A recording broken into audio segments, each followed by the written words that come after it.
Game Awards time. Once again, when there's like one thing that's going on, there's absolutely 0% chance I can do anything else. Everyone is being cringe and cancer as fuck. It's Game Awards time. Sorry. We are going to watch the Game Awards, okay? I can't deal with it. I know there's 20 minutes left, but they're already showing stuff, and nobody, and I mean nobody, wants to miss out on a single second of my fucking soy-facing ass! Ah! Bob! Bitches! Save a world!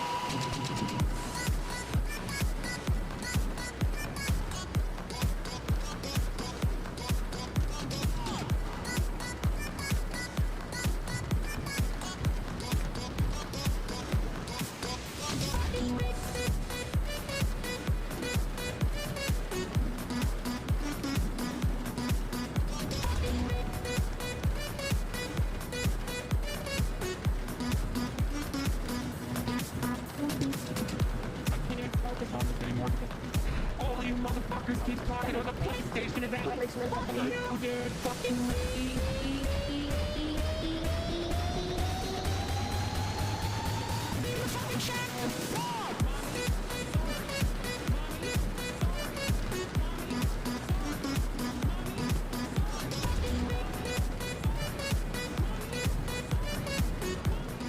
What's going on, everybody?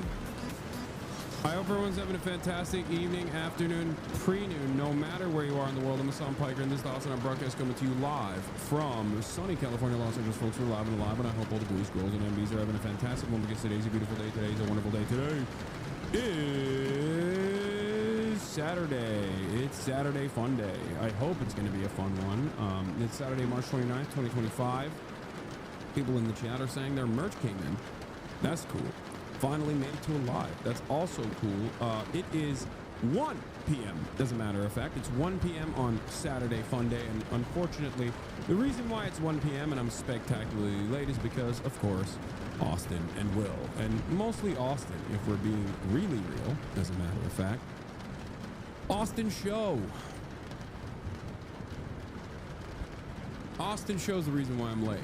He said yeah from the background, but this is the part of the broadcast where I tell you about my personal news about what's going on in the world of Hassan Hasanabi Piker. Please don't cut out your hair and grow it out like you used to, dog, please. No. In between the time period where I press the start streaming button and press the stop streaming button and what has happened in my life, for all the parasocialists out there, this is precisely the time frame where I will explain to you. This is what I'm going to be talking about. Okay? This is what I'm going to be talking about.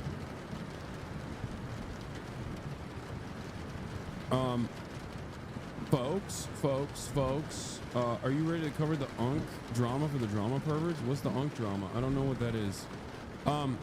Folks, personal news-wise, I ended the broadcast last night. And what did I do? Nothing. Absolutely nothing. I actually went to sleep fairly early as well. My mom had some dry cleaning that needed to be picked up. That was it. And then aside from that, I just downed a little bit of NyQuil and passed out. Has anyone ever told you you have resting autism phase? No. No one has ever told me that. I don't know what that even means. Yo, you might be shadow banned. You are not coming up on my follow channels anymore.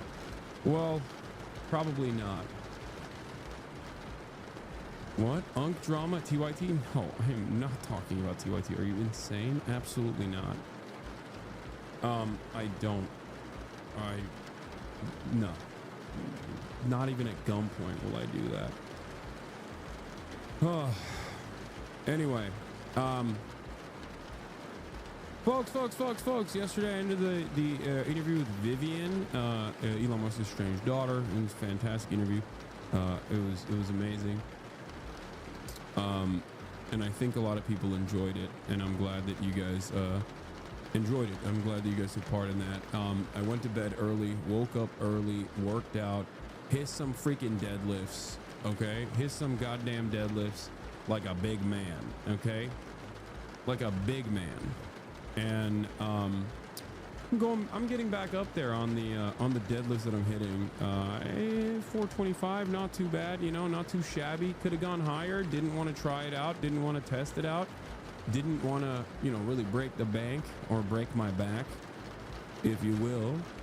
And wait, actually, here is the footage of that. It's not a big deal, you know, hitting that 425 like it's nobody's business, right? This is too easy. Unfortunately. I should have went higher. Talking through 425 deadlift, you know, kind of gives you an understanding. Yeah, it's a trap bar deadlift. I'll take ownership over that. That's true. There are definitely much better methods out there, and I can hit that weight, or I used to be able to hit that weight on the conventional as well. But TikTok of you and Vivian talking about Elon's fraudulent companies is going viral. Oh my God, no, colonizing Mars. That's not happening. happening, people. It's a marketing scheme. Yeah. You know how long it would take to format Mars? You know how long it would take to terraform that thing? It's a The family Mars socks, always. Yeah. Yeah, the interview's already fuck marketing scheme that everyone somehow falls for. This is my name. That everyone somehow fell for, just by being like debunked by a Google search. Like, are you serious? No, I do think that we are progressively getting dumber and dumber as a society. It's one of the things that I yell about quite a bit. But this was, I mean, you're nailing a lot of the reasons why I was always initially annoyed with Elon Musk from the jump, because of all of this stuff, where it was like, this is not happening. Like, I remember having these conversations with like the donut media guys, who are like car guys, right? And I was like, on paper, I'm supposed to love this person because like, this is supposed to be like a green energy focused person who, but he's not. Exactly. I'm saying like on paper, he's supposed to be like leading the charge on renewable energy and electric vehicles and why didn't you upload the interview on your own channel? Hasanabi Archive is doing numbers on this one. I don't want to fucking hear it. Okay. I hate that goddamn bot channel so fucking much. I want to laser it into the ether. Like, it is so psychotic that this fucking Vietnamese bot channel literally just rips every single one of my fucking every single one of my videos and uploads it with the shittiest fucking editing, because they're using like an AI tool to do the edits too, before my own fucking channel can publish it. It's so goddamn annoying. The edits are terrible. It's dog shit. I don't know how to fucking deal with it. I don't know how to take it down. I don't know how to take down this channel. It's incredibly fucking annoying. I don't know how to take it down without taking the rest of the fan channels down. That's the problem, okay? I've been trying. Do not support Hasanabi Archive. And I'm also, yeah, I'm annoyed because like we didn't upload it fast enough. It's obviously impossible for us to upload it fast enough in comparison to the goddamn bot channel that uses goddamn bots to fucking edit their videos. But, you know, very frustrating situation regardless. Edited in advance, release same time. What do you mean edited in advance? There's no way to do it. Anyway, whatever. Asmongold hired his top 3 clip channels years ago, and that's how they popped off so hard. Maybe you should do the same. Brother, stop. Just fucking stop, okay? I don't want to hear a goddamn suggestion from people who don't understand the process behind the scenes. Oh my fucking lord, dude. I don't want to hire the clip channels because they make more money this way. What the fuck are you talking about? Me hiring clip channels would imply that I would be taking over their revenue. You understand? And then I would have to then eliminate all of the other fan channels. What are you fucking talking about? That's not my... You guys are so fucking stupid! Oh my god, we already started off on a... I'm already pissed off. Pay Hasanabi Productions! You're fucking stupid. You're stupid. That's not how that works. That means I would have to retain IP ownership over all of the fucking random fan channels, only so I can have the 1 or 2 channels that I've decided are appropriate and allowed. God damn, dude. Oh yeah, I started. It's been fucking not even like 4 minutes, and my... Oh, I'm so annoyed.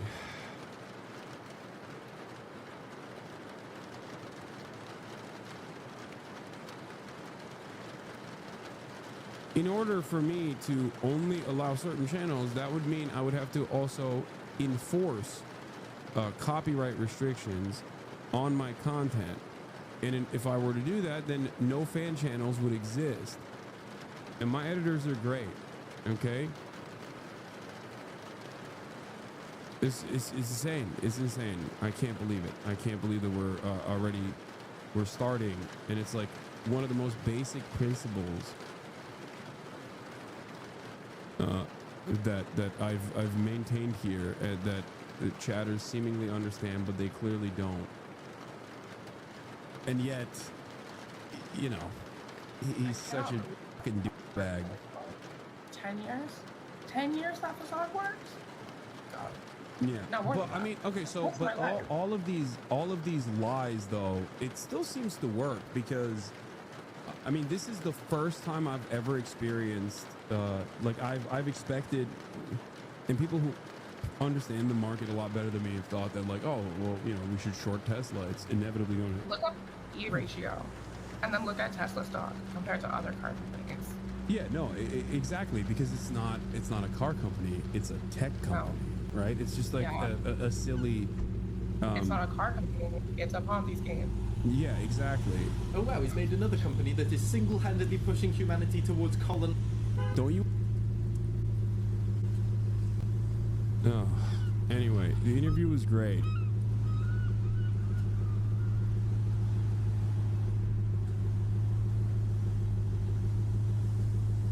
The interview was great, and in the aftermath of the interview, she posted, I guess, an Instagram story. All right, and we'll look at that in a second. Hold on. Does anyone have a blast off meme for me? Yeah, there are multiple archive channels too. Like they literally all, the way it works is like they take over older channels. They buy out older channels with like subs, and then they pump it. They pump it with like botted likes. They just do a whole bunch of shit, and they do everything wrong. YouTube is aware of them. Don't know why they don't like do anything about it. Very annoying.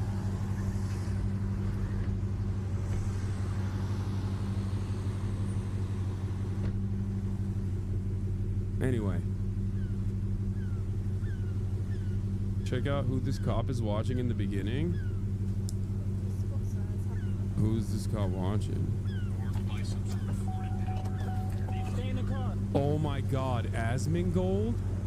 That's hilarious. That's hilarious. Okay, do we have a blast off meme or not? Chatters? That's not insane. That is the least insane thing I've ever seen and ever heard. What are you talking about?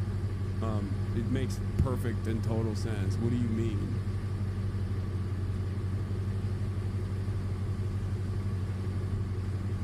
Do we have a blast off meme or not? Yeah, fork found in the kitchen type beat, honestly.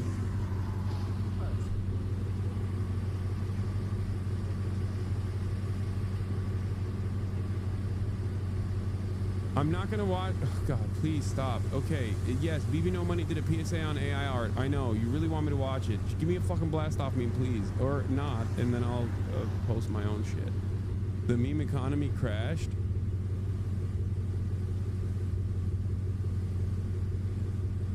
Okay. Great. All right. Complaints are already in. Dude, I can't believe it. I just started off today, and I'm already in a bad fucking mood. Jesus Christ! What a day! What a way to start the Saturday fun day. Oh my God. Okay, here it is. We're blasting off. Here it is. Why do you accept tips? It seems mildly exploitative for someone as successful as you. I'm legitimately asking, not trying to attack you. I don't. Like, it's a nascent tip jar that hasn't been in use in years. I haven't turned on text to speech in, I believe, 4.5 years. I mean, I can eliminate the link if you want, if that'll make you feel better about it. Also, how is that exploitative? What are you talking about? The entire, for the record, every single thing that you do, whether you subscribe or whatever, unironically is voluntary. All of my content is not only free, you can even make money off of the content if you choose to do so. I retain no IP ownership. That's kind of the problem with these fucking bot channels that we were just talking about. And it's like saying, dude, you're already rich. Why do you have subscribers still? You know what I mean? It's the same thing. You don't have to fucking tip, and no one does because I don't have TTS on. Well, gambling is also voluntary. Wait, what? Thanks for the response. Gambling is also voluntary? Are you equating voluntarily subscribing to a fucking Twitch streamer that gives you all of the content for free without ads because you want to support the channel to gambling, an addictive, like a demonstrably addictive vice? Is that what you're saying? Because you have to understand there's a difference between subscribing because you choose to do so. I'm not even like paywalling anything, versus gambling. At that point, you can compare anything to anything, really. It's just like, dude, you're my vice. You don't understand. My Shayla. You're my vice. I have to subscribe to you. I can't stop myself from subscribing to you. I'm addicted to it. Unk fell for the rage bait? Yeah.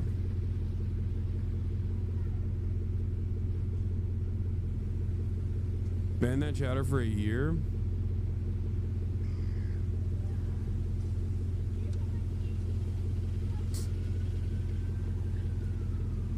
That's funny. Anyway.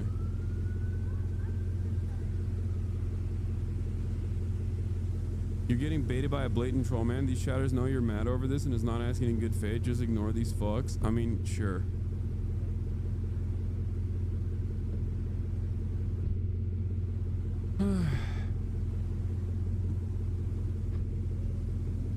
Maybe that person was genuine. I don't know. Sometimes people are genuinely dumb.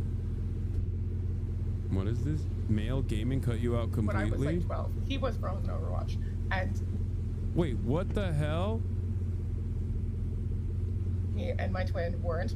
And he would try to constantly get us to play ranked with him. And I'm like 90% sure it was just because we could carry him. And I was like a 12-year-old Hanzo main who was like barely in silver. He was a bronze Torbjorn main. He was dog awful, like god awful. That's crazy. That's crazy. Daily Mail Gaming. It's like, I am a pro Path of Exile, whatever. Like, no. Phineas reposted traitor? No, that's not. What are you talking about? I'm not gonna send them a copy strike. I don't care. It's fine. Who gives a shit? Whatever. You're not. This is so cringe. Why would you even pretend to be like? It's fine not to be a gamer. Yeah. If you subscribe, you can. If when you subscribe, you get the opportunity to have a badge. You get the opportunity to use the emotes all around the platform. And you get to avoid ads, even though I don't really serve them anymore. But maybe if I choose to serve them in the future, you would be able to avoid them. And you also get to send me links. Yeah, those are the only advantages that you get. Aiden should have been unbanned 2 years ago, and you should have been banned 2 years ago. Nice. True, I agree.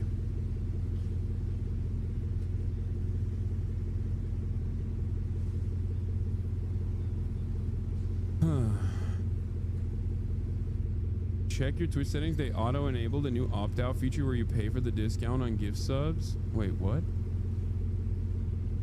An opt-out feature? What does that even mean? I don't know what that is. I don't know how that works. No one ever tells me anything.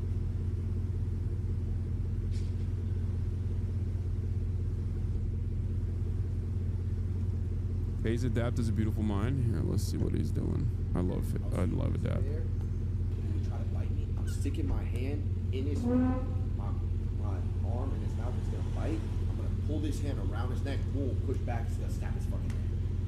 GG. That's what I'm doing. That's what I'm doing.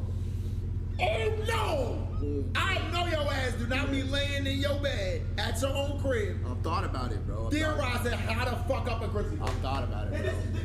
That's my face that went paper. What?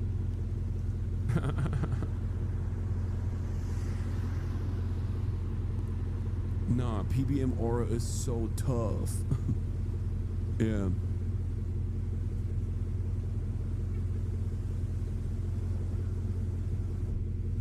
Vivian cooked you again? Oh, yeah, here, hold on.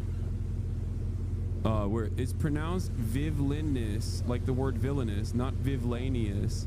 This is directed at no one in particular. At Hasanabi Piker. Okay. So apparently she posted this after on her Instagram stories about the interview. Let's see what she said. Just on stream with Hasan Piker. Very cool. 10 out of 10. Very cool experience. Would do it again. I had a great time, honestly. Like, amazing. My apologies to Ludwig for thinking he was talking about a Koopling, though. Don't come for me. Yeah. Hell yeah. It was great. It was a great collab. I very much enjoyed it. I liked it a lot, and I'm happy with the way it turned out. For sure. It was very fun. It was a very fun conversation. This is actually a really good take. It's got to kill him inside that she's such a better poster than he is. Yeah. She really is. She is an infinitely...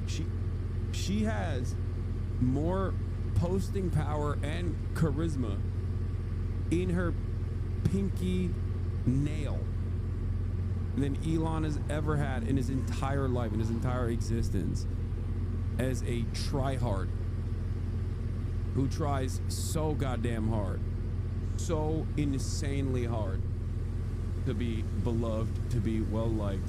Yeah, she's the polar bear opposite of him at 100%. Yeah, this is funny. There was a lot of like funny memes that came out of this, but Elon Musk's daughter Vivian tells Hasan that Elon would ask her and her twin to boost him out of bronze in Overwatch because he couldn't do it himself, lol.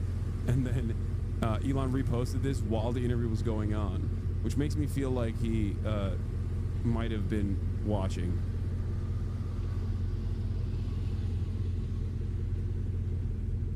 You know?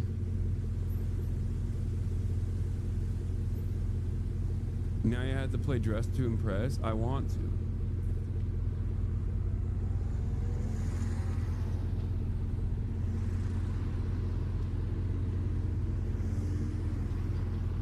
Anyway, it's funny because only one of them is performing gender. I think it's obvious who transphobes get fucked.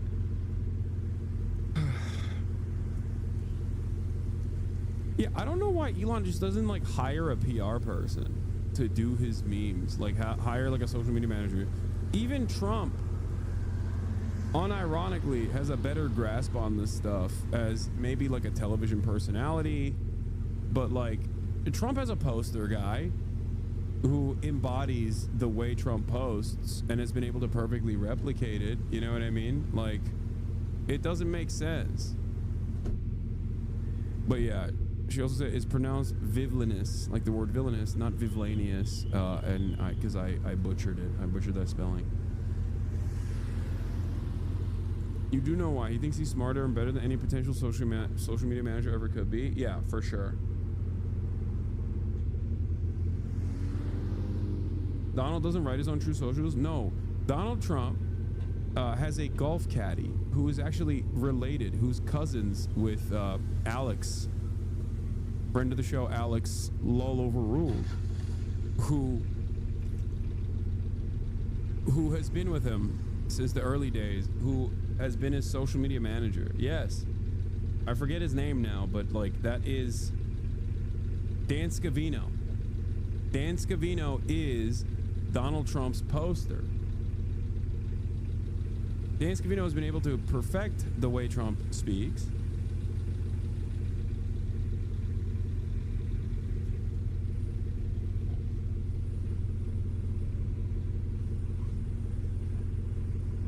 His maternal cousin, yeah.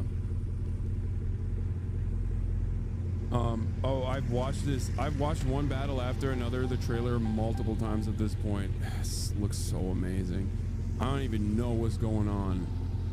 Like, it's one of those trailers where you're like, oh, I'm more confused entering. I'm more confused leaving the trailer than I did entering the trailer. But, you know, that's another. Here, we'll start off with this one. This is crazy.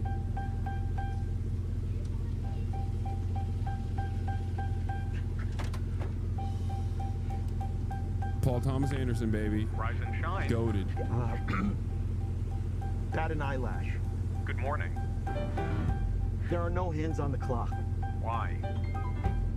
because they're not needed. What time is it? Fuck. You know, I don't remember that part. All right, let's just not nitpick over the passwords.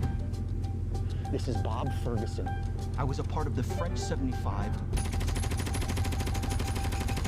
Bitch, I felt like Tony Montana! Steve Lockjaw just attacked my home. And I cannot remember, for the life of my only child, the answer to your question. Maybe you should have studied the rebellion text a little harder. I need to find my daughter. Well, then call us back when you have the time. Did you? As much as a gross dude Leo is, he's such a good actor. Yeah, he really is. You just. I think the uglier he's gotten over the years, the better he's becoming as an actor too. It's like kind of crazy. I don't know how, but the uglier he gets, the better he gets. He's like a cheese, you know what I mean? The grosser, the moldier he gets, the better he gets.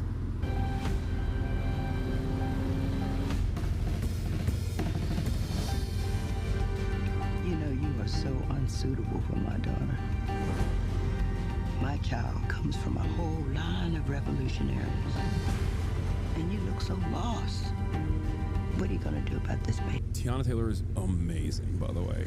Both in this and in general, but oh my God. You know what freedom is? What? No fear. Go.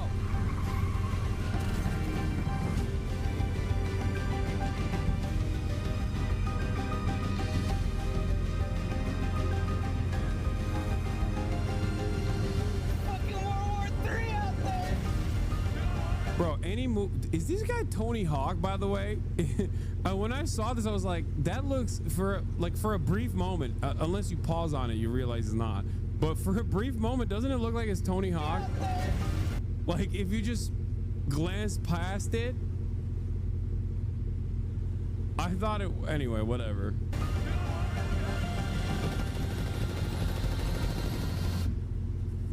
Not one thing, it's another. Find that to be true. Benicio del Toro is amazing. Obviously. I'm very excited about this movie. I'm super, super excited about this movie. I don't know. God. There's something about Benicio del Toro where I feel a sense of comfort when I see him on the silver screen. I don't know what it is, but just... I need you, brother. Sensei, please. Courage, Bob. Courage. That's it. Courage. Yeah. Yes. Thank you. Hey. Thank you, Sensei. Thank you, Sensei. Thank you. God damn it. Viva la revolution! Movie carpet roll. Oh, it's so perfect. It's so good. Have you seen Sicario? Of course, dude. Are you kidding me? It's a classic. Anderson is one of the reasons Tarantino try harder with his last movies. This feels like Wes Anderson trying to make a Tarantino movie. Lol. What are you talking about? No, it doesn't feel like that at all. I completely disagree with you. Anyway, shot on VistaVision.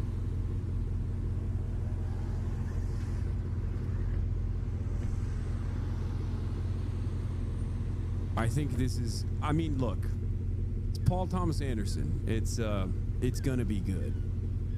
That's how I feel about it. Anyway, very, very, very, very excited about this. And I think it'll be super sick.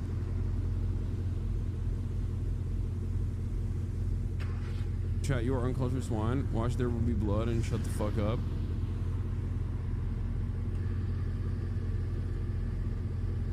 The music, I mean, the score sounds incredible just from the trailer. The beats look fantastic.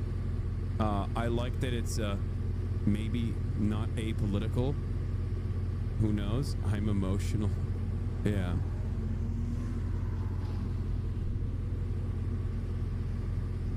But yeah. Gonna be good, but the budget is so high they're gonna call it a box office flop and then use it as a reason to not give artsy films big budgets. The Twitter post had a bunch of people calling the movie woke. Yes, I think for the sake of humanity, so that we can continue advancing humanity, we should collectively decide to never listen to people like that ever again. Okay? I think in order to maintain some semblance of soul in art, in cinema, in every artistic expression, we have to collectively agree never to hear from dipshits like this ever again. Okay? I don't care. I don't care. I don't want to hear it. I don't want to hear what, like, I don't want to hear the opinions of the dumbest person. So who's the powerful person in the background who keeps pushing all these stories to be written about non-slop movies and TV losing money? There's clearly a campaign going on here and probably big money behind it. Paul Thomas Anderson and Leonardo DiCaprio's 130 million plus. One battle after another will need to make at least 260 million to break even. A top source says the film was tested in at least 3 markets in recent months, and a consistent note came up. Audiences struggle to root for any of the characters. DiCaprio has been praised for a quirky performance, according to the testing. A character played by Benicio del Toro scored highest of all. Of course, Benicio del Toro. With one played by Sean Penn, also indexing high. Anderson reported, dude, I don't want to say what I think should be done for people who have this opinion. I don't want to say it because I will get banned. And right now, I think at a time when right-wing commentary is going to explode on this platform for one reason or another, I don't think I should get banned. But like this kind of analytical, quantitative approach to an otherwise qualitative product is so fucking annoying. Just make a movie and let it ride, okay? I hate it. I hate it. This is the one thing that, like, all of the dipshit studio heads back in the day still cared about, okay? They literally cared about, to a certain degree, making art. Maybe I have, like, nostalgia goggles on, but, like, no matter how big of an asshole a studio head was, he still cared about, like, the output of the studio. Now everyone is like, is this gonna get people to watch it? Let's juggle some IP here. Let's like gender swap existing IP. Okay, let's race swap, gender swap existing IP. That'll be good. People will watch it. It'll do well in certain demographics. In certain markets, it's like, stop! Even A24, which is supposed to be like the one place where this doesn't happen, is like moving in the slop direction. You know what I mean? I hate it. This paired up with the Apple TV shit has been frustrating. Okay? Everything is the Democratic Party now. Hollywood is so lived up that they have become the Democratic Party. They have to focus test everything. I mean, they've always focus tested stuff. They've market tested shit. That's fine. That's normal. But like, you shouldn't get your notes from that. That shouldn't influence any other decisions.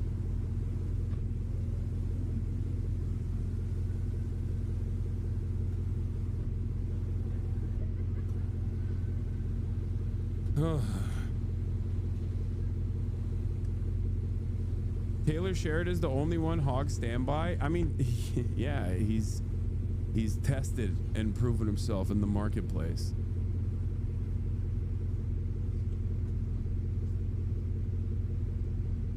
What is this? Oh my god, you can't make this shit up. Hopefully the movie just lets Leo act and isn't trying to make some political point with the plot.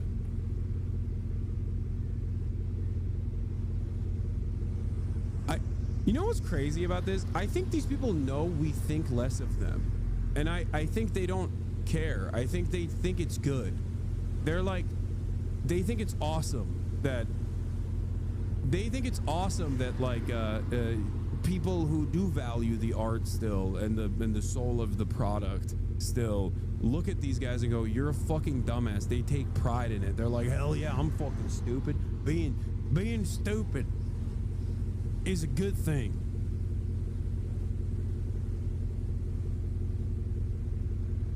It's a good thing. The dumber, the stupider you are, the more American you are. And the more American you are, the better you are as a person.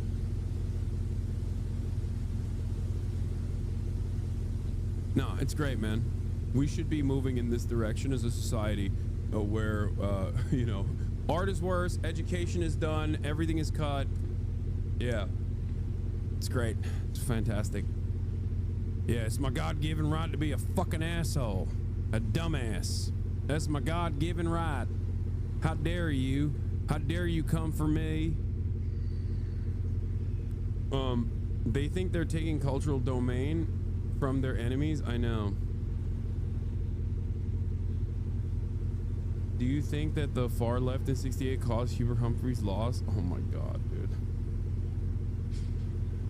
Oh, anyway, we got, apparently there's an implosion taking place inside of the Daily Wire. I don't know the veracity of these claims, but turns out they're hiring a bankruptcy attorney and also laying off 25% of their staff. Obviously, we're going to be talking about that today because it's not just drama, it's also the news, and it's the perfect intersection of drama and news. This is something that your boy has been talking about for quite a bit, as a matter of fact. You guys know this already. I've been talking about right-wing commentary and where right-wing commentary has moved in the world of enshittification for quite a bit. This is actually a decent segue into that side of the planet as well.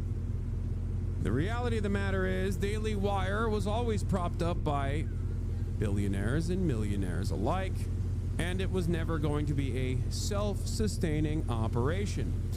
They took some big hits in the process with Candace Owens, who, came out and was overtly anti-Israel. That was a big no-no. Not the anti-Semitism, mind you, but the anti-Israel perspective was bad. I also told you Brett Cooper was the only one with motion at the Daily Wire. I told you. These were the only two people that were carrying the Daily Wire torch. Ben Shapiro, no motion. He's out. Desperately trying to cultivate the edgy boy population to the best of his ability while he still fucking cries about Israel every goddamn day. It's not going to happen. The edgy boys have moved on. They want anti-Semitism and anti-Israel sentiment. Make no mistake.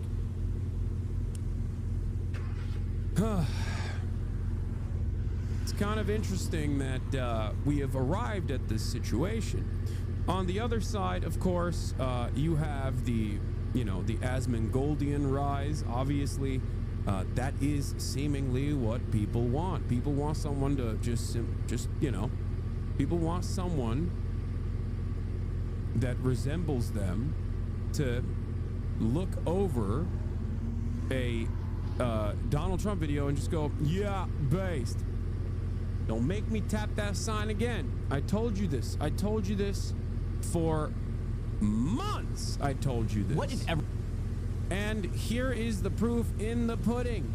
Let's take a look at Ben Shapiro's videos. Oh my God. Barely cracking. Derek Chauvin, 19,000 views. 19,000 views. Derek Chauvin's trial was nothing short of mob rule. He is so desperately trying to bring back the edgy boys because he knows this is what they want. This is what the audience demands. He's like, well, you see, I actually want to make sure.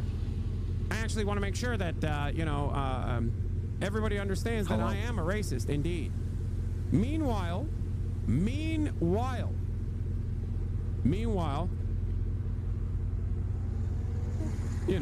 let's take a look at Asmongold's numbers real quick. Once again, Asmongold's numbers. Asmongold TV at only 3.5 million subscribers is pumping out content. Our government is R-worded. 980,000 views. Okay? He's actually made a pivot back to gaming in a little bit more gaming pivot recently. Trump just can't stop.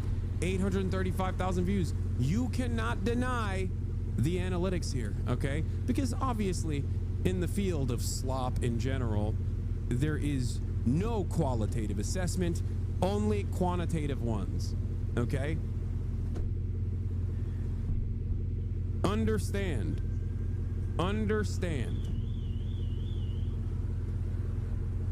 that this is what the market demands. The market wants a sweaty dude, okay, that resembles the market itself. They don't want a clean-cut Ben Shapiro to take this smarmy, entitled, educated, elitist attitude. They want Asmongold. They've spoken. Okay? They have spoken yet again. Meanwhile, of course, Brett Cooper is popping off spectacularly in ways that I could never even imagine for myself. As you can see, videos of hers getting 1 million views, 700,000 views, 400,000 views. Can Boob Save the Planet? 400,000 views. She's cooking. She's cooking big time. And I said this. I said that she was cooking already. When she was at the Daily Wire, I repeatedly told you she was the only one with motion at the Daily Wire alongside Candace Owens. No glaze, you called it. Yes, I did. And now, lo and behold, the right-wing media ecosystem is unironically crippling under the load-bearing weight that the Trump administration's success has cultivated for them. Too many options. Too much success. They're suffering from their success, and the only ones who actually can move in this volatile, fluid marketplace is Brett Cooper and Candace Owens and people that can come across as younger or come across as more personable than the likes of Ben Shapiro, who still represents a Fox News adjacent point of commentary. This is it. This is the problem. This is something that Benny Boy will never be able to achieve unless he decides to start talking about, you know, titties in video games or whatever the fuck the culture warriors care about now. People abandoned intellectualism, and now also they abandoned fake intellectualism. No more nerds. Exactly. Same with Jordan Peterson. So they established this like expensive outlet that was propped up by obviously billionaire donors, an endless funnel of money coming their way. And look where that got them. Daily Wire's media empire is falling apart. Death by 1,000 cuts, I think. As I told you, that was what was going on. I noticed this a while back when I just stopped seeing Ben Shapiro on the timeline. I was like, why is he no longer relevant? Why doesn't he piss me off as much? And here it is. James Lee, independent journalist for Breaking Points, says what started Jeremy Boring stepping down has now spiraled into mass layoffs and another firing of senior executive Alyssa Cordova, the vice president of PR. Here are all the juicy details. The Daily Wire just fired Alyssa Cordova, their VP of Public Relations, and according to sources, Alyssa Cordova was Jeremy's minion.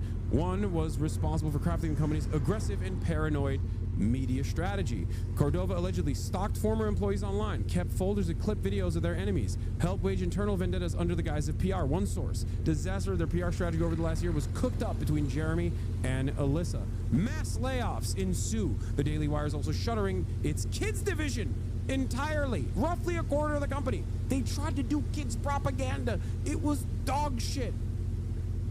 It was awful.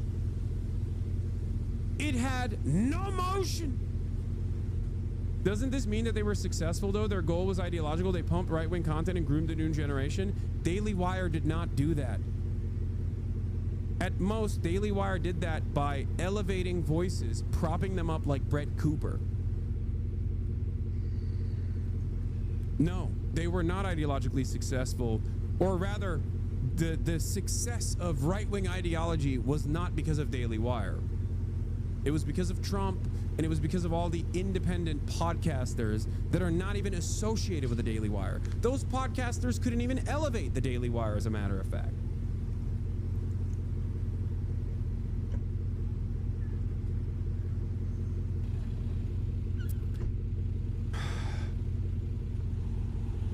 It failed spectacularly. They had grand designs.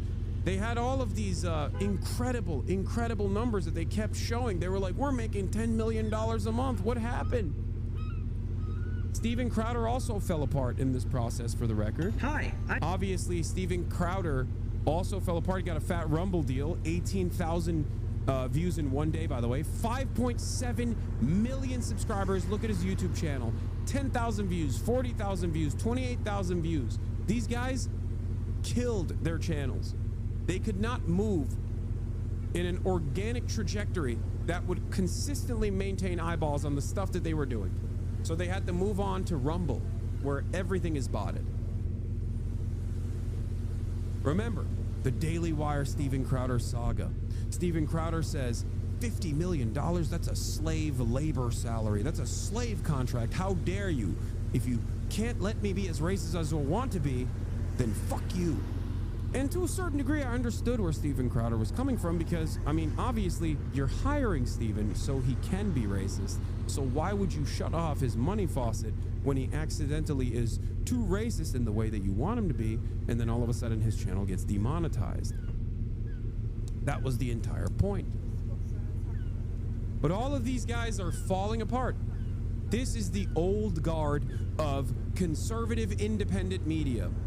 And because the market is so incredibly flooded with right-wing commentary everywhere you look, people want something more. They don't want a boring man to just tell you, this is what you need to think. They want someone to have a right-wing perspective that is simple to consume and simpler to understand for an increasingly dumber audience that is going to cover what really matters, which is titties in fucking video games. Okay, boobs in video games, black characters in video games. That is what has done them in for the most part, I think. That's it. Yeah, Brett and Candace tap into the culture war. They cover Blake Lively stuff, and they do it very well. They cover it from a right-wing shift, a right-wing perspective, aggressively. They pursue cultural touch points that normies care about. They also understand the language of this environment. They can easily just find themselves in on the Sean Ryan show, on the Joe Rogan experience, on Theo Vaughn, as a matter of fact. They do it so well. They do it much better than like the likes of Ben Shapiro. Ben Shapiro is Ben Shapiro everywhere he goes. Why don't normies like you? Normies love me. I think your brain is, I hate you, Hasan. What?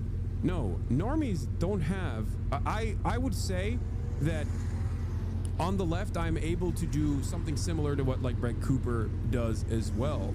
But if you're talking about like normies, you have to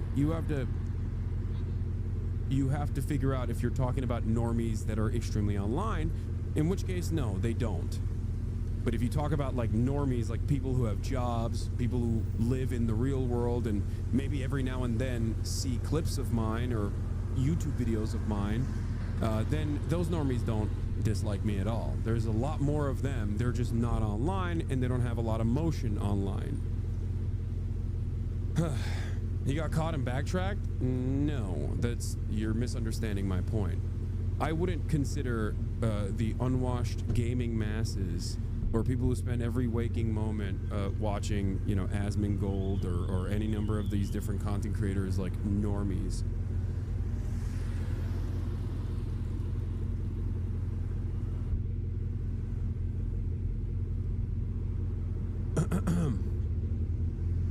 So, in any case, this is a thing that I've been tracking closely because it's obviously directly related to my job, and now there's finally some movement in this direction. And internally, people are furious. One source put it bluntly: if they let Jeremy go a long time ago, many people still have jobs today. Everyone knows it. With a quarter of the company gone and its core leadership in flames, the big question now is, what happens to the people that are still there? Can Matt Walsh, Michael J. Knowles, and the rest stay insulated from the chaos? Or is it just the beginning of more turmoil to come?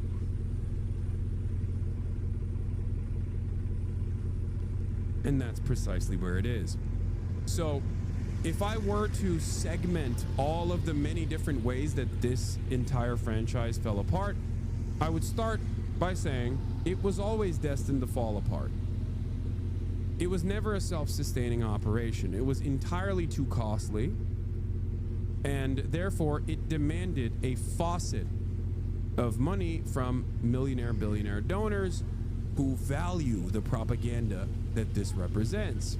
Now that Trump's in power, maybe there's not as much interest in dumping boatloads of cash in their direction. That's one part of this.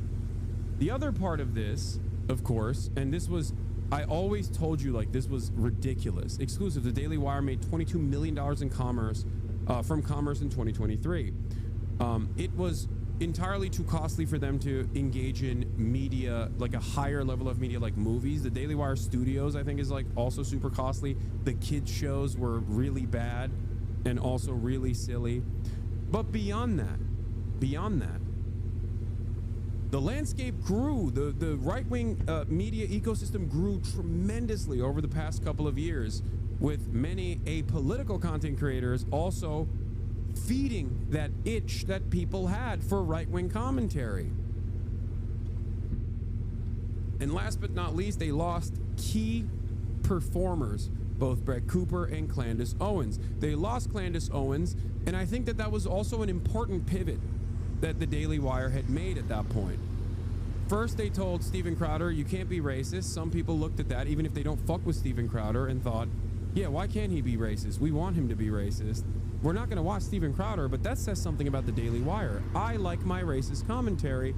If you don't let Steven Crowder be racist, that means you are woke. So that was number one. Number two, Candace Owens represents a growing, very sizable movement amongst the right, but also even in the apolitical fandoms. Candace Owens' takes on Israel, while still guided by a healthy dose of anti-Semitism, is infinitely more, how do I say it, palatable? Like, it's seen as like a more common sense perspective than the Ben Shapiro position is. So for the apolitical people, they look at Candace Owens' statements on Israel and they go, yeah, that makes sense. And then they hear all the anti-Semitism and they also go, yeah, that really makes sense, which is very dangerous and very scary, but that's for a different day.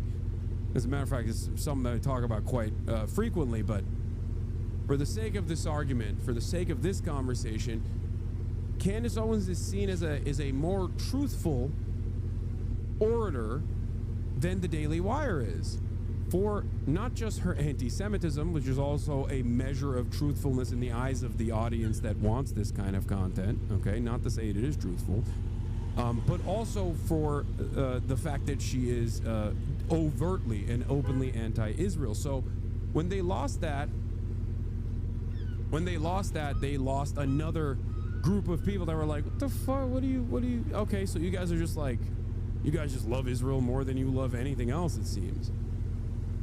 So while the neoliberal aesthetics within the Democratic Party has fallen out of favor, so has the neocon aesthetics fallen out of favor on the right. That was Trump 1 and also Trump 2, ironically enough. So for people who don't have any loyalty or association or positive association with Israel, or people who think what Israel is doing is gross and inhumane, or for anti-Semites who want to shit on Jews and Israel is a great vehicle to do that, you know, Candace Owens scratches that itch significantly better than the likes of Ben Shapiro. So regardless of all of the puff pieces that were written about from Axios and everywhere else talking about you know, how much money they were making, it was crazy, it's gangbusters. I never truly believed that. I could not comprehend how they were able to generate such revenues, and it seems like they weren't. Or maybe their overhead was insane. Yeah, Charlie Kirk himself found new light in TikTok. Charlie Kirk moved to TikTok and blew up over there. Charlie Kirk on YouTube, garbage. Charlie Kirk's YouTube channel analytics are garbage. Think about that, guys. My channel is infinitely smaller. I am a Twitch streamer predominantly. First and foremost, I'm a Twitch streamer. And you look at my analytics And it hasn't been great this past week, let's be real. But if you look at my analytics overall, for a channel with 1.5 million subscribers, like, I'm doing significantly better than these other channels are, with the exception of when I do a video like Another Journalist Killed by Israel and it gets fucking obviously blacklisted on the algorithm. So that's crazy. That is like, you know, that shouldn't be the case. These guys are like they're making tens of millions of dollars, right? Like they're generating tens of millions of dollars in revenue. I should not, especially with like no IP restrictions whatsoever on my content, like I should not be getting these numbers that are better overall on average than the numbers that like the Daily Wire is getting. And yet that is where we are, interestingly enough.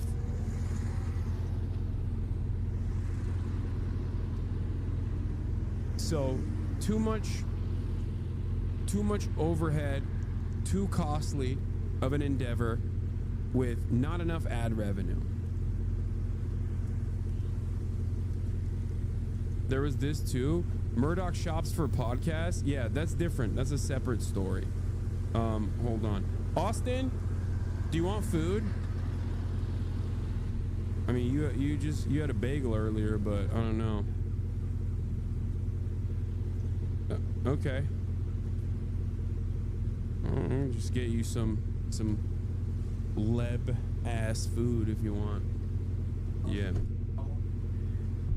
Here, just orders. Oh wait, hold on. I'm gonna order something for my mama.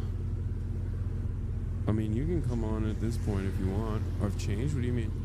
No, I just put my shirt back on because it's cold. Oh yeah, we can do that when you come in. Yeah, I'm ready when I'm ready.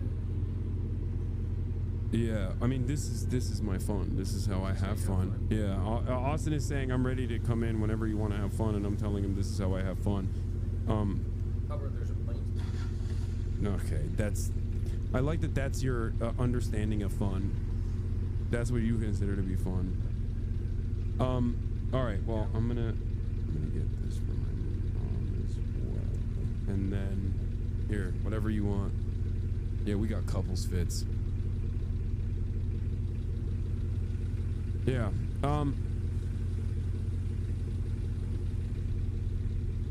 In any case, I feel like PragerU is in a similar. PragerU is owned by the Daily Wire, I'm pretty sure, at this point. In structure and output, yet they're going through the same troubles that we know of. Was it likely saving PragerU? No, PragerU is owned by the Daily Wire too now. But yeah, this is. Where's the other story from Will Sommer? Give me the Will Sommer tweet thread about his perspective, because I think that'll be also instructive.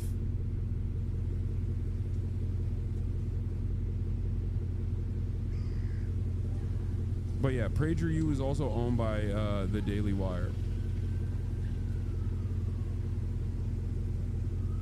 But yeah, it's finally coming to these expensive, these costly desires are finally coming to a costly end. An untimely end. Or I guess, like, if you think about it, it's one that I predicted would happen eventually. But I guess it's happening now, sooner rather than later. Ben Shapiro's Daily Wire has been hit by layoffs just a few weeks after CEO Jeremy Boring, who was trying to become some sort of conservative entertainment media mogul, stepped down. A Daily Wire spokesman tells me, as a part of our ongoing plan to better align resources with business priorities and growth areas, the Daily Wire has made the decision to streamline and in some cases reduce our workforce. This decision was based on business needs and operational efficiencies. We are deeply grateful to our impacted employees for their contributions and are providing them with severance and career transition support. Our focus remains on delivering the highest quality content and experiences to our subscribers while ensuring the long-term success of our business. The USAID money dries up fast. No joke. There's been some speculation on the right about that. That's hilarious. I mean, if you want, you can.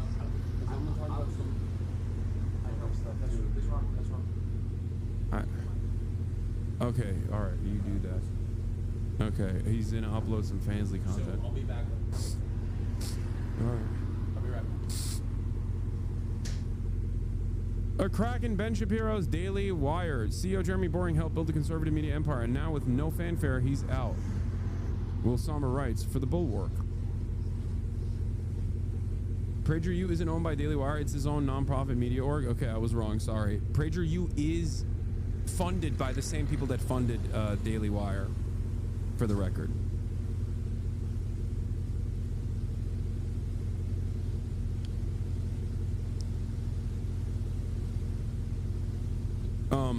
Turmoil in the House of Shapiro. Conservative mega commentator Ben Shapiro's Daily Wire empire announced a big shakeup. On Tuesday, co-CEO Jeremy Boring was abruptly stepping down. A contentious, outspoken executive, Boring had become almost as much a face of the company as Shapiro himself. He positioned Daily Wire into the success story of the right-wing digital media, an ambitious attempt to swing the culture rightward. Rumors have been swirling of a massive acquisition in the offing. While Shapiro lives in Florida, Boring has been building the Daily Wire's main Nashville wing into a right-leaning content juggernaut. Along with the expected podcast and YouTube operation, Daily Wire has a streaming operation offering documentaries and conservative educational miniseries. For conservative preschoolers, their Bent Key streaming app hosts a combination of original programming, a puppet show, for example, and a chinchilla-themed cartoon, kind of like Bluey, and handpicked episodes from well-loved shows that have been checked and rechecked to make sure they are respectful of your family's values. In Profiles and Media Biz interviews, 46-year-old Boring was positioned as a 21st century Rupert Murdoch, claiming the Daily Wire raked in $200 million in revenue last year, which I don't believe. Boring superfans could even buy his eponymous anti-woke razor and chocolate brands. But as of Tuesday, all of that is on ice. In his press release, Daily Wire said that Boring was trading his co-CEO position for an advisory role, handling the company's creative projects, and that he'll appear on a monthly podcast. We can't wait to see what he does next, Shapiro said, in not a particularly warm statement. That's an abrupt drop in ambition from a man. They were besties, too, for the record. Like that, Ben Shapiro and Jeremy Boring were besties behind the scenes. Like, that's how they started it together. So it's like their indoctrination attempts failed. Their media empire attempts failed. And now they're restructuring. But without talent, without manpower in this media space, and without a steady flow of right-wing funds coming in to save the company, it's not going to work. You lose the Brett Coopers and the Candace Owenses of the world, and you're not going to be able to. You're not going to be able to survive, because at the end of the day, the media space is a very delicate landscape. It's very tough to make it out the mud, even on the right-wing side, especially when there is real competition on the right-wing side, and it's not just about who gets the most right-wing funding. Maybe old heads will remember the NRA was taken down multiple pegs, not because they lost their funding or whatever. They were taken down because of their media operation. The NRA tried to do a media operation and fucking failed spectacularly. NRA TV was a massive failure. But just like the Daily Wire's crash and burn, from the ashes of NRA TV, multiple content creators sprung up. Dan Bongino is an NRA TV guy, just like Brett Cooper is a former Daily Wire commentator. Think about that. Dan Bongino, who is now the deputy director of the FBI, and before that, a relatively successful podcaster with a fat Rumble check, I suspect, because he was always on Rumble, became a known entity as a consequence of NRA TV. So these guys, all they do is prop up media talent, and then they fall apart because it's not a consistent endeavor. It's an endeavor that requires a tremendous amount of backing. In November interview on Puck's Grill Room podcast, Boring said he wanted to turn Daily Wire into the next New York Times, and that he fell asleep every night dreaming of selling the company for a big payoff. So much for that.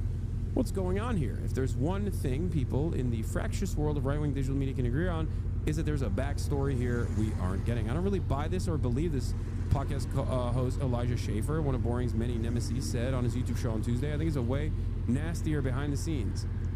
Yeah, I also believe that, even though the person that's being quoted here is also a notorious figure in the right-wing spaces.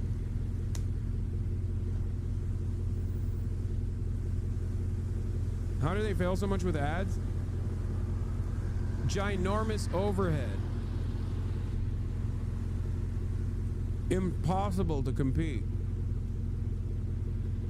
I'm sorry, guys. If your overall output is all but a fraction of a dude who doesn't change his t-shirt for months and has a dead rat as an alarm clock with like tens of millions of dollars of funding, if you can't touch a fraction of a dude who has a fucking blood wall in his house, then you're cooked. How can you compete against that? His overhead is nothing. It's literally just the dusty ass PC. That's it. And he's like not even 10xing, 100xing Daily Wire's media properties by just playing a bunch of Trump videos and going, yeah, based. You can't be in that marketplace. You can't. You're cooked.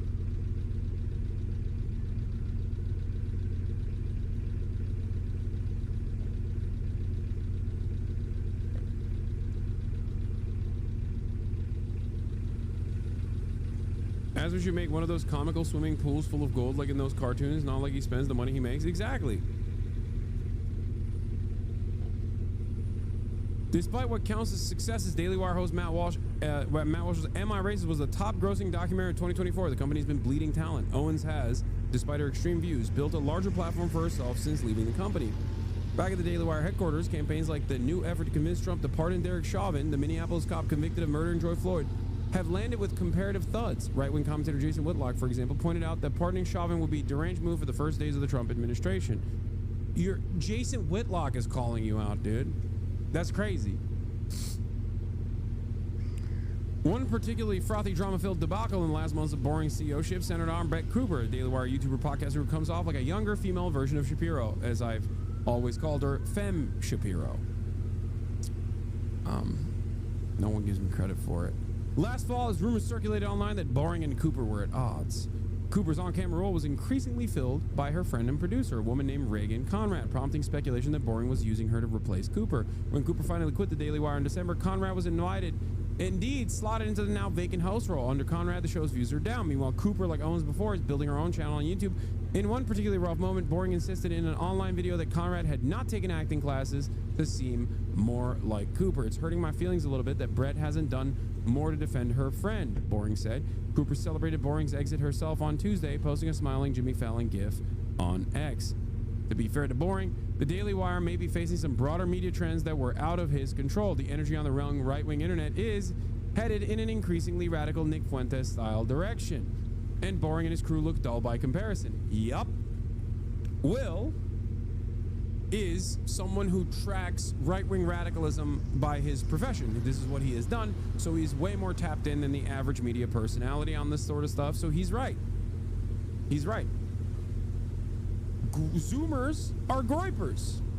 If you are under the age of 35 and you are you find yourself in the right-wing media landscape, you either are a person that considers themselves to be, did I say Will Neff? I meant Will Sommer. Will Sommer. I don't think I said Will Neff. Will Sommer, the fucking author of this article, the journalist.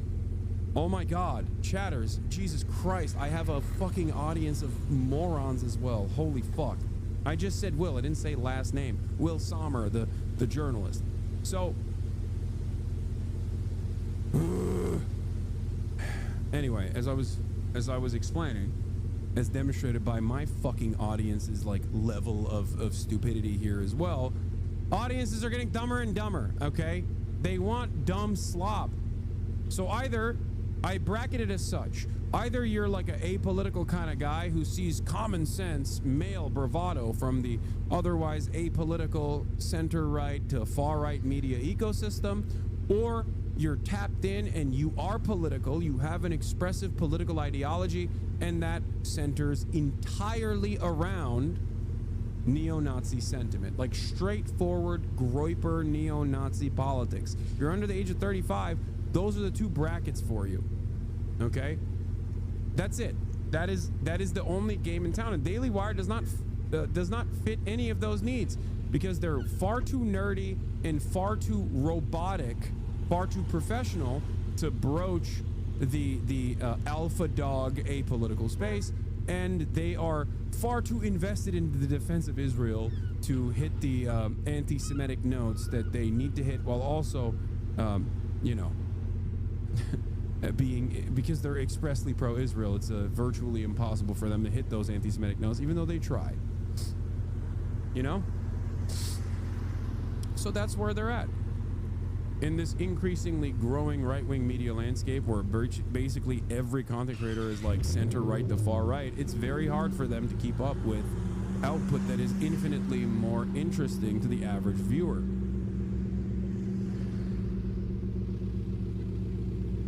They got outgrouped. I mean, they also understand this. That's why they hired Candace Owens initially. They hired her because she's anti-Semitic, because she is a black face on white supremacist messaging. They wanted to have a black woman say the same things that you hear at a fucking Klans meet, okay? Which she did. She played that role very well. But the problem wasn't the anti-Semitism. The problem was post-October 7. Her anti-Semitism packaged with anti-Israel sentiment made it a major issue for Benny Boy, especially, and Jeremy Boring. These guys are major Zionists. They love Israel. It's interesting to think, like, because they knew Candace Owens was anti-Semitic. Ben Shapiro does not care about anti-Semitism. He has time and time again repeated this. He does not care about anti-Semitism at all. He cares about anti-Israel sentiment. That's why he's defended people who are pro-Israel but anti-Semitic. In certain terms too, like openly, not even a secret. This is not like a speculative matter at all. Ben Shapiro famously, as I like to pull that classic tweet off, has defended Ann Coulter's anti-Semitic statements and has famously said, Ann Coulter regarding Jews, awful, definitely anti-Semitic. However, she's pro-Israel, so I will not be losing sleep over it. So just remember that. It was not Candace Owens' anti-Semitism that got her fired. It was her anti-Semitism partnered with her anti-Israel sentiment. That was the thing that got her the boot from Daily Wire. Here it is. Ann Coulter tweets regarding Jews, awful, nonsensical. Ann Coulter is also super pro-Israel and has always been so I won't lose sleep. Boring, who wears a key around his neck that reminds him of the Texas Theater where he puts on plays as a young man, is, like so many in right-wing media, James O'Keefe, a wannabe entertainer at heart. In 2023, he announced that the Daily Wire was undertaking a massive project of turning the fantasy series into a streaming show, which was initially set to premiere in 2024. Boring is credited as the series creator and director, and also looks thrilled on on-set videos the Daily Wire has posted. That's the problem. This is the other issue. A lot of these guys couldn't cut it in Hollywood. They're failed theater kids. So when they're failed theater kids, they never let that go. And they always falsely assumed that they failed in Hollywood because Hollywood is too woke, and not because their output is dog shit. That's the problem. That is the issue. So when they engage in these creative endeavors that have to be standalone projects, because at the end of the day, your political motivations are not going to be enough for you to sit through 2-hour fucking pieces of media, right? Especially in the age of shortening attention spans. It's just not going to happen.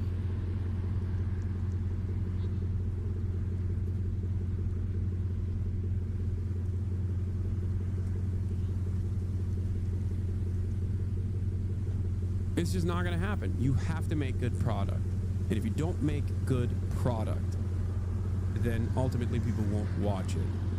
There's not enough political motivation that will cause you to sit through 2 hours of slop.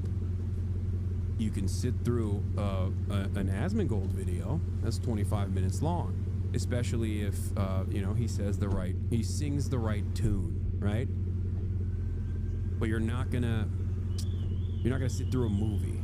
Okay.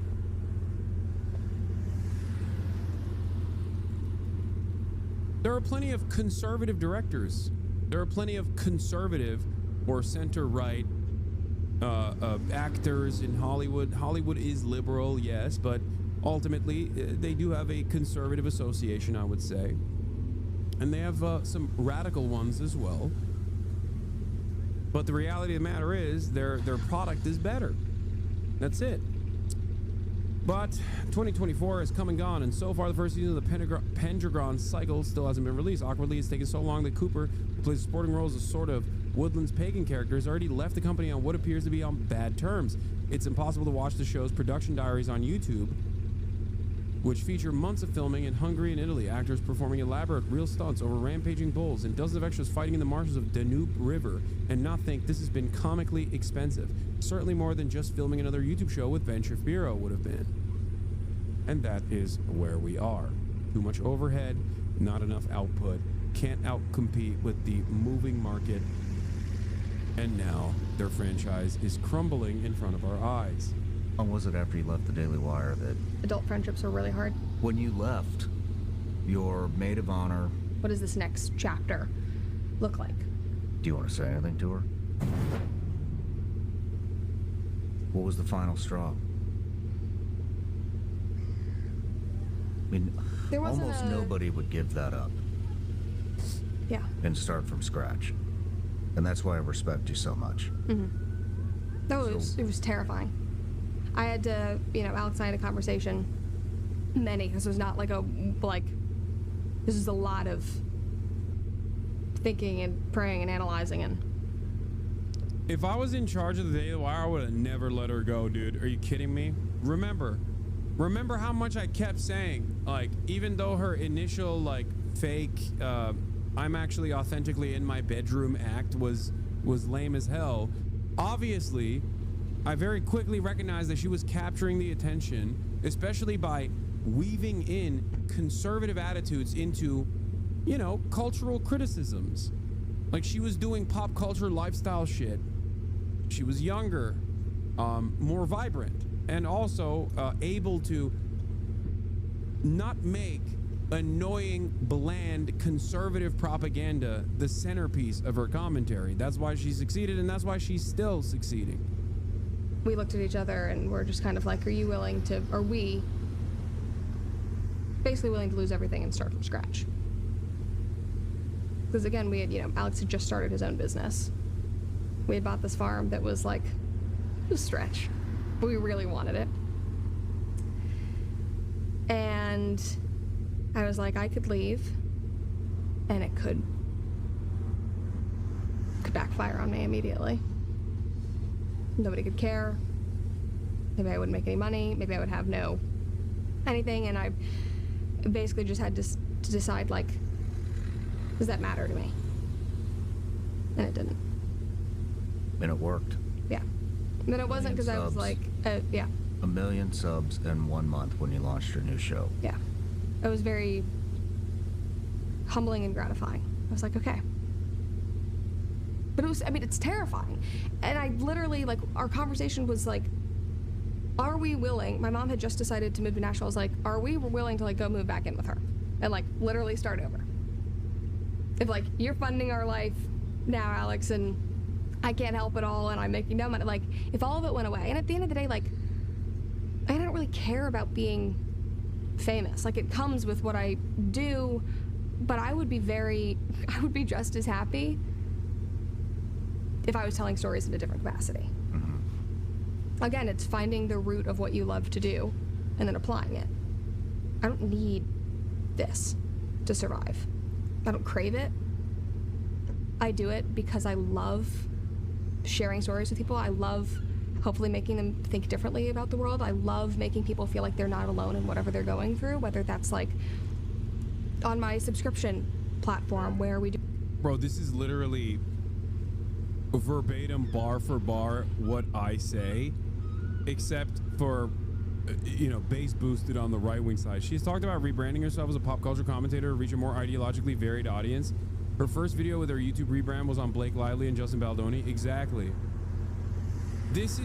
I'm not even kidding. This is low-key. I have these interests myself, right?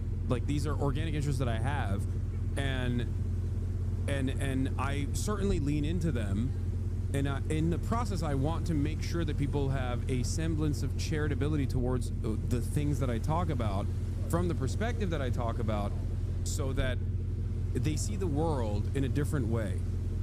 Okay? Are you not a clout goblin? See, that's what I mean. This is like the stupid the stupid method of this is, oh, he's just a clout goblin. The difference here is that there is a project here. There's an ideological project here. And I think a lot of people get it and some people don't. So they just have like a stupid perspective on it and they go, ah, you're a clout goblin. Yeah, sure. Okay. The question I have for you is that if all I cared about was clout, why the fuck would I talk about Israel all the goddamn time? Are you stupid? Like, especially in the way that I talk about it, where I also don't even entertain a second of anti-Semitic commentary on the subject matter. If I wanted clout and I had an anti-Israel position, you bet your fucking ass if all I gave a shit about was clout and not like presenting my vision for the world, I would be anti-Semitic as fuck. Look at all the top anti-Israel commentators that get so much motion on the matter. It is quite literally uninterrupted, full-blown, the Jews are responsible for it. Either I would never mention Israel or never mention any politics whatsoever and just simply talk about, like, you know, other shit, have fun, you know, and do like silly content.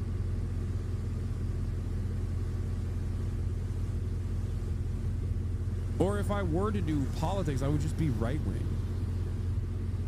That's it. Like, there is no reason.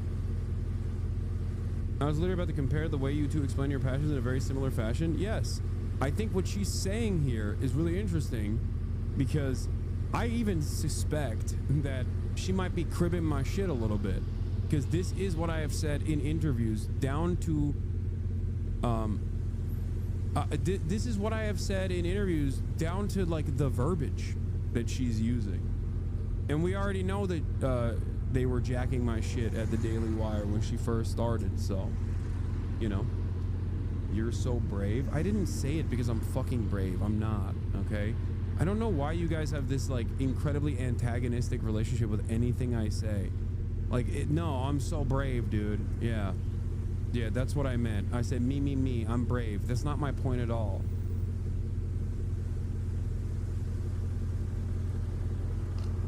Isn't she a far-right grifter? Why are we relating and watching this trash? No, I'm saying that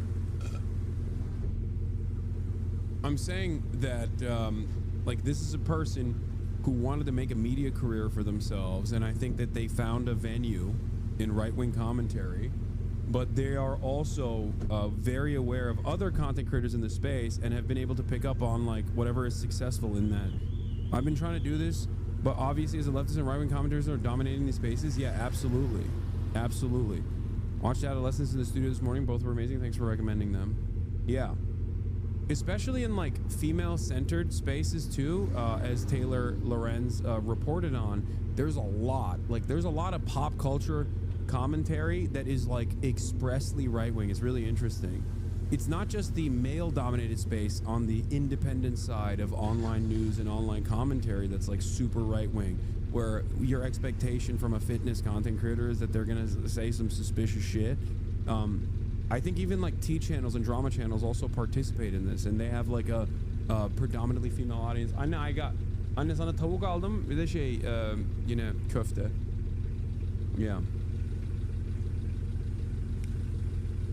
Do our Dear Brett series, and I'm able to talk to people. Like, I had a girl last week, you know, talk to me about, you know, she has a grandfather with dementia who is, you know, forgetting who she is and has gotten violent, and is like, how do you... Okay, I'm gonna skip the rest. Reagan, is that her name? Took over the comments section. How did that feel? Friendships are hard. Are you guys still friends? I don't say so.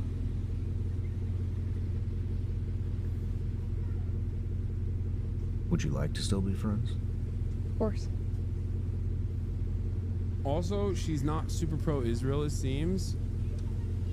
Oh, Brett liked this post from Candace? Yeah, of course. dude, you can't be in that age group and just like express a super pro-Israel sentiment. You're literally just like whittling away your audience. That's it. There's a market for it, but that market is in like mostly liberal spaces. You can be pro-Israel, you can be overtly pro-Israel, but you're not going to get a lot of motion from the right. You're not even going to get a lot of motion from the left. There's like a very, for a younger audience especially, being pro-Israel and overtly pro-Israel is immediately like, oh, you must be a grifter. Even fucking being anti-Israel and then being against anti-Semitism for many people, especially in younger audiences, tracks as inauthentic. It's really interesting. Like if you're anti-Zionist, if you're like a dedicated anti-Zionist for fucking decades, like someone like myself has been doing this for 10 fucking years, but you're also combative against anti-Semitism in general, younger audiences look at that and go, you're fake, dude. You're fucking phony. Authenticity is tracked by being incredibly right-wing. That's what it is. It's just, especially online, people go, oh, these people are demonstrating their vices, and that means they're being authentic.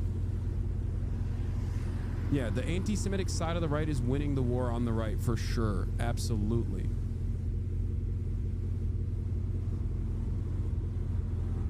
Not trying to glaze, but I will say your commentary has had a super significant influence on me and the people in my life. My super right-wing father, my family's Jewish, but he is not, recently told me he now supports Palestinian emancipation after I brought up some points from you, Noah, and my own research. Thanks for all you do. Free Palestine.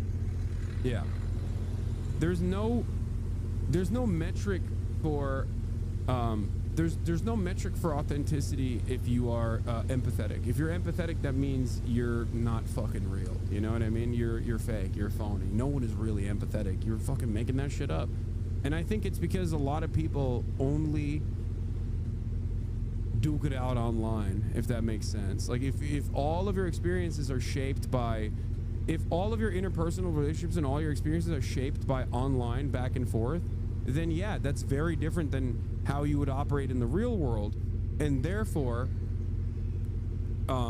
because that's most of our social development now, especially in the post-COVID world, unfortunately, people think like being an empathetic human being and caring for others is fake. You're virtue signaling. Whereas vice signaling, on the other hand, is a true metric for authenticity. That's it. Being a bad person, like openly being a bad person, unironically is seen as a unironically seen as like being a real one, you know? And that's why there's people that like aren't even all that invested in being a right-wing ideologue that can simply present themselves as such as Mingold, okay? And of course their output is all that matters if they're a content creator, as I've said time and time again, and are able to embrace larger and larger audiences as a consequence of that by vice signaling, by saying what is expected of them, by giving the audience exactly what they demand. And there are moments of honesty, okay? There are moments of honesty in that process where, like, Asmin will sometimes be like, yeah, I don't care about this. I'm just saying it, you know?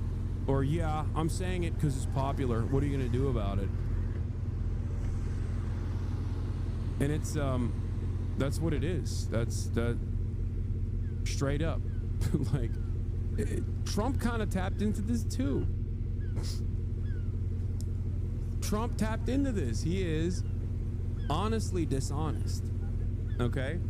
He is honestly dishonest, and people see that as like a measure of authenticity that is virtually impossible for anyone on the left to capture, especially if your values are motivated by being empathetic to others.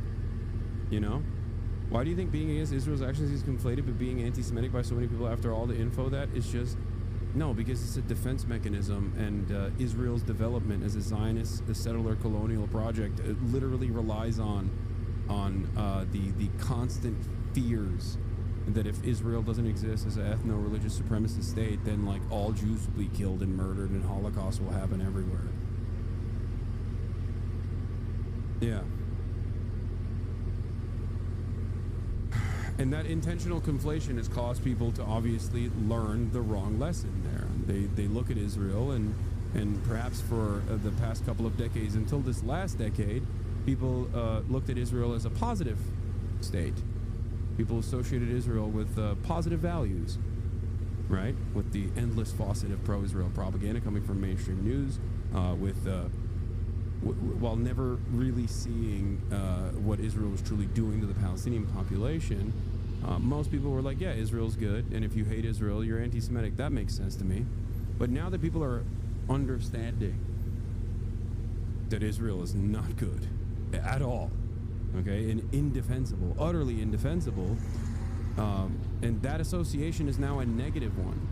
And I have not been able to explain this to a lot of people that are not anti-Semitic but are super pro-Israel. They just don't understand that at all. It doesn't track. There's too much social conditioning and too much time that they've invested into believing that like this is a good conflation and not a negative one. And it's interesting. I know that it is not a positive conflation, and it's downright dangerous for the existence of Jews in the Western world, because my name is Hasan, and I've lived in this country post 9/11. And if that conflation of like, for example, Islam and ISIS wasn't such a dangerous weapon, then the American media would not have lied and manufactured consent and implied that those two things are intertwined with one another over and over again in an effort to justify the war on terror. That's why I constantly make this comparison about Israel and ISIS, where it feels to me like, you know, people fucking run around and say, it always feels like, you know, pro-Israel people who are not anti-Semitic are running around making that association themselves for some reason without seeing how dangerous that outcome is, how devastating that outcome is for the overall safety of Jews in this country that might not want anything to do with Israel, as a matter of fact.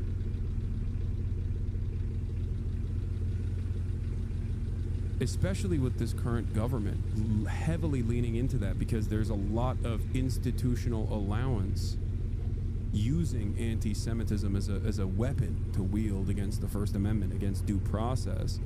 Like, a lot of people, I think, don't understand that this is simply the entry point for this administration to enact a very scary agenda, to make it so that any criticism of Trump inevitably will be prosecuted with the full extent of the law. You'll be a terrorist. But the entry point into it is through anti-Semitism, through claiming that you give a shit about anti-Semitism, and liberals have allowed this administration to continue doing so. They've allowed it. You see it. There's too much time and too much money that was expended by pro-Israel groups that center themselves around like Jewish advocacy groups, even though they're not. They're just Israel advocacy groups, and they have virtually invaded a lot of think tanks and colleges and whatnot to create this idea that, like, yeah, this conflation is real. Israel is for the Jews, and Jews are for Israel, and if you criticize Israel, you hate the Jews. There's, like, think about it. There are I can't think of a single other instance where, like, shitting on Christians in a country that is, like, bouldering towards Christian nationalism right now, shitting on Christians in this regard does not get you this same level of punishment. Okay? Shitting on no other marginalized group will ever get you this level of punishment. As a matter of fact, it will get you promoted. Really. Right? Yet. You're right. Yet. You have a single fact to back that up? Which part? Do you think that like white supremacist anti-black sentiment is something that will cook you up in this country? All the parts. What do you want me to source? I can source anything you want me to source. In terms of the money spent from Zionist groups like pro-Israel groups, I mean, that much is. I mean, look at AIPAC as a starting point.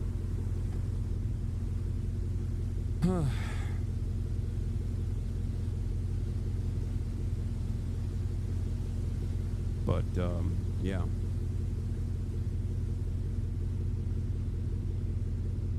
In terms of the administration using anti-Semitism as a weapon to crack open and set very dangerous precedents against free speech, look at the ongoing legal battles that are taking place with Mahmoud Khalil, with the Turkish PhD student, with the Korean American who was almost deported but was stopped because they just couldn't find her.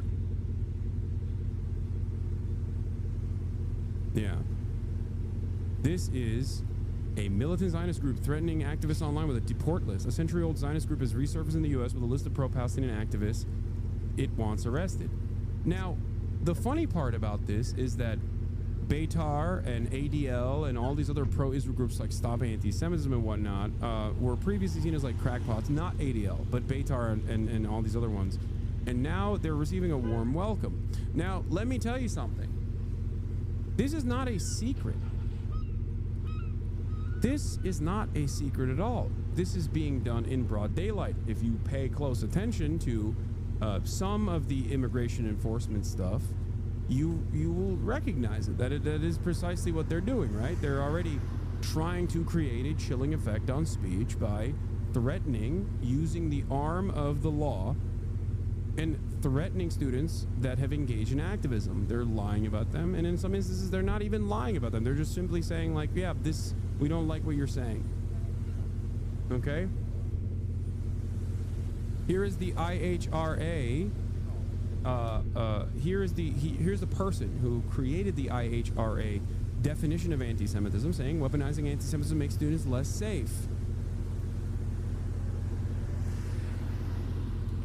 None of this, of course, matters because it's not about anti-Semitism. It's not about combating anti-Semitism at all. If you think that, you're fucking delusional. It has always been about silencing anti-Israel protests and then using that new expanded, that new precedent that you set against the First Amendment and expanding on that by declaring anything and everything a terrorist.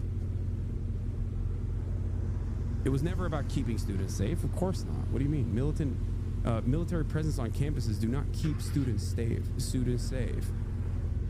Destroying free speech on college campuses does not make students safe. The exact opposite. But the thing I wanted to show you in terms of like facts on the matter, because it sounds like this scary conspiracy, it almost even sounds like an anti-Semitic conspiracy, right? Like, oh, Jews control the media, blah, blah, blah. Is that what you're saying? That's not what I'm saying at all. Here is Izzy Breen, who himself is Jewish. Not that it matters, but expanding on this, something that I've talked about a lot. Project Esther, a national strategy to combat anti-Semitism. Izzy says the biggest reason the government officials aren't giving any specifics about the criteria by which these arrests and deportations are selected is that the criteria is pro-Israel think tanks and advocacy organizations created lists of troublesome individuals and gave them to us. They're not hiding it. Beitar is one of these militant Zionist organizations, ultra-Zionist organizations that are insane. They're rabid. They're psychopathic. The fact that they are able to operate as a 501c3 on U.S. soil is insane. This sounds like an anti-Semitic conspiracy theory, but not only is it real, the people who created these lists were super proud of it and put on papers on how to do it. This is a PDF from the Heritage Organization Foundation website, the Heritage Foundation website. Project Esther, a national strategy to combat anti-Semitism, National Task Force to Combat Anti-Semitism. This paired up nicely with Project 2025. This is something that I covered, something that I talked about when they revealed this. Okay, the Torah in the book of Esther, Megillah Esther, tells us that in the mid-4th century BCE, a thriving Jewish community in ancient Persia risked extermination. Haman, a Persian king, Ahasuerus, prime minister, vizier, angry because of Mordecai, a Jew, refused to bow him, told the king, There's a certain people scattered and separate amongst the peoples throughout all the provinces of your kingdom, and their laws differ from those of every people, and they do not keep the king's laws. It is therefore of no use for the king to let them be. If it pleases the king, let it be written to destroy them, and I will weigh out 10,000 silver talents into the hands of those who perform the work. Bring it into the king's treasuries. Ironically enough, I'm currently playing out in the 1400s in Kingdom Come Deliverance. I'm on the mission now where I'm defending the Jewish quarters from Sigismund's pogrom. But having said that, it's not just about this is just an entry point of the conversation. Here it is. Purpose: named after the historic Jewish heroine who saved the Jews from genocide in ancient Persia, Project Esther provides a blueprint to counter anti-Semitism in the United States to ensure security and prosperity for all Americans. Tatslinkov, is this more enlightening for you? Are you learning things? Did you already check out after you said, do you have facts on the matter?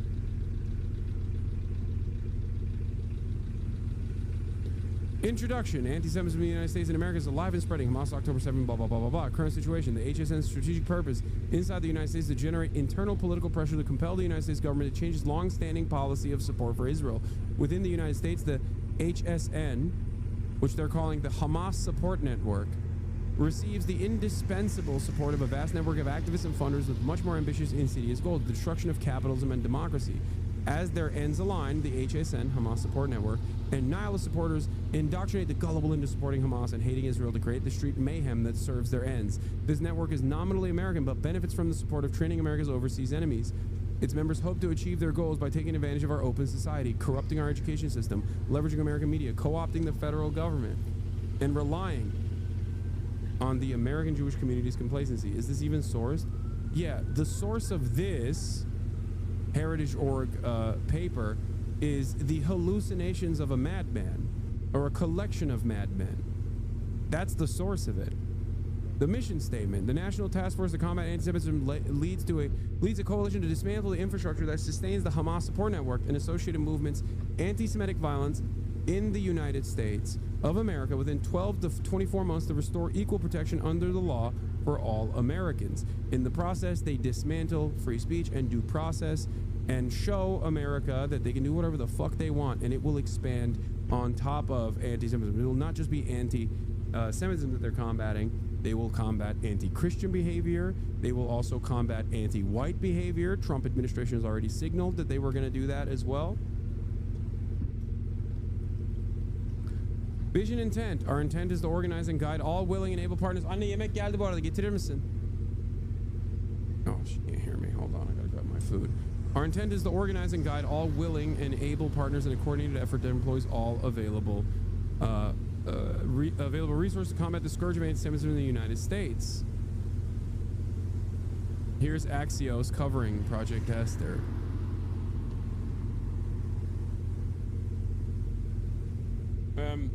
Brad?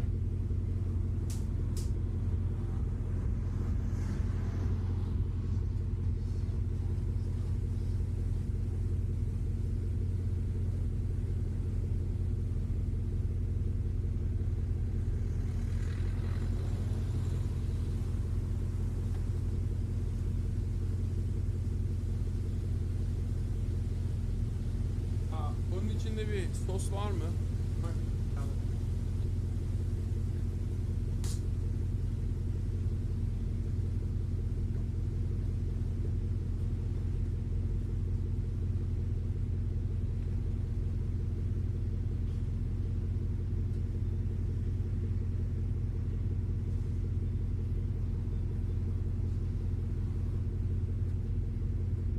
Okay. I just wanted the salad dressing. I don't want anything else. You can take the rest. Here. Thank you. Thank you, Mom. Yeah, there's PETA. All right. But yeah, everything that the Trump administration is doing right now, they are following through on this agenda. Ironically enough, the Project Esther document also ends with the first they came for the communists poem. For their sources, hold on. First, they came for the socialists, and I did not speak out because I was not a socialist. Ironically enough, they literally in the beginning talk about how they want to eradicate socialism from public discourse. Isn't that funny? They talk about how they must eradicate, they must eliminate. I would like to see all the food you just got. No. Worry about your own damn self, okay? Goddamn. They literally say we have to combat the Hamas support network because they're socialists and they want to undermine capitalism. And we have to go after these like scary people. And you know, first we must do it by first going after, not the socialists this time, but going after the people that we have branded as Hamas supporters.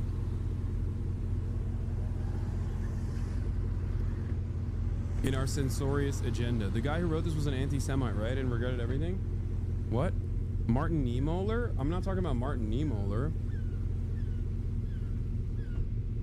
Martin Niemöller was a, I think it was a, what is it, like a Lutheran or Protestant, whatever. He was a fucking German priest at the time. And he talked about how it was dangerous for him not to give a shit about anti-Semitism. And originally supported the Nazis. And then realized, uh-oh, they eventually came for me as well. Yeah, he was like a right-wing priest who didn't give a shit about the growth of the Nazi movement, only to realize far too late that the Nazis would eventually come for him. Yeah. Martin Niemöller, I think, is a great analog for many otherwise progressive, but still liberal Zionist Jews in this country.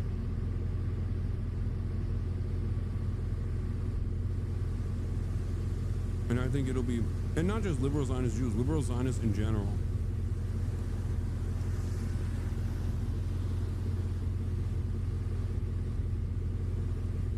It will be far too late.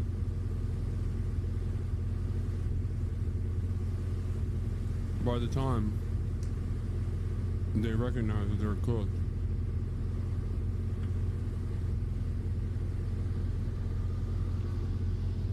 Anyway.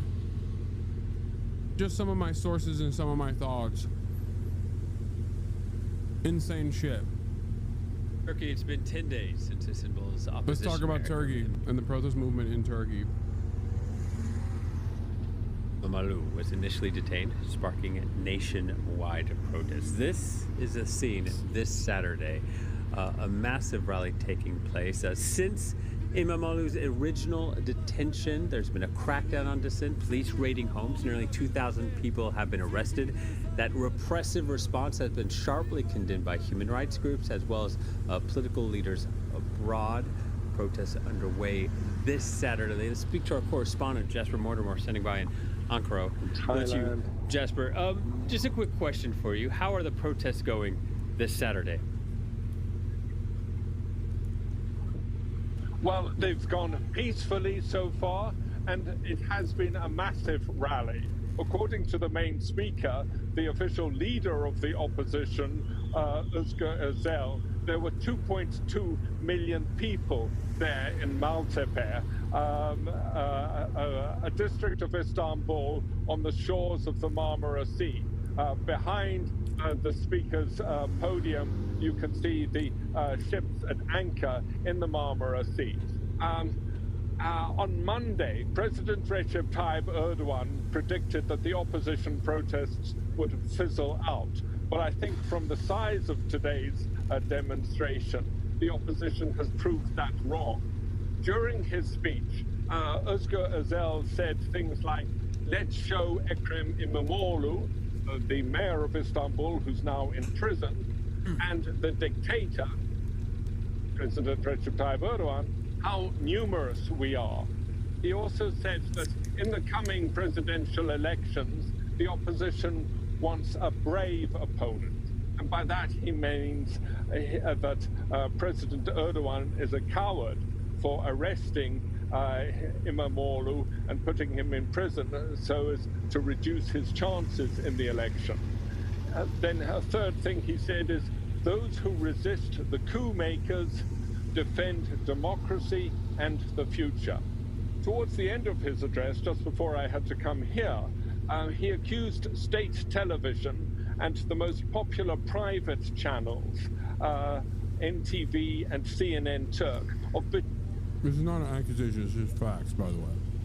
betraying Turks. And he said, you know, here, as I'm speaking to you now, NTV is showing a weather forecast. And I changed to the NTV channel, and Zell was right. There was a weather forecast. A few minutes later, NTV began its news report, and Ekrem İmamoğlu was item number 4.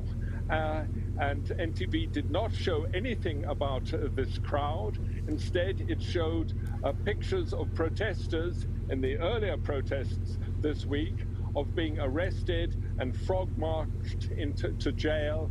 And the commentary was talking about how protesters will get sentenced from anything like 3 months in jail to a year in jail.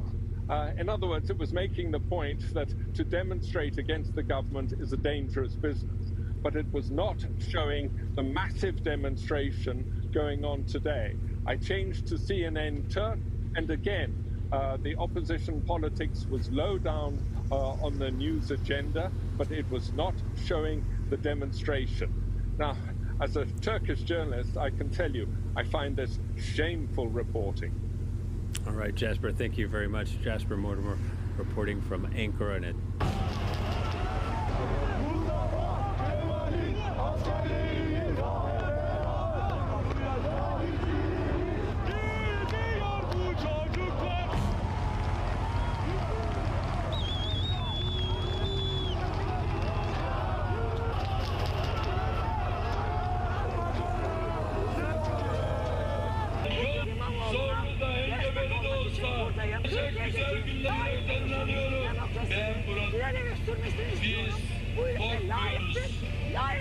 Ama korkakların kim olduğunu biliyoruz.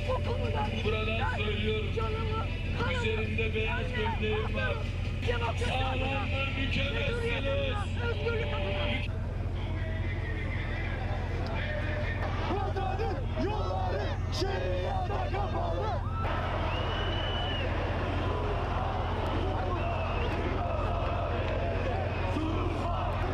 Oğlum taşak mı geçiyorsun benle sen? Taşak mı geçiyorsun amına koyayım? Ciddi misin şu anda?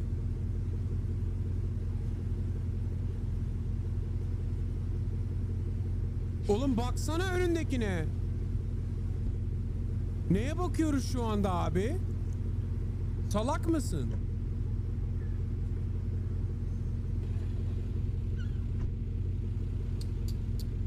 Now we got fucking the same shit that you guys do all the time in English. Now we got fucking Turkish chatters doing too. Pissing me off. What is the #1 troll in this fucking chat? Oh, did you cover this? Can you please cover this? This motherfucker's doing it in Turkish now. I swear to God, bro. All of your brains are rotted. Pissing me off. God damn it.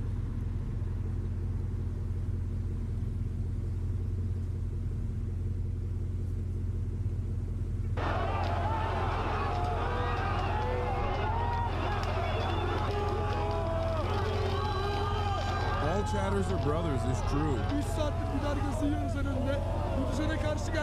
All chatters are bastards too though. Pes etmeyeceğiz hiçbir zaman. Hiçbir zaman başa inmeyeceğiz. 3 saattir biber gazı yiyoruz. Burada miting yapılıyor hala. Bir kişi yardıma gelmiyor. Bir tane milletvekili, bir tane başkan. Kimse yardıma gelmiyor. Burada halk biber gazı yiyor. Orada insanlar konuşuyor. Buraya yardım edin.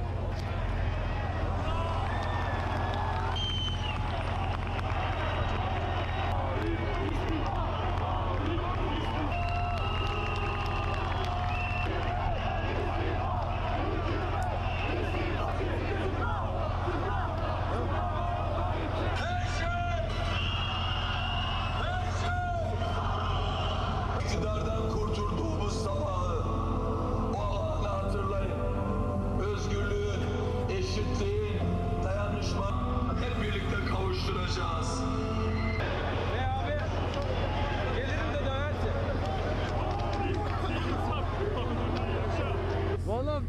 elimizden geldiğince polise iyi davranmaya çalışıyoruz ama suçlu suçsuz kim varsa gaz, plastik mermi yağdırıyorlar. Biz elimizde sadece pankartlarımızla burada direniş için varız.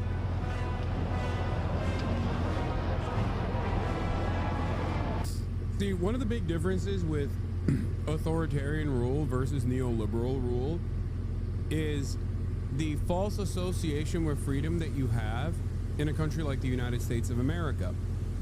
Everyone in Turkey, unless they're like super regime pilled, unless they're like dick riders of AKP,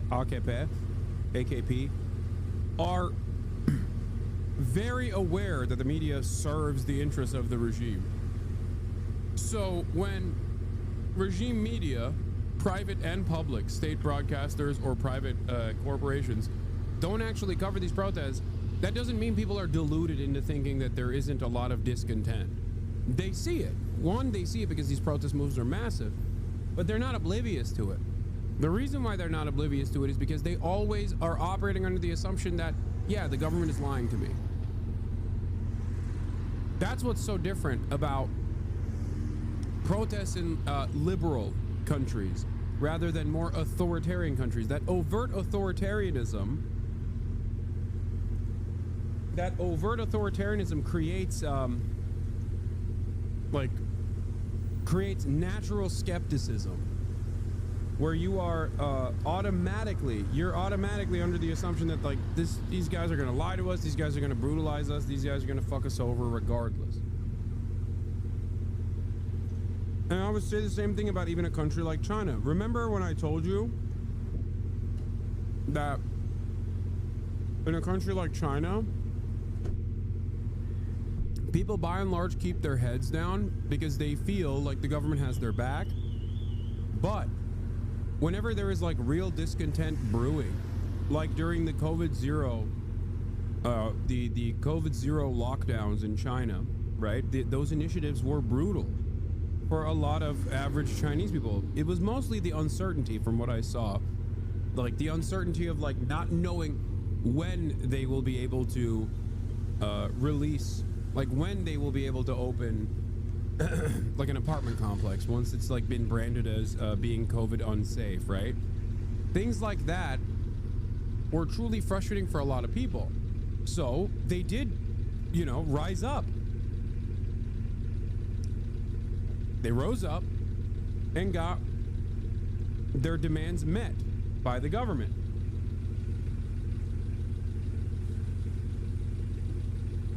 Now, the inverse of this, of course, is when the government doesn't respond to the fervor, the real populist mobilization, the real popular mobilization against the government, and increasingly in that process, they have to become more aggressive, more prosecutorial, more invested in like jailing dissidents and things like that.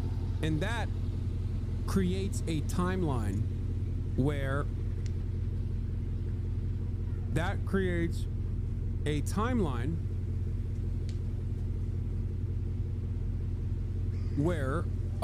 the government can only continue the pressure for so long, it will inevitably collapse. That's where we're at right now. Either the Erdogan government responds to this public pressure inevitably and yields and releases İmamoğlu and will eat away a lot of their popularity in the process, because like if they do that, then they're basically caving. The reason this is happening is because of the Mossad. A lot of Turkish people believe so, and don't forget that half of Istanbul owned by Jewish people. Hell yeah, we got fucking a Turkish Mossad guy. Yeah, no, totally, dude. Yeah, Recep Tayyip Erdogan is too aggressive a foe of Israel. That's why they want to overthrow him. Yeah. Mossad made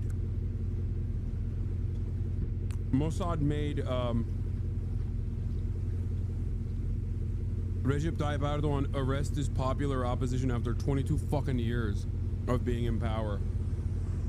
Mossad did hyperinflation. Get the fuck out of here.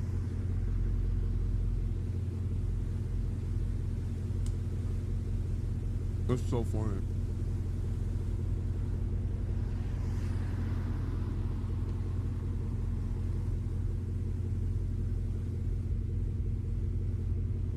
I wonder. That chatter said Istanbul with an E. So I wonder if it's like a Turkish hog or one of these like weird Arab dudes who like Erdogan because they actually believe the marketing and think that Erdogan is actually an enemy of Israel. Because if you think that like Erdogan is an enemy to the state of Israel, you are fucking so dumb.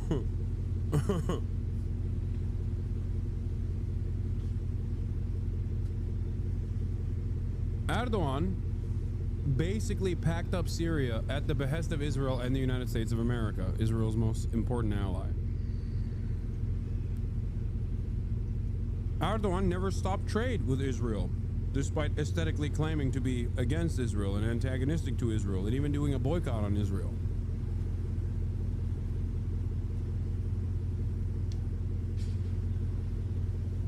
Just because pro-Israeli accounts on Twitter are too stupid to recognize that doesn't mean that it isn't the case.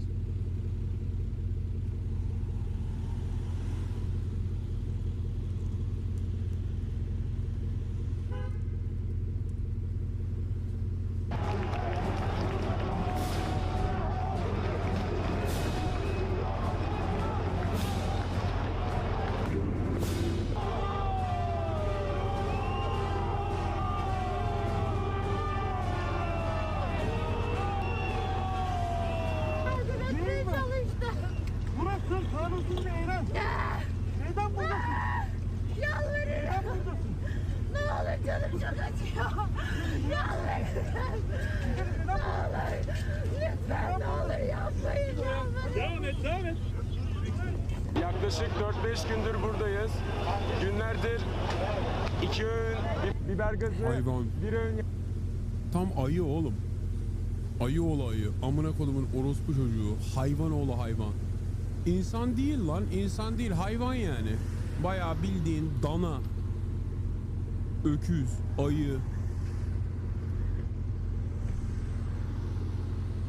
Domuz.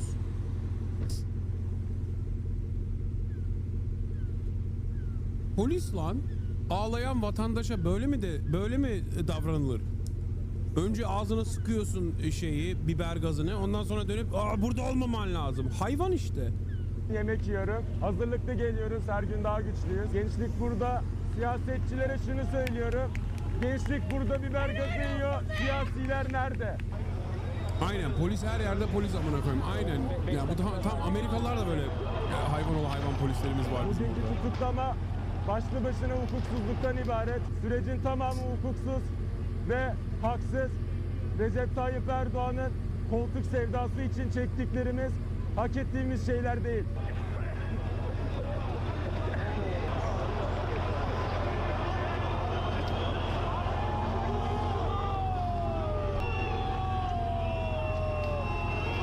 Bugün burada olmamızın tek nedeni senelerdir bizi umutsuzluğa düşüren bu düzene karşı bir ses çıkarabilmektir özünde.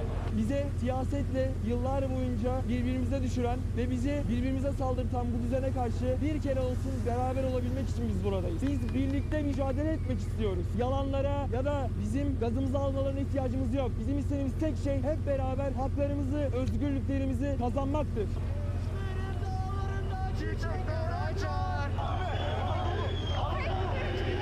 Seçme ve seçilme hakkımızın gasp edilmesi, irademizin protek altına alınmaya çalışılması, iktidarın kendisine rakip gördüğü bir adayı demokrasi kurallarını hiçe sayarak... Are Turkish police more brutal protesters than American police? Yes and no. I don't know if they've killed anyone yet, and the American police certainly did during BLM. So, in a way, they are way more... They're way more... I mean, cops are cops everywhere. That was what the one chatter was saying. Like, this is the purpose. This is the entire reason why police exist. So, In some ways, I think that they are, they're less lethal than the American police force is. That one is a certainty, by the way. And this isn't to defend the Turkish police at all. I'm not. They're fucking animals. But I would say that they're less lethal than the American police by and large. But they still beat the fuck out of protesters. It's like ruthlessly lynch them.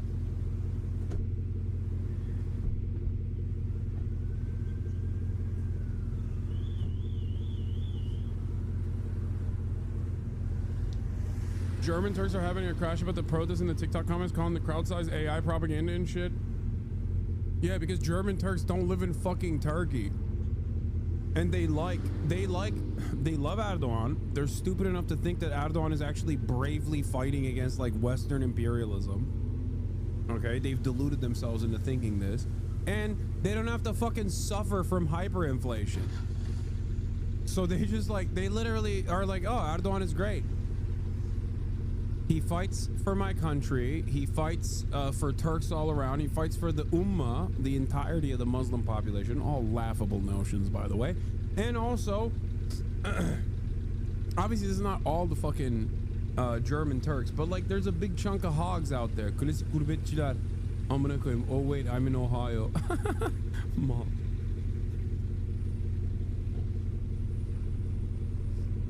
Turkey is the only country left that can stand up against Israel. I don't like Erdogan either, but destabilize the country will open so many opportunities for enemies to step in. How when Angela Merkel plays neutral, that is considered... Wait, what? Please explain yourself. Turkey's not neutral, dummy. You're fucking stupid. What are you saying? There has never been a moment where Turkey has demonstrated neutrality against the state of Israel. Turkey has always been an incredibly important ally to Israel. Turkey is a NATO country.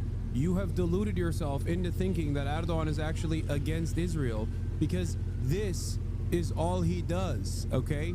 You never look at his actions. You only hear him go like this. You're going to think, oh, wow, this is the most anti-Israel guy on the planet. Holy shit. No, that's not playing both sides. That's being a fucking liar. The only thing he's playing is his fucking fan base that thinks that he's actually anti-Israel in any capacity. He's not. Actions are way more significant and way more important than words. What are you talking about? He does that for his own benefit. He does that one. No, that's not by playing both sides, dumb fuck. If he was playing both sides, he would at the very... No. If he was playing both sides, he would actually incur genuine penalties on Israel.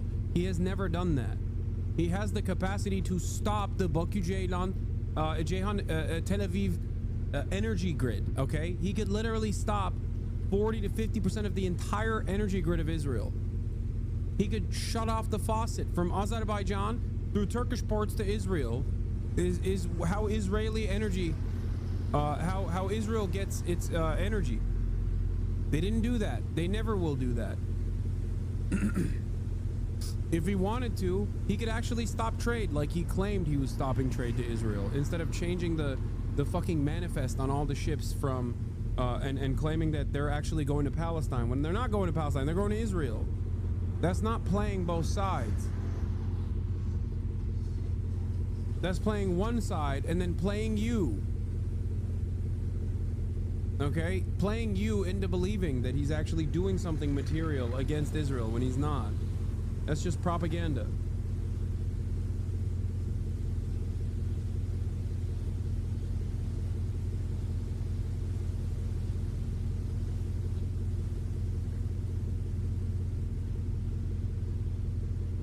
Hukuku içe sayarak ekart etmesinin bir sonucudur bu. Bizler de oyumuza, irademize sahip çıkmak için.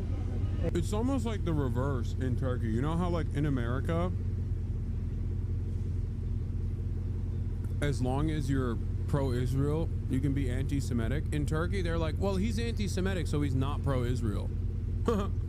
Like,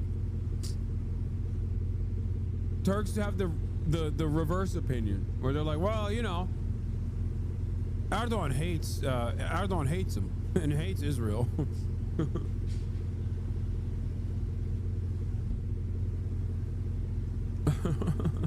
Ekrem İmamoğlu şahsında seçme ve seçilme hakkımızı korumak, gasp edilmesini engellemek için buradayız. Gurbetçiler bana diyor ki Tayyip giderse dış güçler ülkeyi bitirecek. Oğlum bu en komik hareket bu abi. Gurbetçiler anlamıyor. Dış güçler zaten anasını sikti Türkiye'nin yıllardır. Soğuk savaştan beri Türkiye'nin anasını sikiyor dış güçler. Türkiye NATO ülkesi. Neden Amerikan emperyalizminin köpeği Türkiye? Neden Amerikan base'leri var her yerde? İncirlik ne abi? Amerika'nın nükleer füzeleri bizim ülkemizde. CIA direkt olarak ülke ocaklarını açmış bir grup yani. Ülke ocakları ve MHP partisinin bütün gücü CIA'den geliyor. Ya böyle bir olay yok. Türkiye şu anda Erdoğan'ın altında Amerika'nın uşağı aslında yani. Dış güçler zaten kullanıyorlar Türkiye'yi. Bu nedenden dolayı Erdoğan gidiyor diyor ki abi İsrail'in anasını sikeyim bilmem ne falan diyor. Ondan sonra gidiyor İsrail'e yine götünü veriyor yani her gün. Neden veriyor? Dış güçlerden dolayı. Salak bu insanlar. İnanıyorlar adamın karpuz satıcısının söylediği şeylere inanıyorlar. Bu kadar basit yani. Bizde de var böyle. Liberaller vardı böyle şeyde Biden'ın altında. Dönüp diyorlardı ki Biden diyordu ki Netanyahu çok kızdım sana diyordu. Ondan sonra gidiyordu 2 trilyon 2 trilyonluk bomba veriyordu ertesi gün.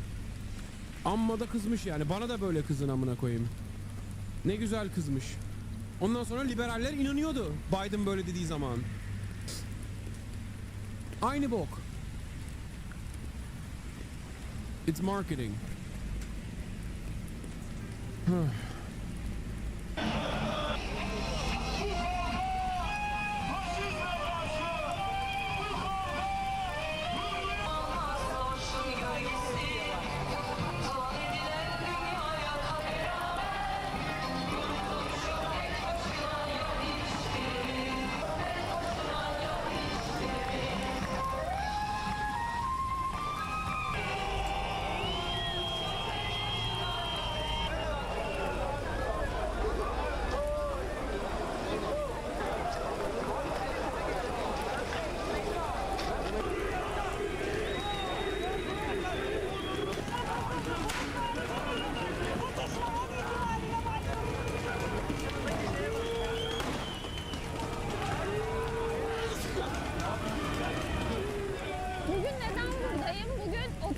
kabul etmediğim için buradayım. Ekrem İmamoğlu'nun kutlanması bizim artık bu ülkede seçim olmayacağını kabul etmemiz anlamına geliyor. Bu otokrasiyi asla kabul etmiyorum. Cumhuriyet için buradayım. Geleceğimiz için buradayım.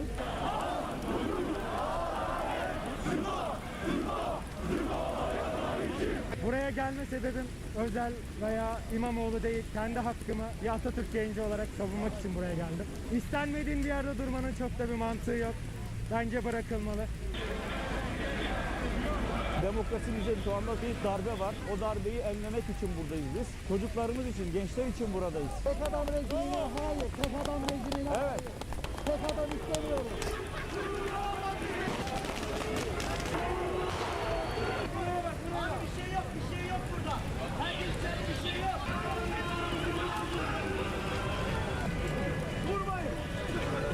Milletvekillerimiz alanlarda, şerli grup halinde tüm genç kardeşlerimizin yanında.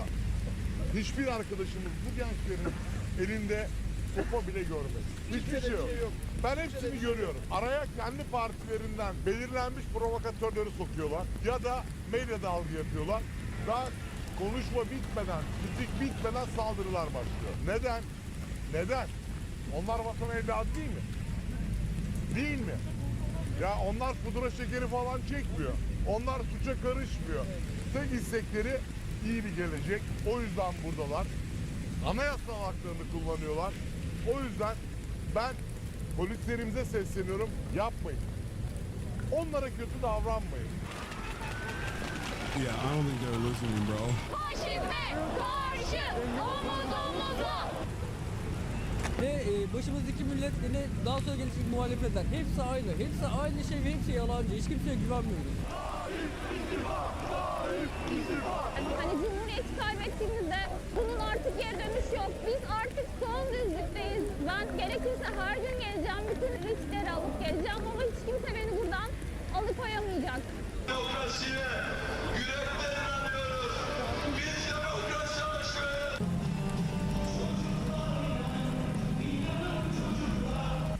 One good thing about these incidents is the ACAP movement has really grown in Turkey. I see everyone, including my friends, shitting on cops. There's a lot of ACAP 1312 graffiti all over the place. I counted like 18 a few days ago on a walk. Yeah. Polis Hasan, emir kuluyuz biz diyorlar. They're saying they're following orders. They're a slave to their orders. That's what they're saying when they ask the cops directly. Why do you do this?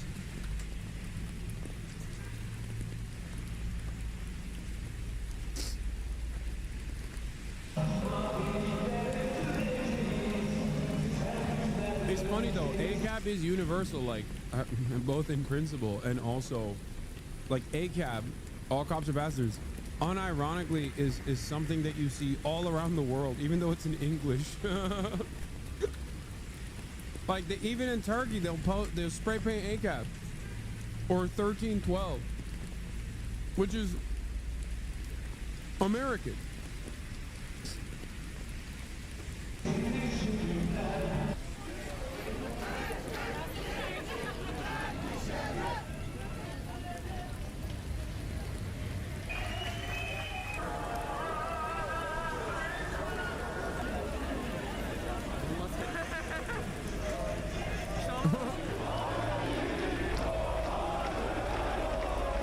Biz AK Partisiz dine, CHP'siz Atatürk'e, MHP'siz milletimize, vatanımıza, HDP'siz Kürt'e hepsine sahip çıkarız. Biz halkız. Polise taş atan bizden değildir. Erdoğan'ı da istifaya davet ediyorum. Senin kardeşine, oğluna, kızına, bu insanlar sahip çıkıyor ya. Kendine Biz polise müdahale yapmadığımız sürece gelip bize biber gazı sıkıyorlar. Küçücük çocuklara, kadınlara tekme atıyorlar. Kadının kafasını yarıyorlar, taşla saldırıyorlar. Gece 2 gündür buradayım, gözaltına aldılar. Bu sabah çıktım, dün geceden bu sabah çıktım. 18. Hiçbirine hakkım helal değil.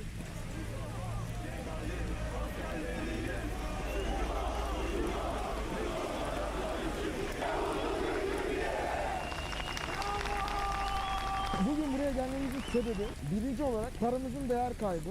Ben de bir eylemci olarak buradaki eylemcileri kınıyorum. Türkiye Cumhuriyeti Cumhurbaşkanı... Bro's rocking the Gucci hat, being like hyperinflation is hit us hard. I mean, no disrespect. I mean, respect. ...Başkanlığı makamına kimse küfür edemez. Ha buradayız. Adaletin yanındayız. Adaletli bir seçim istiyoruz. Kesin sahte, pazardan almış. Kesin, %100. Is most likely a dupe. He probably got it at the bazaar. Seçim öncesinde yapılanlardan dolayı buradayız. Kadınlara olan eşitsizlik, haksızlıklardan dolayı buradayız. Dergahlarda çocuklara istismarlardan, onlara haksızlıklardan dolayı buradayız. Yani buradayız. Biz bu ülkenin vatandaşıyız. Biz bu ülke için savaşırız. Biz buradayız, halkız. Biz burada. Kim? Başka kim olacak? 15 Temmuz'da da çıktım. Yine çıkıyorum. Haksızlığın her zaman karşısındayım. Kendim için kalmadı hiçbir şey. Umut yok. Hiçbir şey yok. Sadece 1300 lira para alıyorum, yemin ediyorum günlük. Yol param 300 lira. 1000 lira, 600 lira kenara koyuyorum kiramı ödemek için. 400 lira kalıyor. 400 lirayla sigara, işte yemek, öyle hayatta kalmaya çalışıyoruz. Ama yani ben doğduğumdan beri bu adam burada. Yani değişsin. Ben kötü demiyorum, veyahut da bir şey demiyorum. Değişsin istiyorum.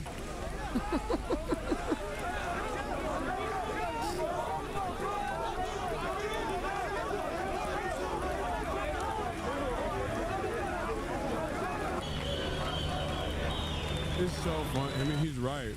He's like, this motherfucker's been in power since I've been born. I just want change, please. It's like such a normal take to have.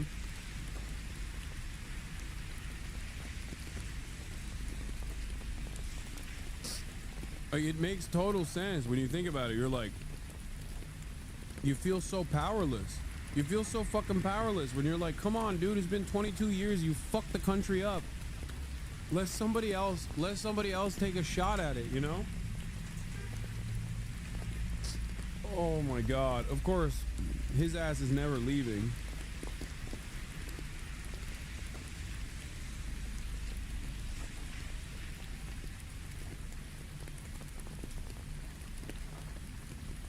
Oh, I don't know. We'll see what happens. I fear that this will only escalate on the Erdogan side.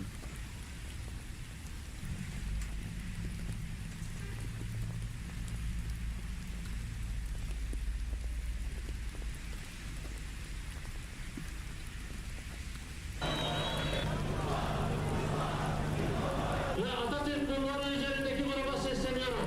Toplanan gruba sesleniyorum. Dikkat, dikkat. Yollar araç trafiğine açılacaktır. Lütfen sessiz bir şekilde dağılın. Atatürk Bulvarı üzerinde.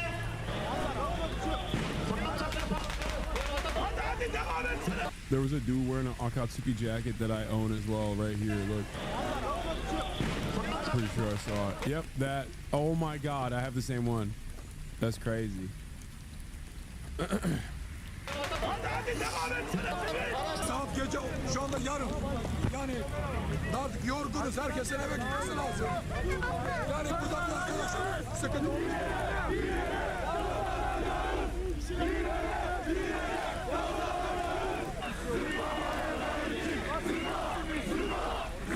I don't know why, like, this coalition also has, like, supposedly nationalist figures as well. People throwing up the fucking Grey Wolves, but I am a little, like, I'm a little out of touch with all of the minutia of Turkish politics. So if there's any Turkish chatters in here, you can tell me why they're fucking throwing up the Zafer Partisi diyemem.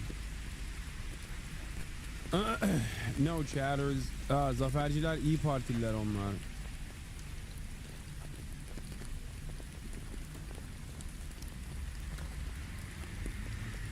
So there's two different factions that broke away from the MHP. There's like two different nationalist, ultra-nationalist factions. One is İyi, one is Zafer. And they also throw up the Grey Wolves symbol. But they're a part of the opposition now. İyi Parti altı come to Zaferci onlar. Yeah, or I guess Zafer is like the victory party instead of İyi. Abi ülkücüler sokağa almış Kürtleri arayı bozmaktan başka bir bok yapmıyorlar, polisleri savunuyorlar. Çünkü işret MHP'nin değil Türklüğün sembolü.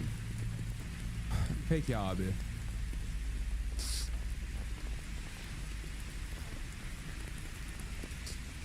Çok iyi ya. Yani bayağı normalize etmişiz artık faşizmi. Helal olsun, ne diyeyim yani.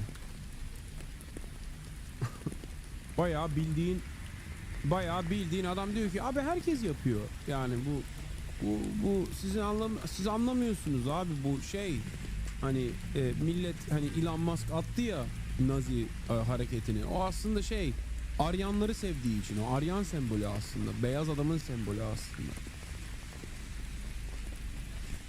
Evet, Gen Z korkunç bir şekilde racist. Okey. Normal. Her yerde böyle amına koyayım. Bizde de böyle. I'm terrified of like the new growing movement within Turkey. Even a part of the opposition amongst the youth is not like a liberal take or a socialist one, which would be far more preferable, but instead is like kind of fascist. Not even kind of. Polis konuşuyor. 15 Temmuz Şehitleri Caddesi üzerinde toplanan gruba sesleniyorum.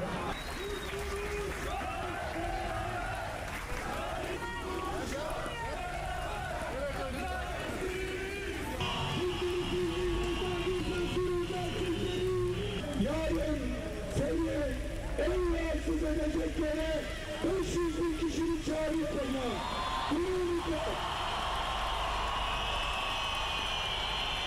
diğer illere nakiller planlanıyor. Bir iktidar düşünür ki 2025 yılında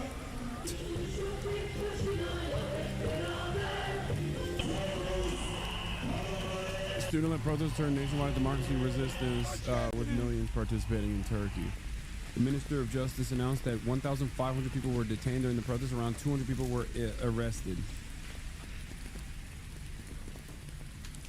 The opposition vows to continue protest. You know what's crazy, actually? You know what's crazy? Those numbers are, in comparison to how many people are protesting, the president's tariff plan. in comparison to how many people are protesting, those numbers are actually pretty fucking low in comparison to America. In the United States of America, our government, under the Brandon administration, detained 3,500 protesters.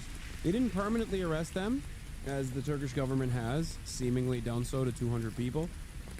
But those protests weren't as large in comparison, even though it was across the entire year. Those protests weren't as large as this one here. Çünkü bizde silah yok AK. Onlarda da yoktu ki abicim. Amerika'daki protestocularında da yoktu ki silah. Okuldakilerden bahsediyorum. In school, I'm talking about the student activism, like specifically the school protests.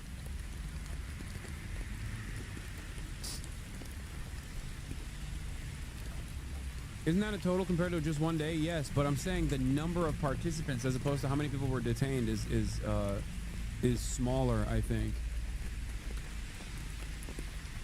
But look, the point is that the benefits for the government are the same. They're doing it so that, you know, you stop protesting. They want to penalize you for protesting. They want to punish you for protesting, so you stop protesting. That's the whole goal. That's the sole purpose. That's what is known as the chilling effect. Abi silah olsa vurup vurulmayan mı kalır bizde? Aynen. Bizde de böyle ama. Vuruyorlar vallahi. İyi değil. It's not a good thing to have guns.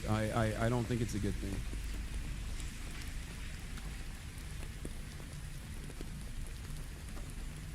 It's just interesting seeing like people throw up fascist symbols while also resisting against the authoritarian nature of the Erdogan government. Like, it doesn't make a lot of sense when you think about it, but I guess that's how universal the pain is for Turks in general. Erdoğan da faşist yani. Faşistin önde gideni.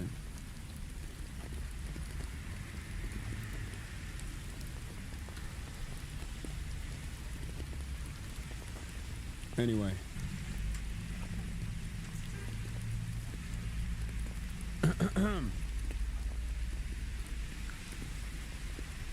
Hasan abi, neden Türkiye'deki Türkler Türk dışındaki insanları seviyor ve kozmopolit bir topluma karşı çıkıyor? Ne?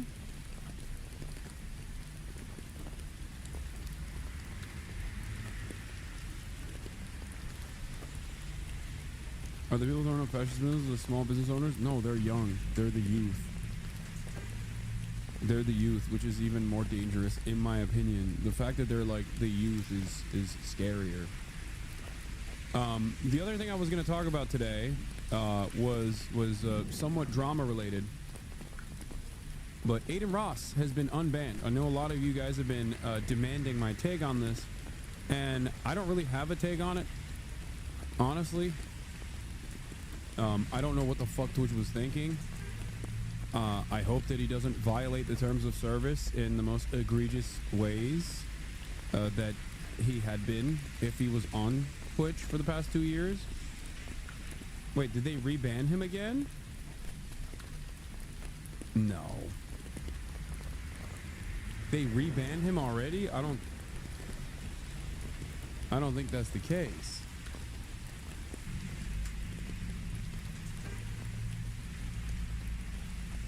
There's a ADINROSS cousin account with 281,000 followers, but I don't think he's banned. Azmongold Türkiye hakkında konuşuyordu ve görüşleri berbat, rezaletti. Ne dedi abi Azmongold Türkiye ile ilgili? This is what Sina said apparently.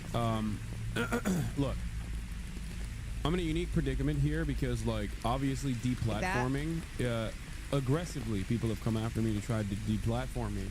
Having said that, there are understandable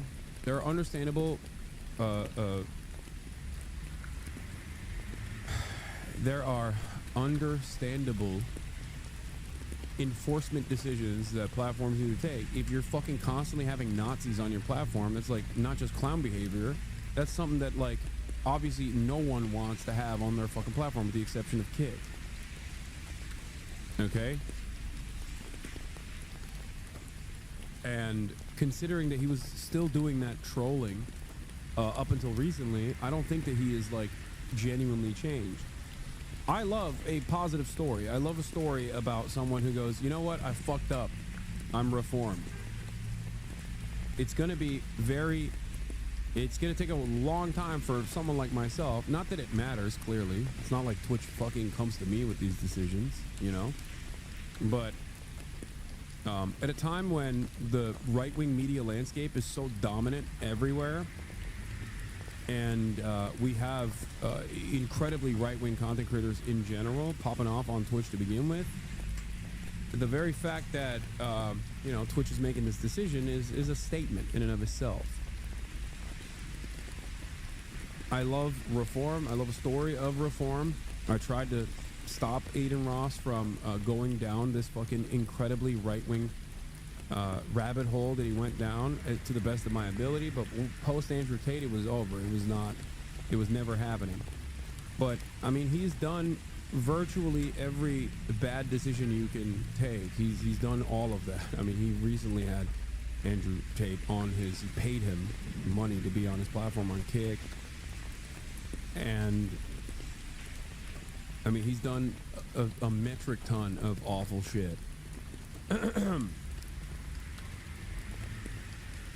And there's not really much I can say or do about this process. I would want, I hope that he is more limited. I hope that he is limited in what he can and can't say now that he's on. Now that he's on Twitch, maybe that's the silver lining. Maybe I'm just like desperately looking for a silver lining here because I can't comprehend why a company that ostensibly cared about what kind of content is allowed on the platform would make a decision like this. Probably gonna do safe streams on Twitch and be edgy on Kick. Yeah, but even then, that just... Do you not think this was going to happen? You act like there isn't a rightward shift. No, I see that. No, I do see that. Look, people will say, Hasan, you're biased. Hasan, you're woke. Hasan, you're gay. Whatever the fuck, okay? I just don't want other content creators to get fucking destroyed by this kind of toxic behavior. Okay? That's it.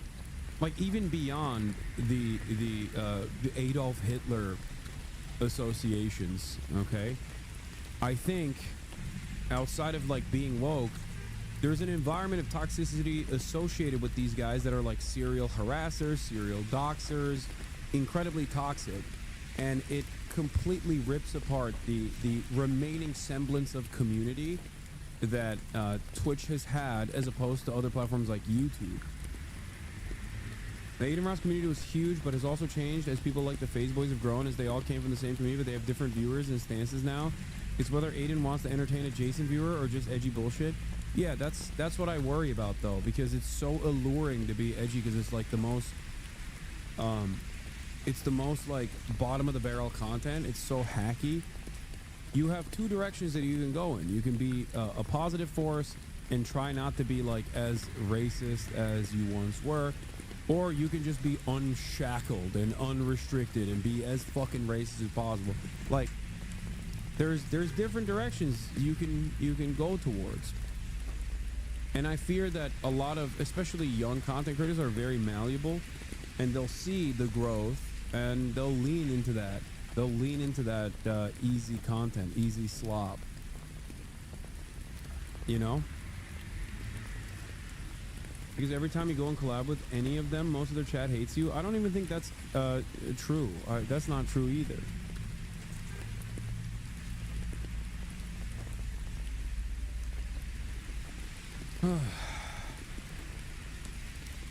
How They don't push their views onto their viewers? What do you mean? Their viewers have these views. Why do we not just shit on these people like 100 at all times? I don't get the streamer universe where everyone's kind of charitable to each other. The stakes are so low no matter what. Because we're fucking powerless, dumb fuck. Do you not see this? Do you not understand? That's why it's laughable when other content creators will be like, Hasan controls Twitch. He controls Twitch. He dominates Twitch. Twitch runs on his opinions. Like, clearly not. Okay.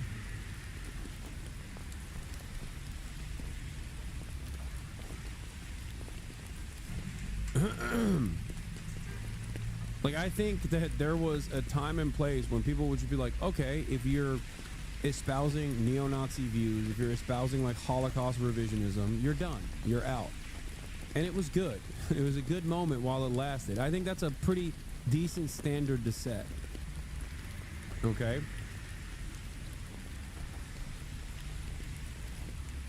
But then even beyond that, I think that there is a... No, big disagree. There's a big difference in not having a say on whether or not he's unbanned and openly saying, I don't know, maybe he changed, good luck. Yeah, I think these are people that just don't want the endless torrent of fucking hate coming their way. Doxing, swatting, shit like that. Because let's be fucking real. ADINROSS entertained that for years. He actually... He literally fucking... He hyped it up. He loved that shit. 100%. And he got rewarded for it. And he never actually turned around and said, yeah, maybe this is not the way to go. Hasan, I like your mansion. Thanks, man. ADINROSS literally said he would give $1 million in cryptocurrency to anyone who finds fucking dirt on me. Like, that's the type of shit he was doing. And that was not that long ago. It was a couple months ago.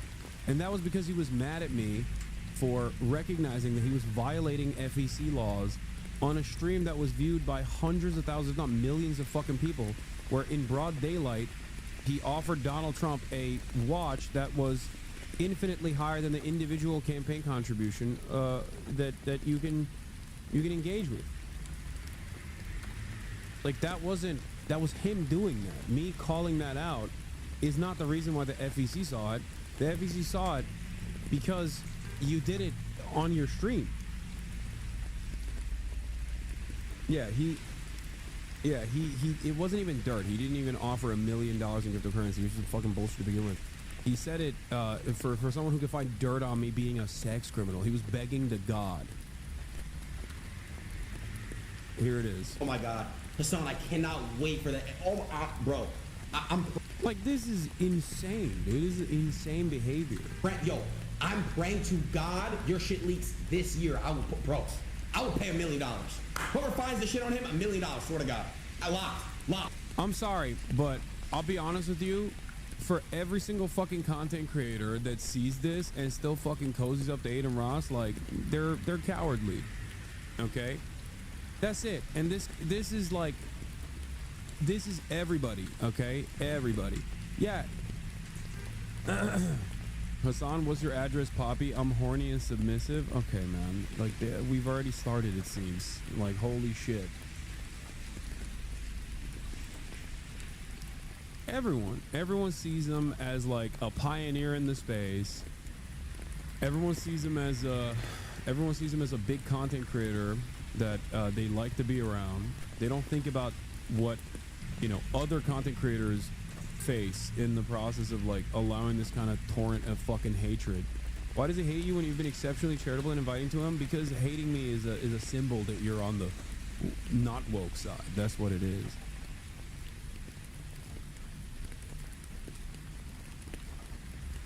Yeah. So I feel like this type of behavior at a certain point was like checked by our social boundaries. It's really fucked up. I'm praying, bro. Alan, I know. Yeah.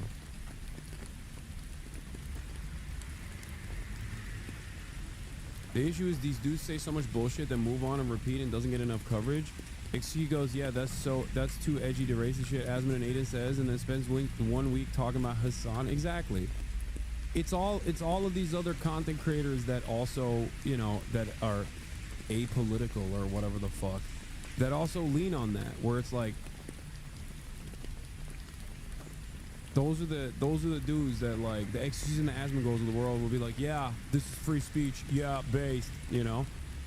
Or every now and then when they push it too far, we'll go, oh, that's too edgy, but then they move on. But then they spend a week and a half talking about, like, me saying cracker or something, you know what I mean? Like, that is the environment that we have all played a role in cultivating at this point, and it's not one that is nice, you know? It's not one that's positive, it's not one that is nice. It's one that is so fucking unimaginably toxic that it actually harms the very same Twitch streamers that, like, lean in on it and even recognize that it fucks them over too, but they're too cowardly to fucking put their face and name out there. They just want to be an asshole without any accountability whatsoever, and they think that this is a decent freedom, even if it, like, inevitably blows up in their own faces. Because, like, every streamer gets fucking doxxed and swatted and have to deal with, like, psychos and stalkers and shit like that. But then when you turn around and, like, lean into a streamer that is pushing their fans to engage in this sort of behavior, you're basically saying, like, no, this is permissible, this is allowed, this is good. So the problem is not just about political opinions and whatnot. Even though that in and of itself is, like, really fucked up, you know.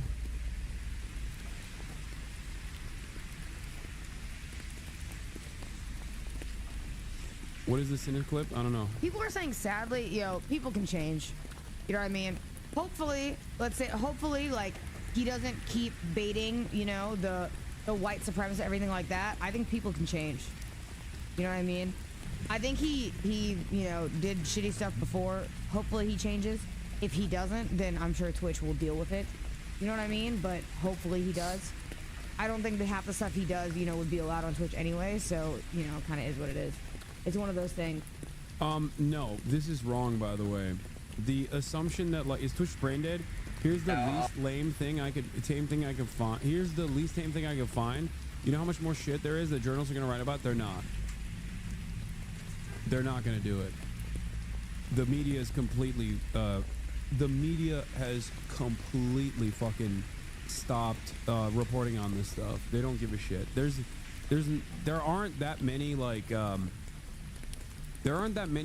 right-wing trackers to begin with. But I mean, think about it. It's not even, this isn't even about ADINROSS. What I'm talking about is not ADINROSS at all. This is a much larger problem within media right now, is that in the post-Trump second term universe, like, how much stink is being brought up about people who are overtly anti-Israel being fucking disappeared off the streets for no crime whatsoever.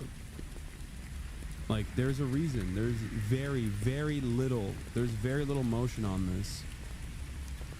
Yeah, Asmongold when ADINROSS is unbanned. Twitch only cares about feedback and advertisers. Asmongold when Hasan is unbanned. Incoherently ramble. They don't care about bans. They only care about feedback and advertisers. So if they can keep somebody unbanned and not lose advertisers, then they'll do it. I mean, he's not wrong about this take, by the way. He is. He is right about this. That's the only thing that matters. So yeah, that's it. My point is they have no consistency or principle. No, they don't. The only consistency or principle they have is doing whatever the public wants in a way that's beneficial for themselves. Yeah, I mean, he's not incorrect about this assessment, and he's basically saying that, like, Twitch makes this calculated decision to unban ADINROSS because they don't think that, like, no matter how fucking toxic ADINROSS is, or no matter what he has done in the recent past, it's a different universe now. Like, culturally, we're in the post-woke era where any expression of toxicity, any expression of right-wing sentiment, any expression of saying, like, fuck woke people is not gonna especially by institutions, is not going to cause a lot of harm. So yeah. Yeah, they're looking at the situation with ADINROSS and saying like, yeah, he's no longer as like he's no longer as a scary of a person to have on the platform because it won't harm our bottom line, is the way they see it.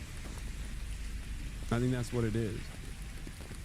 Yeah, I mean, guys, Donald Trump was on his fucking broadcast. That's a legitimizing factor, you know?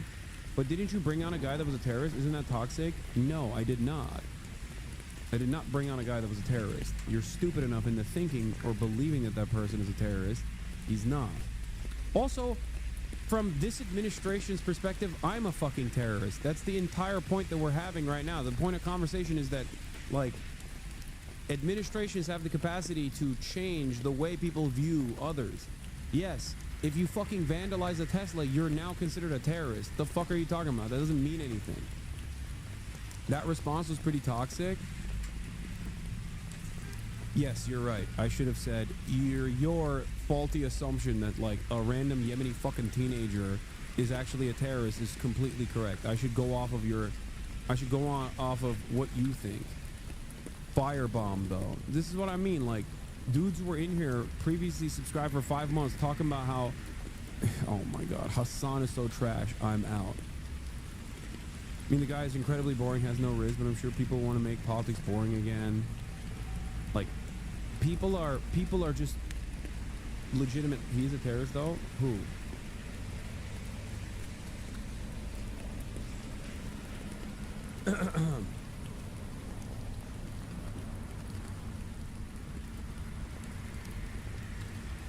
You already discussed the bank shooting. You gonna have a hefty child support bill with the chat's mom. I'm so happy he at least got like coverage on the issue. Hopefully people start noticing more. Do not entertain that, please. What are you eating for dinner? Dude goes from like parasocial fucking fan. Dude goes from parasocial fan rating my ad break segues into being like Islam is the greatest fucking threat to America. You know. Noticing that the turning point for this chatter. What is this? Jerusalem was separated, so a percentage of Jews and Palestinians were allowed to live there. I don't want a bad blood, dude. I've just been waiting to ask about the similarities of the Middle East conflict and the civil rights conflict that Black Americans have been dealing with for years. Unfollowed. It's their land, though. They were forced out originally. Yeah, this is an October 7 leaver who just came back. And even after a year, I'm a libertarian, but get considered a right wing, but both parties are crazy and corrupt as fuck. I wish we could fill Congress with millennials and we'd make way better decisions, lol. They're so sad.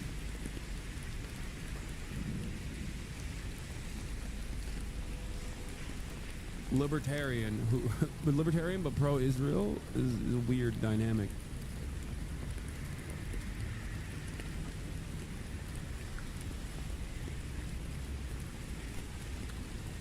Libertarian Israel defender whose brain broke after October 7 and a fucking year in, a year plus, a year and a half into this, he's still maintaining that same position. That's crazy. And has also decided, I was a fan, but I'm not a sheep. Dog. If you're pro-Israel, 17 months into Israel's genocide, you are less than a sheep. Even a sheep would have recognized that they're being pushed to the slaughter by this point, you know? You're beyond a sheep, big dog. You're like a sea cucumber, you know?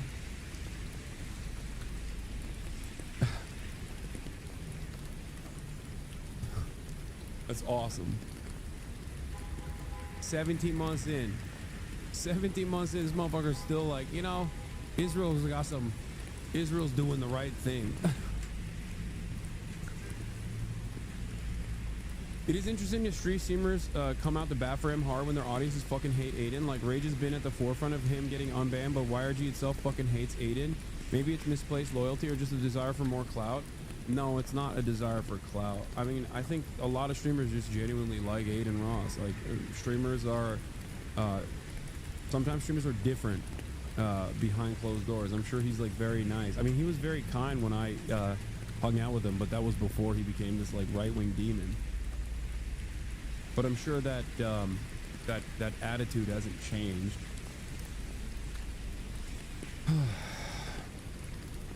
But yeah, of course the fan bases don't like him because they see only his output. It's not right, but it's deserved. Yeah, it's not right, but it's deserved. Palestinians deserve a genocide. I'm a libertarian, by the way. No, dog, you need to reevaluate your worldview in its entirety, okay? You fucking freak.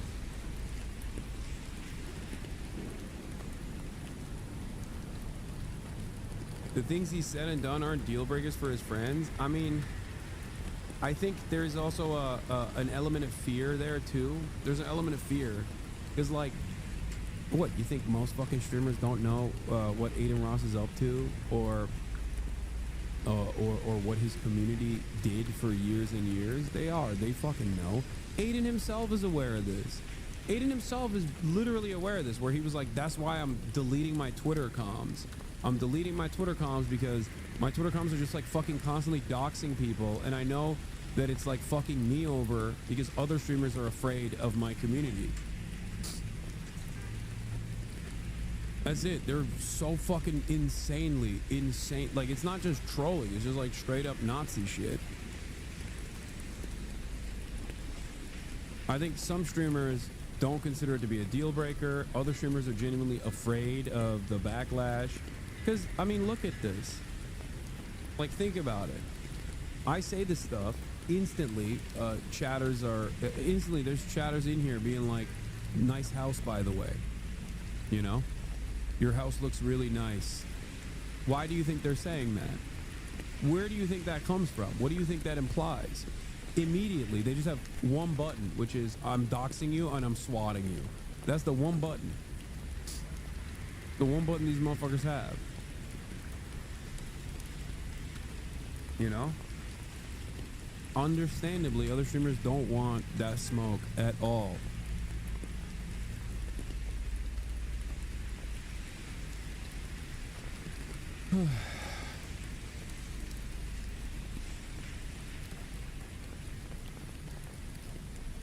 This is not just about his fans, though. That was the cope everyone had. He got banned for bad chat, when the reality is he's openly called for violence against multiple marginalized communities. Why do we have to whitewash this shit? No, I'm not.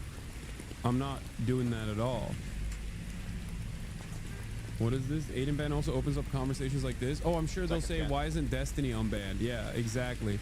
Asmongold is curious to see what will happen with Destiny after the Aiden-Ross unban. Responds to the chatter who brings up Destiny's pending court case. No universe where Aiden-Ross didn't do something worse than Destiny. In America, innocent until proven guilty. Yeah, of course. Fuck it, dude. Just unban everybody, you know? YOLO.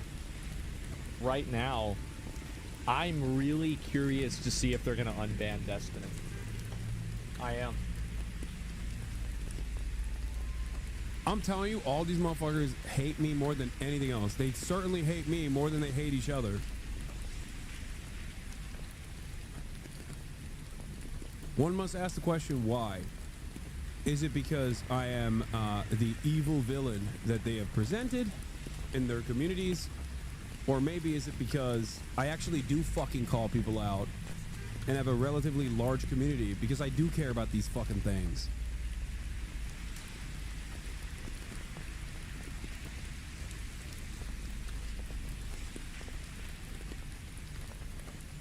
There's no one more dangerous than someone who actually cares about the values that they espouse.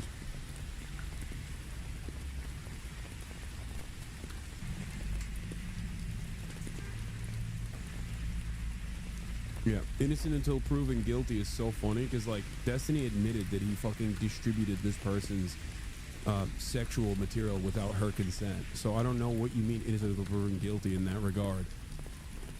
But he did do that. I don't know if you're like speculating on whether Aiden has done that or worse shit than that, but because if they unbanned, you're so obsessed with what people think about you that you will talk about people hating you for minutes on end just to fill time. God damn, is the worst part of your stream. We're currently talking about a bunch of like a pretty prominent figure being unbanned. There is no universe where ADINROSS didn't do something worse than Destiny. Literally no observable universe in which Destiny was worse than. I think it's very similar in terms of the toxicity, in terms of the overall harm to like random content creators in general. Yes, their operational methods are pretty fucking similar. It's not incorrect.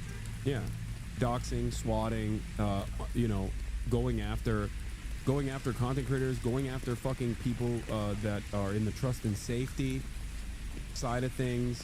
Like Destiny, I would go so far as to say is like gone above and beyond, even beyond what ADINROSS has done. ADINROSS, as far as I know, has not tried to like fucking dox people that work at Twitch directly.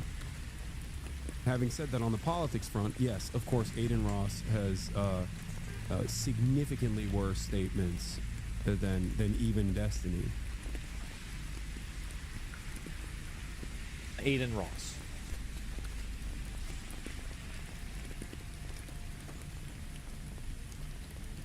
We'll see what happens.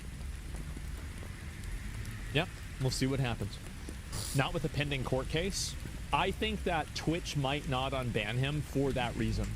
They're concerned that basically, and this is the issue. No, dude, I don't think that's the reason. I think it's beyond that.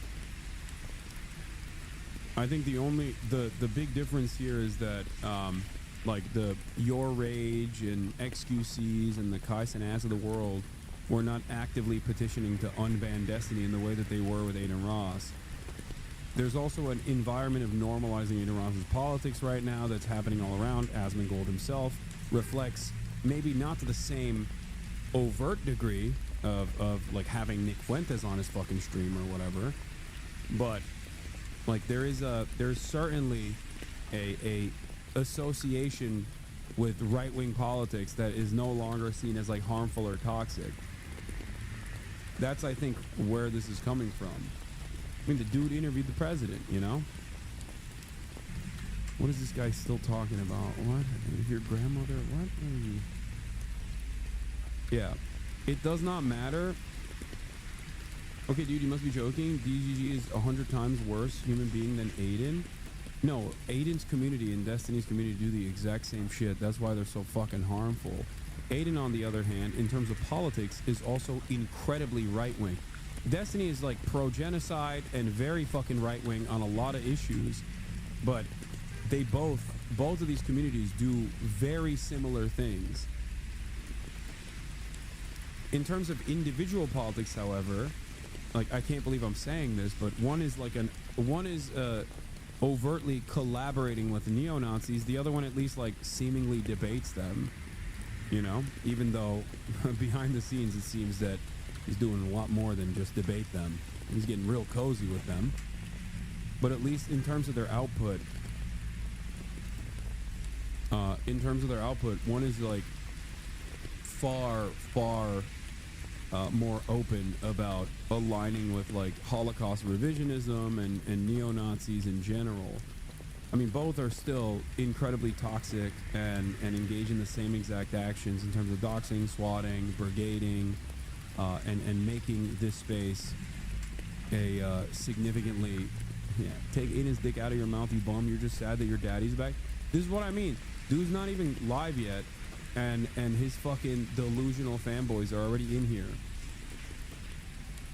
Like, do you know what I mean? It's fine.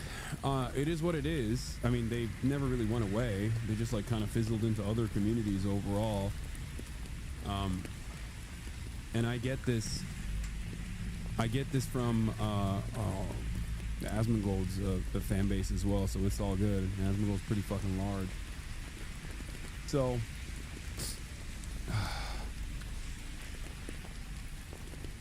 it is what it is.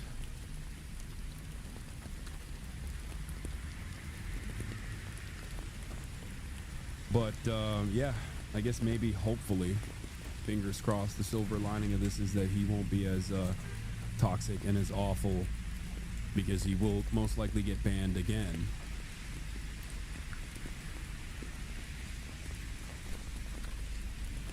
You know?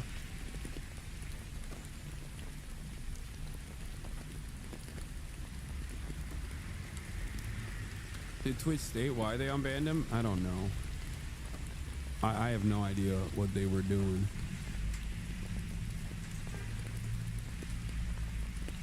Yes, I'm gonna just talk about it real quick, bro. Aiden got unbanned, okay? And my comm, the face comms, is going crazy right now, bro. I'm seeing it. I'm seeing it. I'm seeing it. Do you think he deserves a chance to change? Yes, dude. Everybody deserves a chance to change. It's just a matter of like if it's real or not. You know what I mean? Why the fuck would I care if he was like a positive force?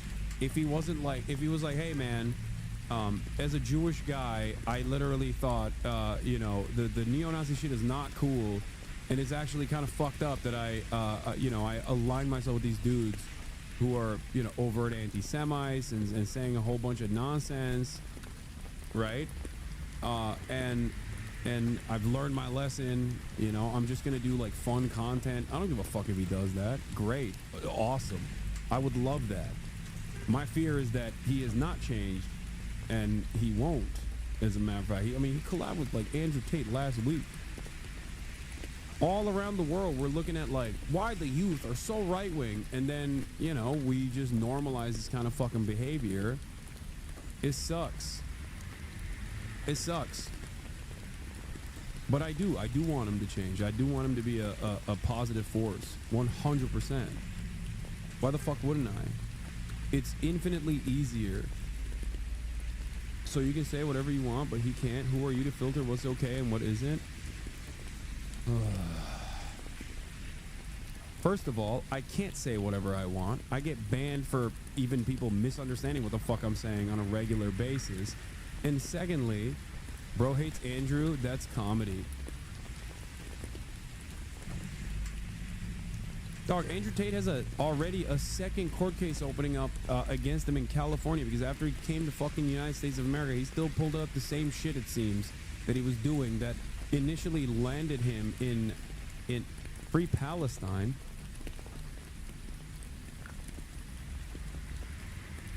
This dude is hitting me with a fucking like triple punch. Like I'm so, you know, you can say Free Palestine without being like, I think the greatest authority on this is a fucking sex trafficker, like who's brutalizing women.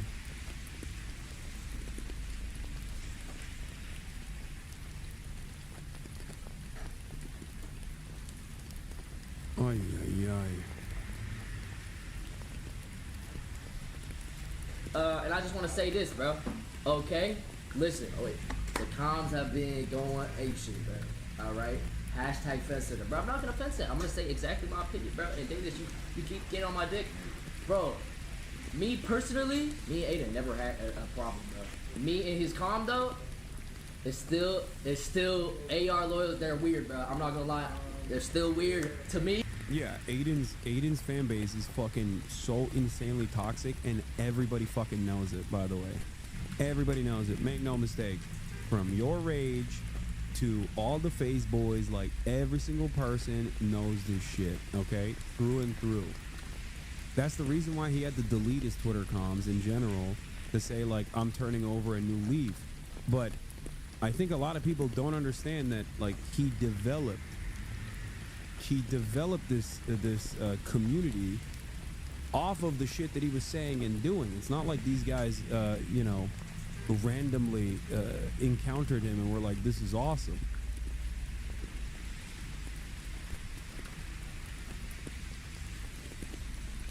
Like they just straight up will post Groiper slop everywhere, like everywhere, instantly.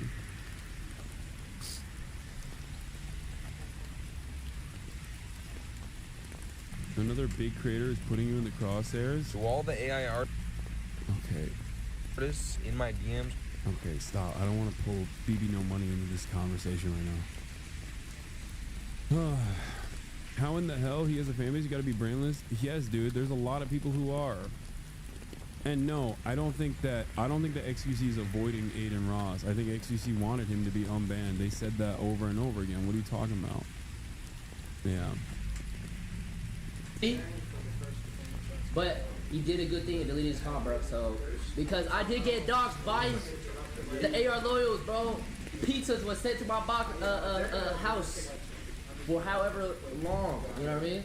But me and Aiden personally, I had no problem with Aiden ever, bro. So stop painting the narrative that we are fucking beefing, bro. That's not a real thing. So chill out with the fuck Aidens, all right? I've always, as y'all know, I feel like it started as a bit, then ran a bit far too long, and now he actually believes it.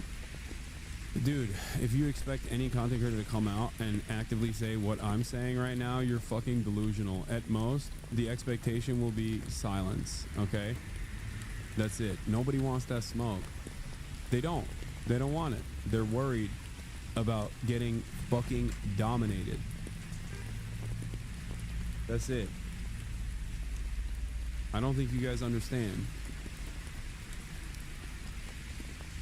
You guys are... Like, I'm thinking about the damage overall of this sort of behavior getting normalized and shit, but like, there's a reason why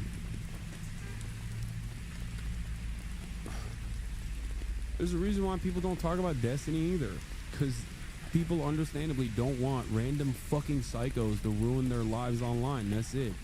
These guys, they put the fucking people, they put crosshairs on a person and will use their audience through and through to fucking individually ruin their lives. They'll be in here all day, every day, waiting for a clippable moment, post it on a million different blue check mark accounts on Twitter, pump that shit into fucking oblivion, ether people that way. It's just like a relatively sophisticated propaganda operation. That's it. And these guys are rabid, they're anonymous, it doesn't matter. Most people don't want the smoke. And even if people say, like, even if people gently say something along the lines of like, I hope he's reformed, people will still go after them aggressively. But I do think it's like, Twitch permanently banning people is always bad. You know what I mean? Even if you don't like a person, it's always bad, you know? As long as you can hopefully grow from it and change, that's what's better. Now, I do say that loosely, but, like, you know, then there's streamers like fucking Johnny Somali that exist, and, you know, let's be real. Let's keep him far the fuck away from Twitch. If their livelihoods didn't depend on it, more would probably speak out. No, it's not even clout. It's just their, you know, it's their safety. Please, for the love of God, like, you know, that's, holy fuck, dude. Let's keep him far away. It's safety. What white supremacist stuff? Oh, some hostility I'm hearing. L, hot topic employee opinion. This ain't about getting unbanned, it's about what he does now. And like Cinna said, if he slips back into old patterns, which better have the spine to shut it down. Accountability doesn't end when the ban does. Cinna in this moment. Yeah. Twitch streaming ain't a human right, in my opinion. It's not. Look, I'm of two minds on this, obviously, because, like, look, I can't be fucking advocating for heavy-handed censorship, at least in this time and in this place, okay?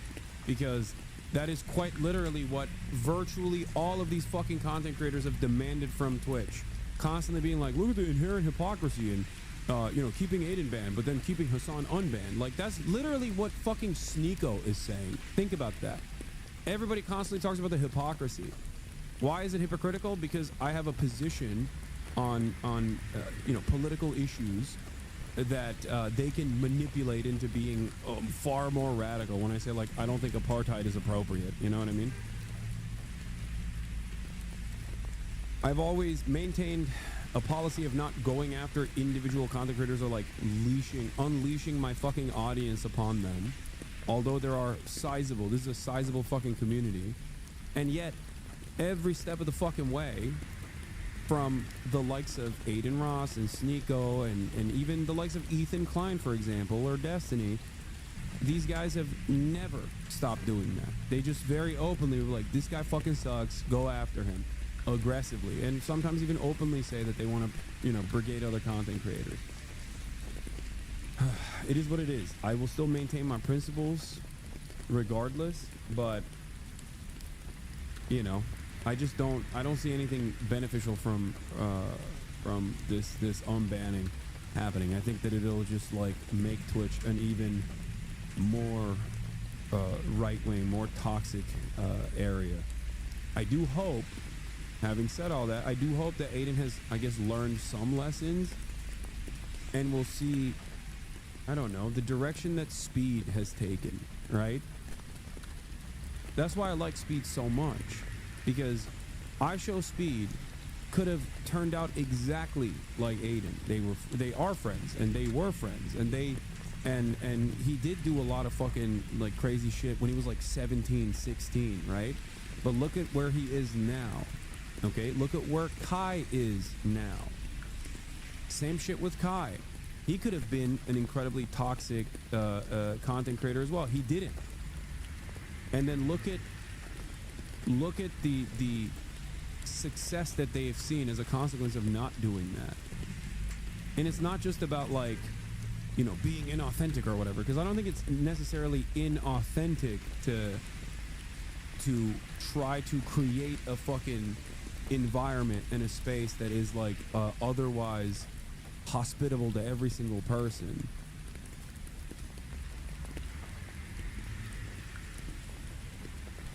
That's it.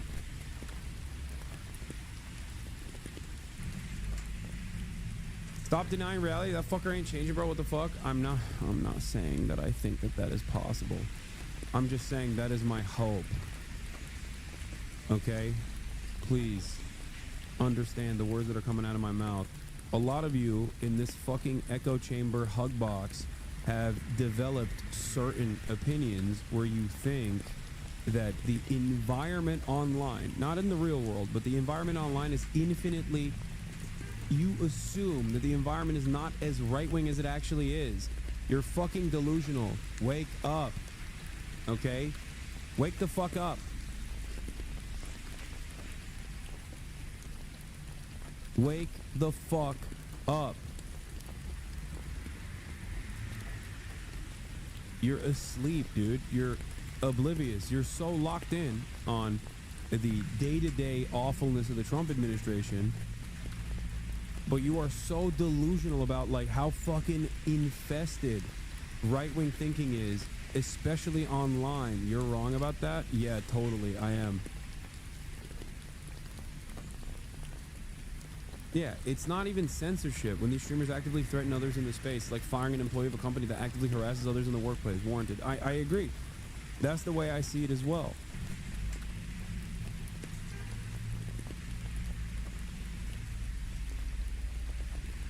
Yeah, you're saying Aiden did a lot of bad stuff and he's toxic, but he had the president on a stream, and I'm pretty sure his team knew about Aiden's past before Trump went on a stream. Exactly.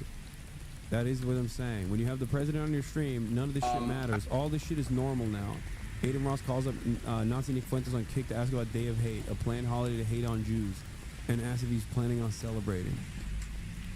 I mean, this is like nothing. Oh, Jeff Wittick is here. Oh, okay.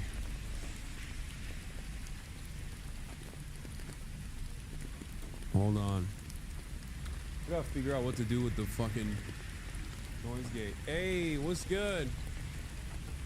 About to get my shit chopped.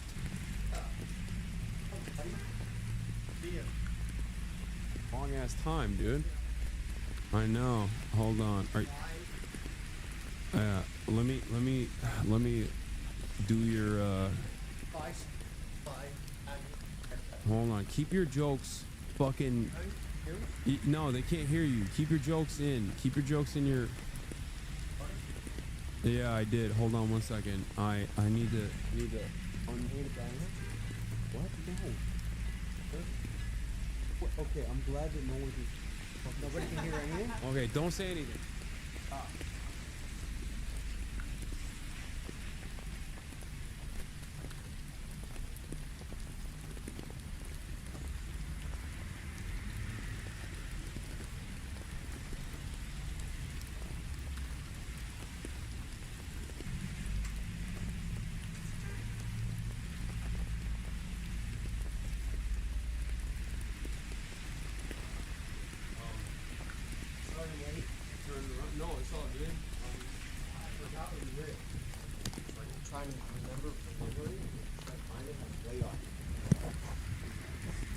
So I try to do it.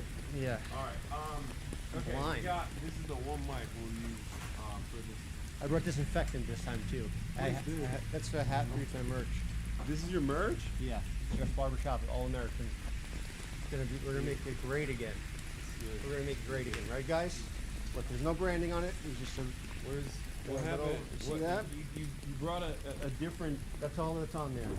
You brought a different guy instead of the microphone. You proud American.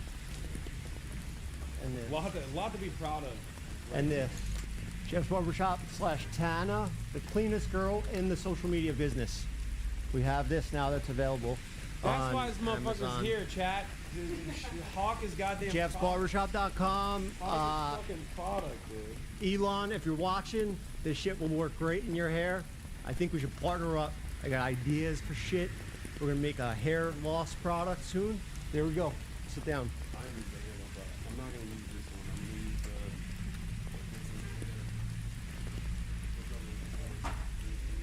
You going shirtless? Where did you fucking find these pictures, bro? Look at them. I just found this fucking crack. They all. What's up, fam? How are you, man? Austin's here. Austin, nice to meet you. Yeah. Nice to meet you, Austin. Pleasure. Nice here. Thank you. Well, what's left of it? Can you cut this hair today? Yep. All right, what do you got? What do you got from me? I can't see I shit. thought you just bring you the hat and we call it even. All right, that's great. All right, great. Haircut done. Done. Do you have like an assistant or something that I could? No. You actually don't have an assistant? No. Assistant? What do you mean? You that is? Yeah. You got one. What am I doing? Yeah. Get one of your fucking goons. Get a surge cord. What the fuck's this guy? What if I unplug street? Do I want to get like a? No, shot it's board above. iron? It's above. There's probably a better place to use above the. No. Above the desk. Give it to me. I got it. This guy, bro. He's still running the camera and everything. Yo, who you got go for it? Drop it in the chat. Bro, this sucks coming here to do content. Okay, what do you want? I'll just cut the hair. I'll just cut the hair. Fuck it. You ruined every joke. You're here to be hot. That's it. I got Zins for children. There's for kids. We're taking a different. Elon, if you're watching, I'm doing Zins for kids. So it's like candy, but it has nicotine in it, so it gets them hooked young. I like that. Try one out tonight. Okay. Got What is Betty. that? Who's branding that? Shake Paul. Oh my fucking god, bro. I think it's real. No, don't say it. This guy, Jake Paul's doing Zins for kids? Bro, I don't know. I wasn't trying to roast him. What the fuck's wrong with this guy?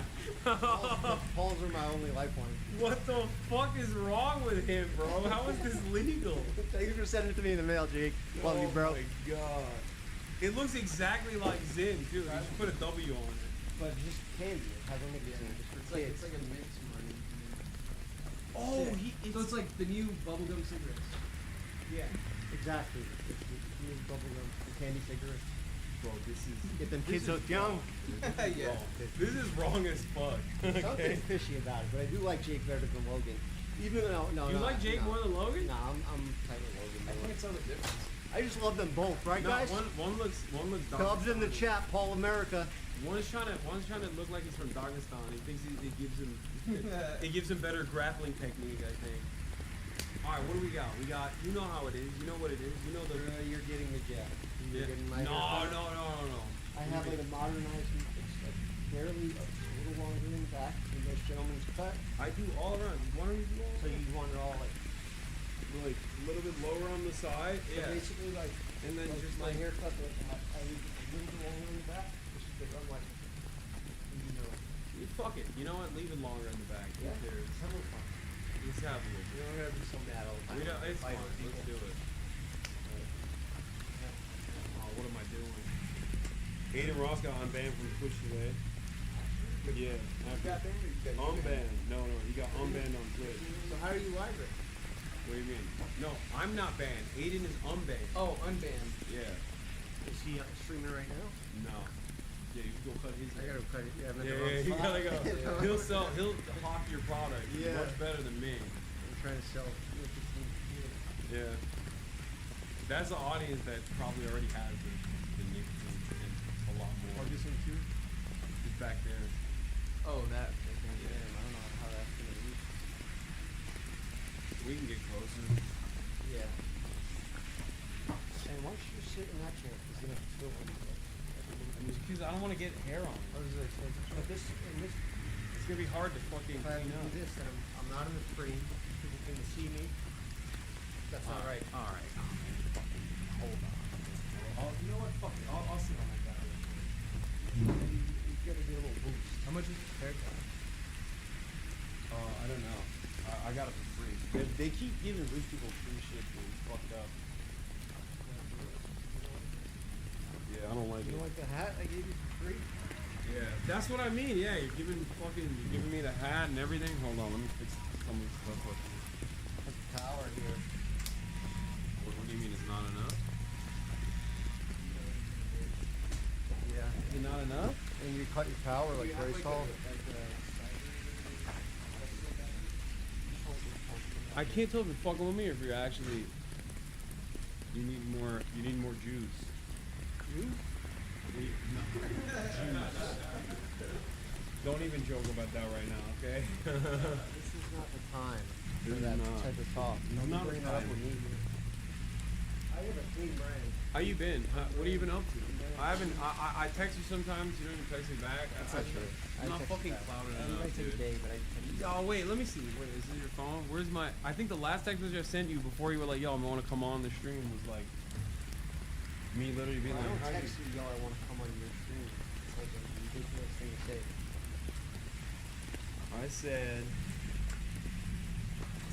Oh, you have a bunch of the real ones here. "Oh, okay, you did respond to me." I said, "Are you okay?" I don't even know why I said that. Yeah. Why did I say, "Are you okay?" Crashing out. I think it was some happened to me. Something always happens to you. You're always in some shit. Surgery, arrested. I haven't been arrested in like. No, but like this was a 6 couple months ago. Maybe you got rearrested or something. They should keep your ass in jail, honestly. What the fuck did I do? I don't You know. got all this shit. You're starting over there? I'm probably I gonna stay in go my to house. jail. I I'm watch White probably- Lotus. wait, hold on, I let me watch see fucking White Lotus every day. Dude, That's what I do by myself with my dog. you like the new season? Yeah. It's alright. She's like, you want to stay in Taiwan? I like the mom. Yeah. My favorite. Alright, where's the fucking cover? Anybody else watching White Lotus out there? Bro, you did not bring a fucking. Oh my god. He's got like a fucking. What is this? I guess you gotta take your shirt off. I'm not taking Margiela? No, it's Amazon. Take your shirt off. No, I'm not taking my shirt off. You want No, I'm too fat, bro. Ain't no way. You don't I have. have custom capes too. And I Yeah, need we a do. fucking cape. You didn't bring a cape? At least I can forget this on my scissors. So you can still get a haircut. Yeah. Bro, hold on. That's What are we? I the need. least important thing that I forgot. Take your shirt off or trash bag. I'm not taking my shirt off. You're gonna have to fucking wash up. Bro, I'm not even. I don't do this for a living. I know. Your ass. Fuck, call real barber. Babe. I have to fucking try to squeeze out any penny I can over here on this channel. What's been going on, guys? I heard he used a certain. It could be taken as a slur to certain people, but I don't know. Was he using a derogatory way? Yeah.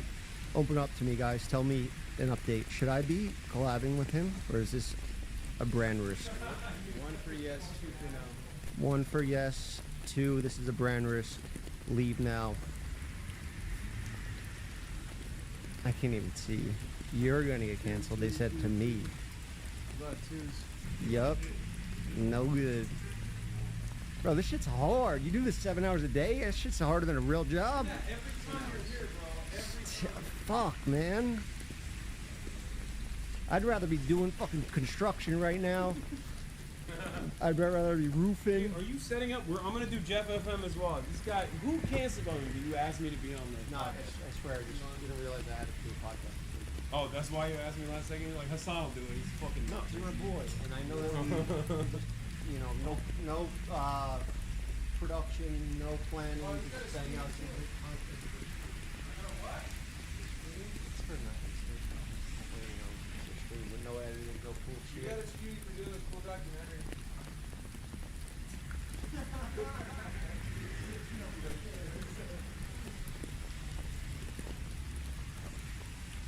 Fuck.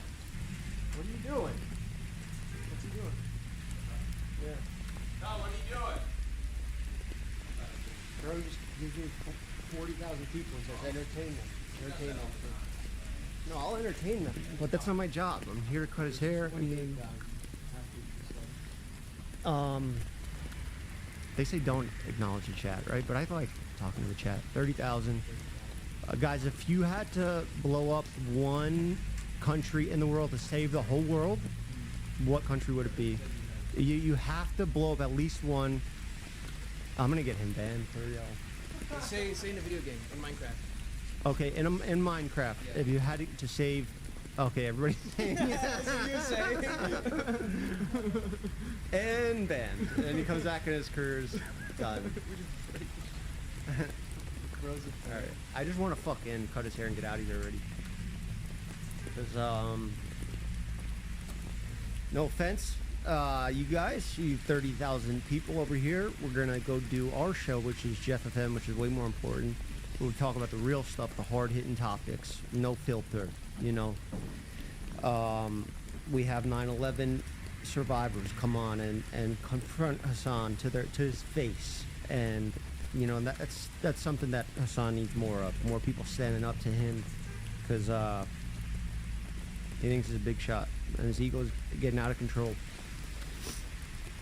But that happens with success, you know? Think if you guys had 30,000 people watching you every single day for 10 hours a day, you think you're not gonna get an ego? You tell me how you're gonna stay humble. I'm the humblest guy on the internet, and I can be way more. I should be way less humble, because let's be real. You want to talk about a fucking entertainer?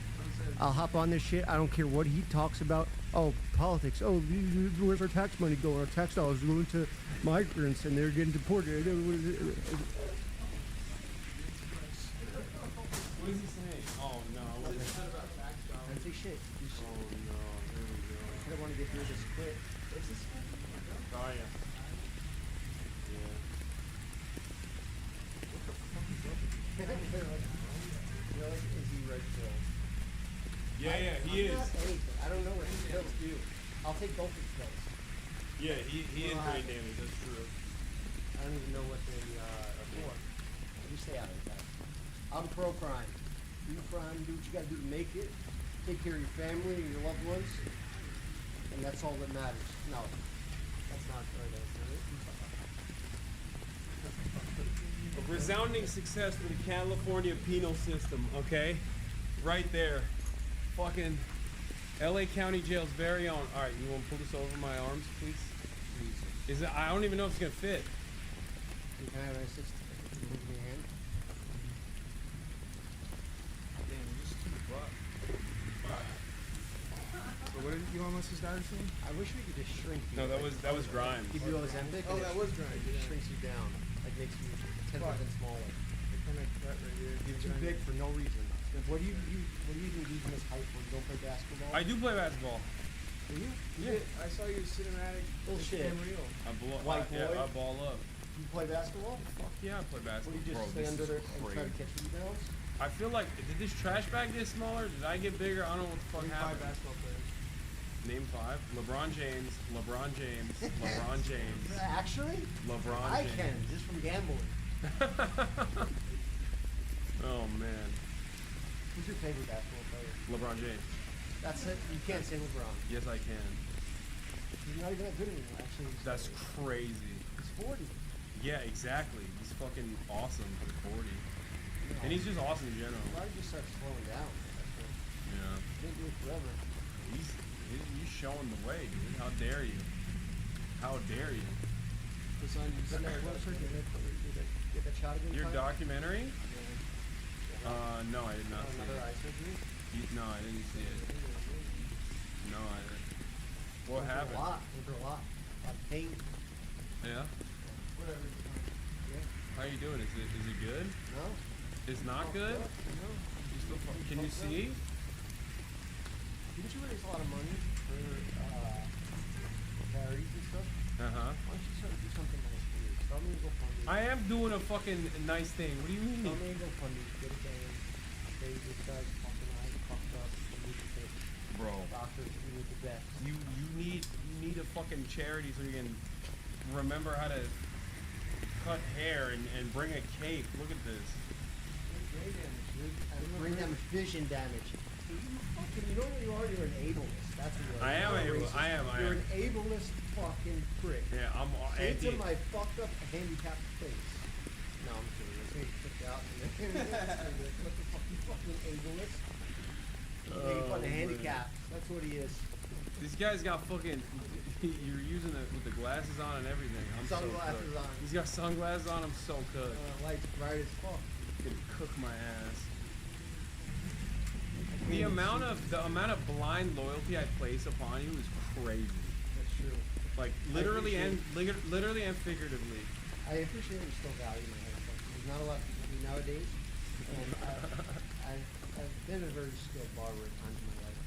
Yeah. But I've kind of fallen off. You know, you don't do it every day. That's true. It's not going to be the best in the world. You stream every day. If I stopped streaming every day, I wouldn't be the best in the world. My hands are officially so cold. Like this is cutting off circulation. Cold? Oh. Yeah. Your blood flow? My blood flow. Have a nicotine. You want to win? I'm good. Thank you.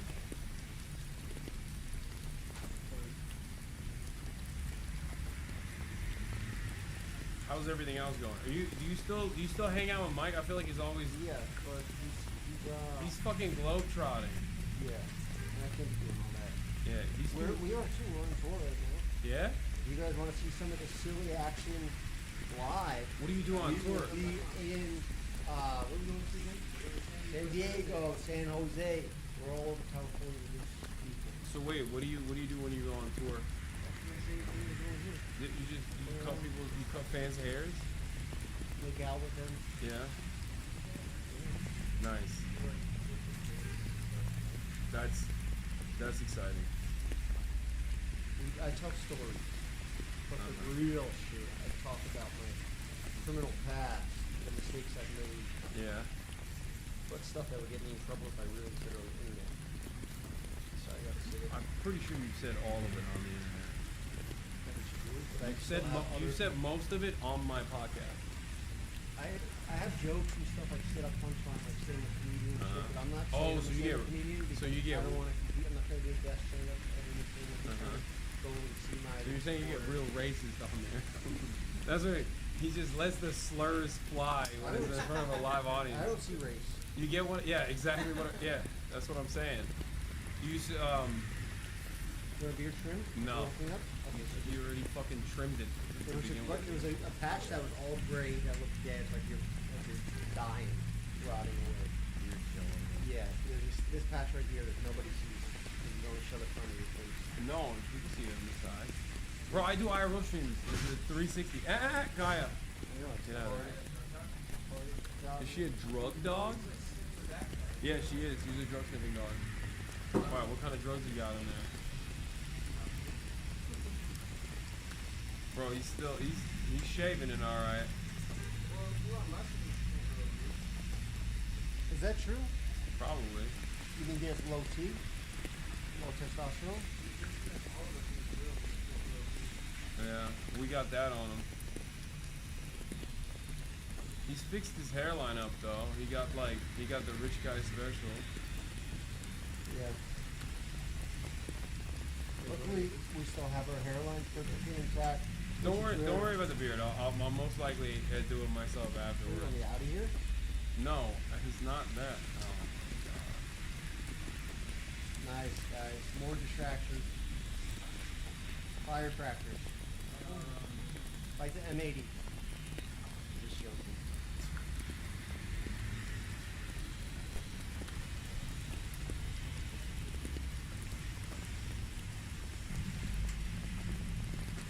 Oh yeah, that's looking great. Look at that.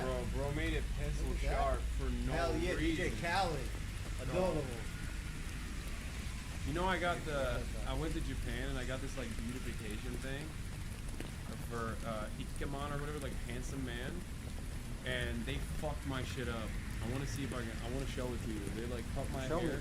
They made me. They cut my hair in the most brutish way possible. I looked like a fucking dooner. What What do you mean by that? Like an Arsenal fan. Like the OG Gooner. And then they shaved, like they trimmed my eyebrows, they shaped up my beard. It was crazy. Put makeup, like they Oh taped my yeah, they face. just started to shoot like old aliens. Yeah. Oh, that's They good. fucked my shit up. They're good brows. That's Good how I strong feel. brows. Thank you. Please don't fuck them up. I go over to make people happy. That's, Yeah, I believe it. I want to make people happy with my skills. I'm Yeah. blessed with these hands, you know, to make people These feel are the better about these are themselves. the clippers that touched ASAP Rocky's head, right? Everybody. Justin Bieber. Justin he's on Bieber. my list. Yeah. I mean, Look how far you've fallen. Went from fucking Justin Bieber to guy who couldn't even win anti-Semite of the year. I got second oh place. shit! Did you? Are you? No. I can't, bro. I can't fuck with you. You You are fucking crazy. You are. I can't fuck with you. Then I'll lose all my jobs and I'll lose. And it's not good to be a good person. Hate anybody. I like that was your first directive though. You're like, oh, I'll fucking lose my Hollywood jobs. Yeah, big time sponsors. That's all I care about. At the end of the day. No, I am not. What's up?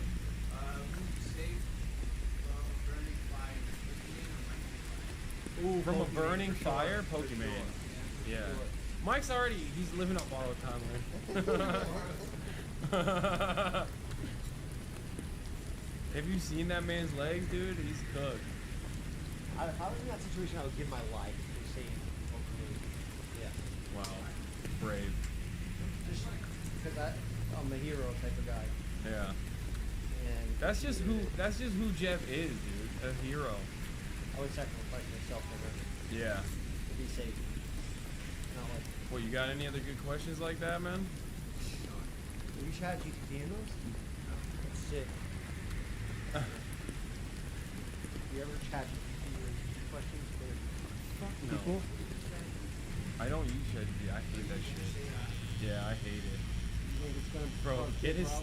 stance, please. Look at this fucking ballerina, dude. Oh my god. Oh my god, dude. What are you doing? I can't bend over. You're Oh, like shit. you're like the naked barber. What I wish the? you guys could see this. I'm pretty flexible. He's damn near doing a full split right now. It's crazy. You're dressed like you're gonna beat on someone for not paying their debts. That's what I'm gonna do after. You look like a fucking debt collector of the mafia. What do you do when somebody owes you money? Like 5 to 7 grand area where it's not enough to be violent and like, do some shit over, and it's not enough to bring it to court. You just let it go and let people rob you for 7,000. No, you find out This their guy owes you find out their deepest darkest secrets.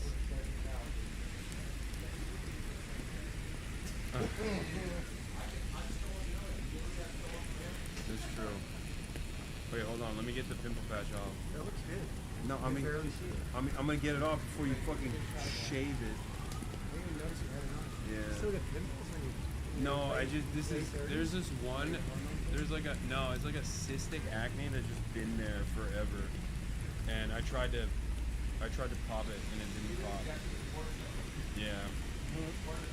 I fucked it up, and now I just have a scar. It's actually not bad at all. I was hoping it was worse so we can make fun of it. No. How often do I wear that hat? Every day? No, I show it on. No, show it. Go put it on your head. Kyle, stop taking a political side here.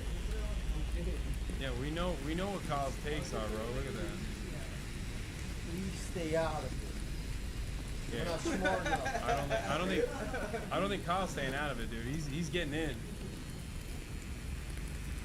You want it though? It's like a. First he brought the Jake Paul treats. Jake Paul's big. He stays in it. What do you think about Kanye's merch? What, the swastika? Yeah. Yeah, it's fucking insane. Sick? Like, is he saying good or bad?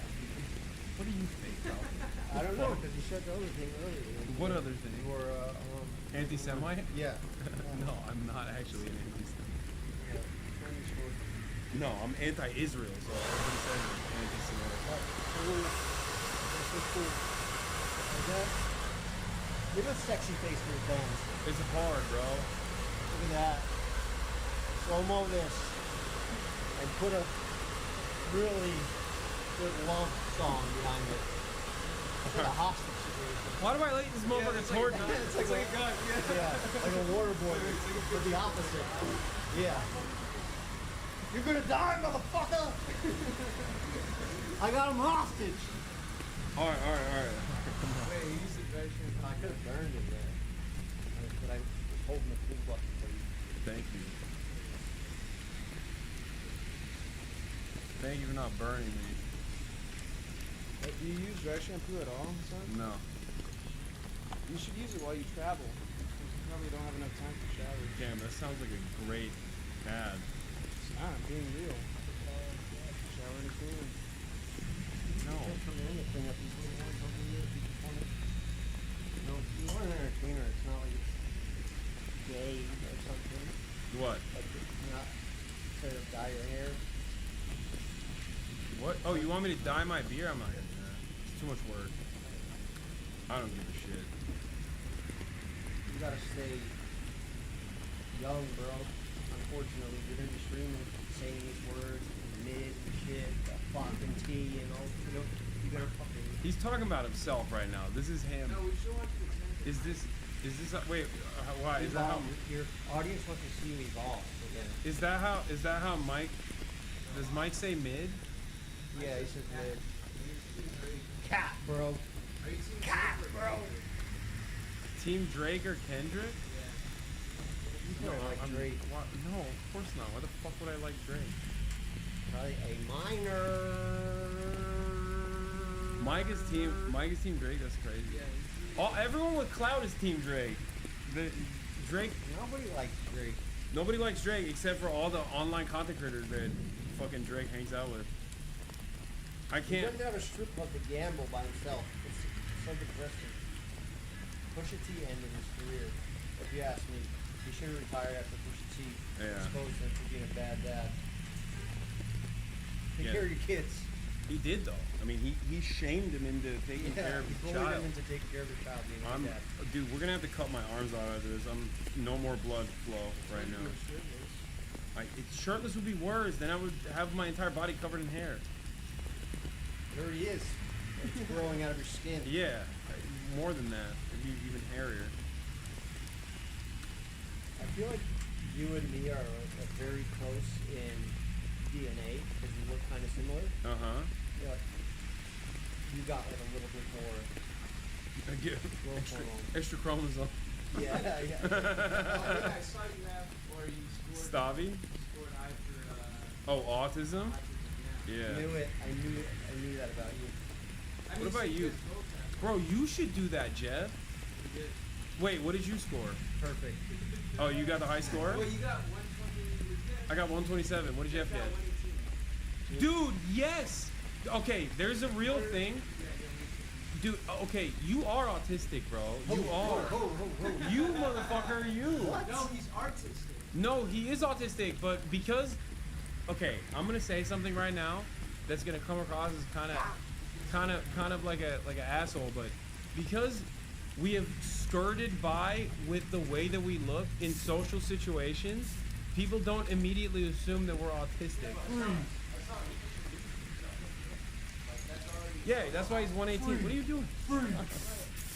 And actually, wait, is that... lighter? Do you have a lighter? No, don't do that. Don't do that. Don't do that. Don't do that. Bro, come on. Stop. Say don't do that with your brother. Don't do that. Don't do that at home. Don't try that at home. Don't, what are you doing? I'm gonna get fucking banned. Stop, How do you stop. get banned for using? Stop. This is, you're fucking insane. Tana and I created this together. She's Just mark that back on. sweet girl, real sweet girl. Also, the smell on this, is very, I mean, it's definitely, I wouldn't say it's for men. If that blew up, it could have, the can could have shot through our body from shrapnel or Yeah, this is exactly the type of, severed an artery. you've become what you hate. You're putting others in dangerous situations. The fucking content. You see that? It's live. You can't even edit it. Where's Casey Neistat? Shut up. What's been going on with you? You dating anybody? Dude, you know I don't talk about my private life. No. Oh, my product. Yeah, what the fuck do you mean? You sprayed my shit. I was clean before this. It smells good that you smell like a woman. I do smell like a woman now. Good Oh for my god. What's going on in my... Yeah, dude, fucking Ethan hates me now. Oh, what's the deal with that, Pete? Because I like both you guys. No, I know. You gotta pick a side. Sorry. You have to pick a side. Yeah, it's that serious. I mean, I don't give a shit. Dead. I don't give a shit. He probably will though. Yeah, because we're loyal. Yeah. Yeah, you're loyal to him. That's why you're loyal fucking to everybody that fucking fucks with me. They're loyal to me. Yeah. I'm loyal to you. That's why you're fucking my hair up right now. This was an inside job. Fucking up your career. That's what we do. Yeah. Your hair's gonna look good. Yeah. What are you asking, Kyle?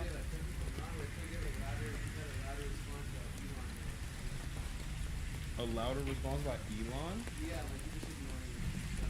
Yeah, for the most part. Because it's like, what am I supposed to do? He's fucking, bro, he just says like the dumbest shit. He's like, your glasses are fake. Okay, yeah. Yeah, also Elon is literally in the government. Rapist? No, chicken shit R word, like the ableist one. The hard R. No. Yeah, Elon is the shadow president. It's a little different than like some fucking Got that much off, chat? 40-year-old drama YouTuber.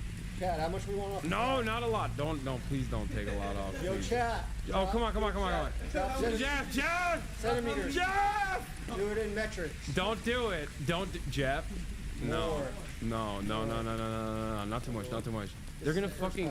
Whatever I do here. Okay. What do you no. want off? Just a little bit, just a little bit. No. You like easy guy. You don't go with that much. Oh god, I don't know Look at what's falling on. I can't even fucking see, bro. I don't want to move my head. Onto that much. That's okay, that's not too bad.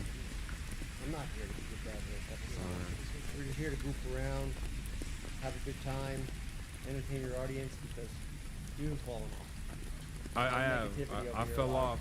I fell off, dude. It's over. My career is done, dude. Just be positive. Like, yeah. When you wake up, stop like thinking about bad shit. Don't go outside. Go get some sun. I do that already. I do all that. When you ball? I ball. I work out. I work out outside.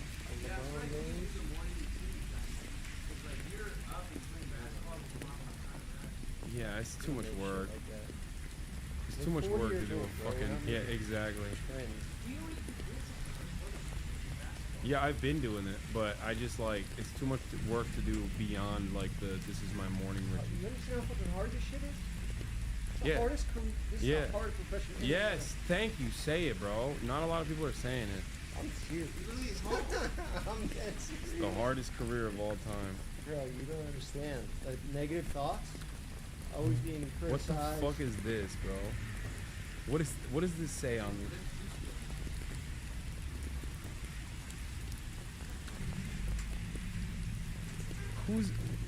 What is this? What is this fucking lighter, bro? You're gonna get me in trouble. He gave it to me. Jeff did. I need you to hold it for me. And he's fucking blind, so he doesn't know what's on it. He's fucking blind and illiterate. Very little off the top, right? Yes, please. Very little. Not a lot. The worst part? There's no bad part of Japan. It was awesome. Why does everybody say that? Is it so clean? It's clean. It's safe. People are polite? There's public transit. People are polite. Food is good. It's all great, bro. Go fuck with people over there. No. Yeah, do that. Go to the forest. Yeah.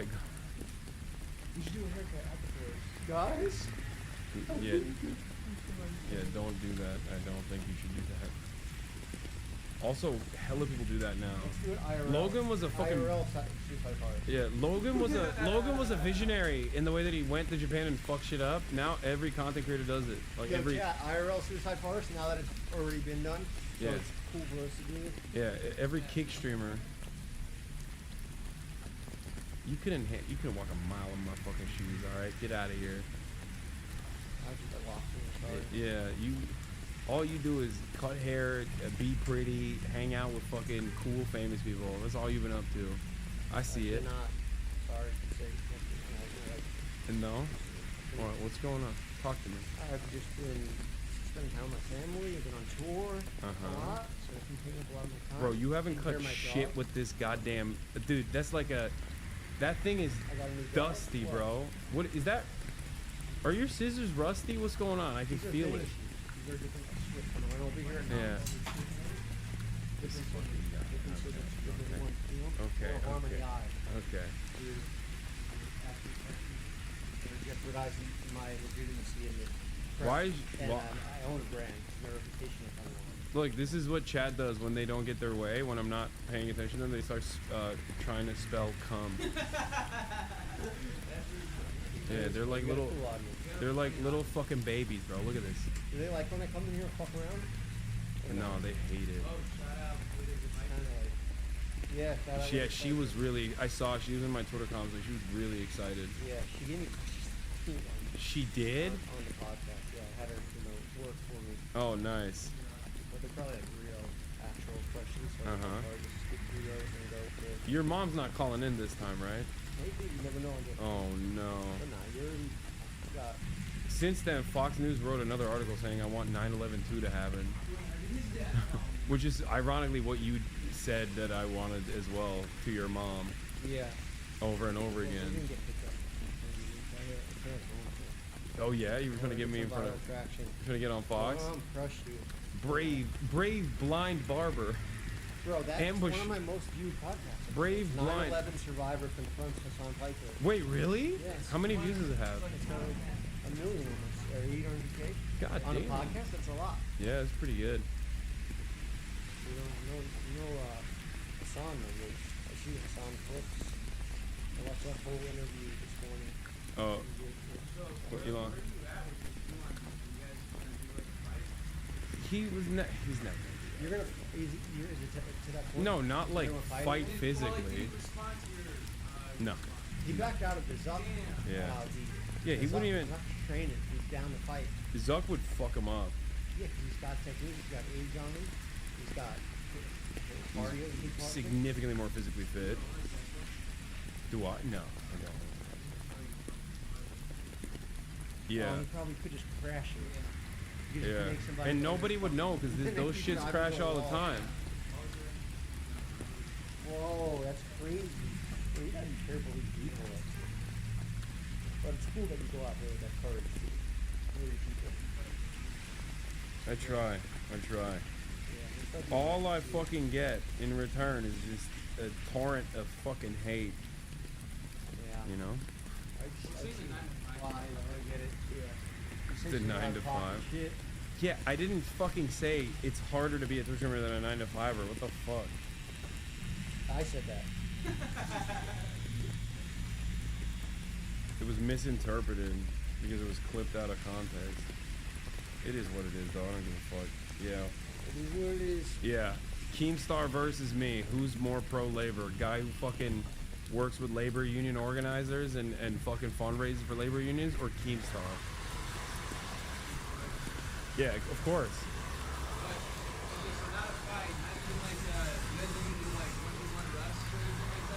Not Rust. I mean, I probably could cook him in most games. Elon, I'm not even a good gamer or anything, but he's just ass. I have time to do all this shit, play video games and stream and just do hang out it. with your family and walk these dogs. I do Date women, it. play basketball. I do it all on stream. That good? I give my whole life to the stream. That's what it is. Is that good? It looks. Yeah, rip through it. I mean, this piece is perfect to have. Yeah, shit, you messed up my spin. I was giving him a go sit back down. Sit back down. Where's your bag for the spin? Clean shot. Bro, hold on with this fucking spoon. Oh, here. Covered in this shit. Hit me with that? Hit me with that? And blast you in the skull? That'd be a good one. Pretty sneaky show. Boy. I don't even know what I look like. I haven't seen it because I don't have my glasses. Where are your glasses? So I have no idea what it looks like. Hold on, leave my back. Feeling bloody? What?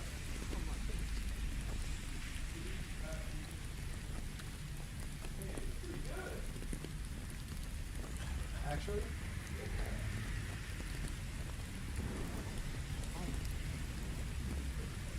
Yo, where are your glasses at? Where are your glasses at? Ah, you're blind as fuck, man. He's hurt. He's hurt. Now look at him. Huh? Make him take his shirt off? No, I'm not doing that.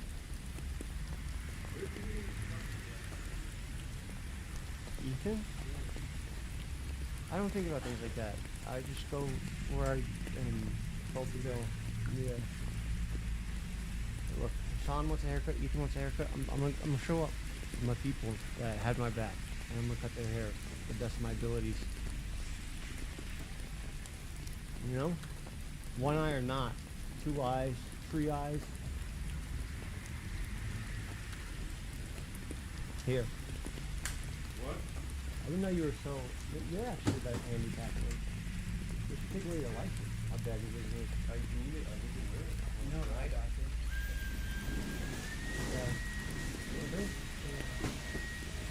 Yeah, let me just.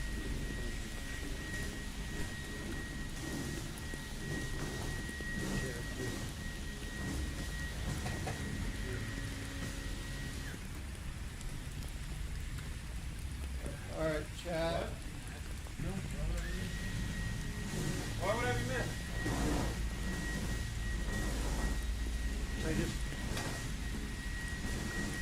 I'm an adult. I know what happens when I tell Jeff, yeah, sure, come cut my hair. You know what you're gonna get. You know what you signed up for. Yeah. Here, I'll move the chair out of there for a second. Hold on. Move it out of the way, and then I'll get the chair into the. Yeah. Oh yeah, you gotta go set up for yours.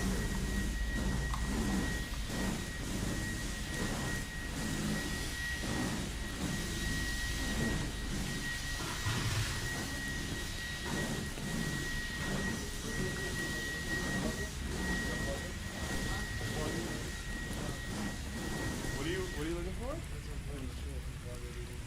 gotta take a shower before I come to your shit now. Because I'm like fucking set up. What are you gonna ambush me again? Nah. No. What kind of fucking ambush journal are you gonna do this time?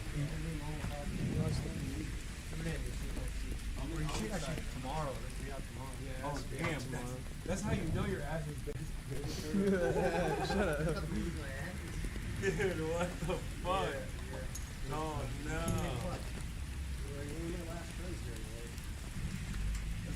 You got stand up. What happened with her? Camera.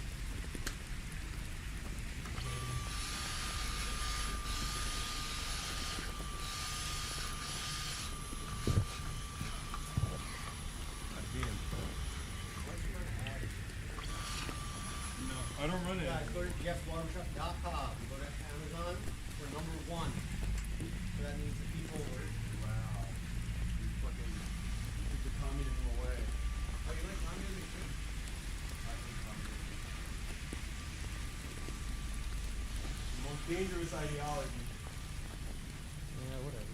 Oh, watch out, bro. We got a felon with a weapon in his hand.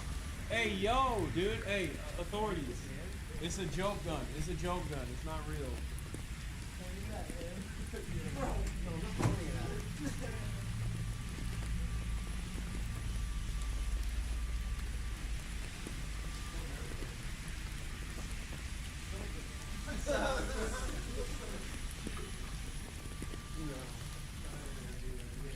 It's not a real. It's not a real gun. No, I don't like it. I know, but I don't know, like, huh? You did you plug everything out? Yeah. Alright, you want it? Shot my eye out. What are we giving you? Oh, yeah. Wait, is it Jake Paul product too? What are you fucking promoting Jake Paul shit now? No, he just sent it to me in the mail, and I was like, it's funny, Actually? funny to bring to you. Yeah, because Yeah. I know, like, you know, it's such a crazy thing. It's just I like know. that. I mean, I guess it's like when you say it's like a candy cigarette, it makes sense. It's not like it changed my perspective a little bit. Well, Hasan, the back of your shirt is hairy. Yeah. Here, get me with the gun.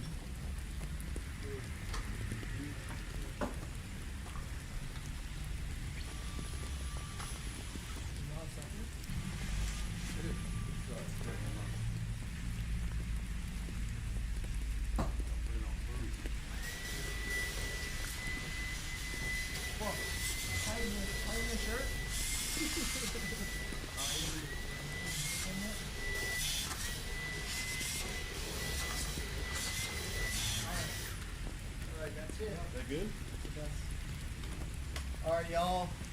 Thank you so much for supporting Hasan. I hope you like his haircut. And if you don't, I don't care.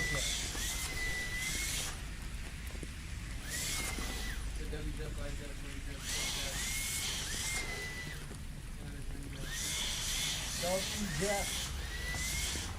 All right. I'll see you at 7. Yeah. All right. Jeff's out for now, but I'm gonna be doing Jeff FM, his podcast, because he's desperate for people to come on his podcast. Well, No, well, I can bring it if you. Oh yeah. Yeah, that is yours. Good fine, man. All right, guys. Where's the other one? Where'd he go? No, not you. Yeah. Oh, really? Yeah. Is he alive still? He went the other way. Not really. Wait, really? Here, there's your water. Oh, yeah, bro. Thank you. All right, I'll see you at 7. All right, boys. See you in a little bit.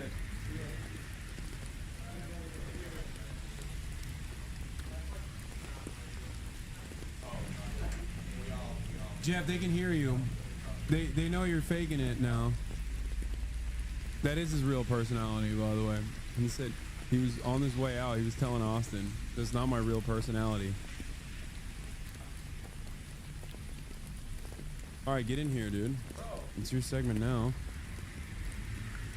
Hold on. There we go. There's so much hair everywhere, dude.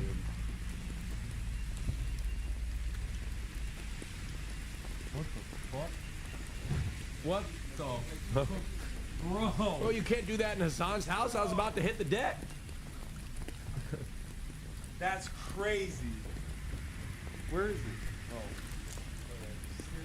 Oh. Scare the fuck out of me. Dude, I was like, they left a bomb. Yeah, you can't do that around here. Hello? Also, what do you think of the hair? I think it looks pretty good. Oh, shit. Well, y'all motherfuckers can't leave.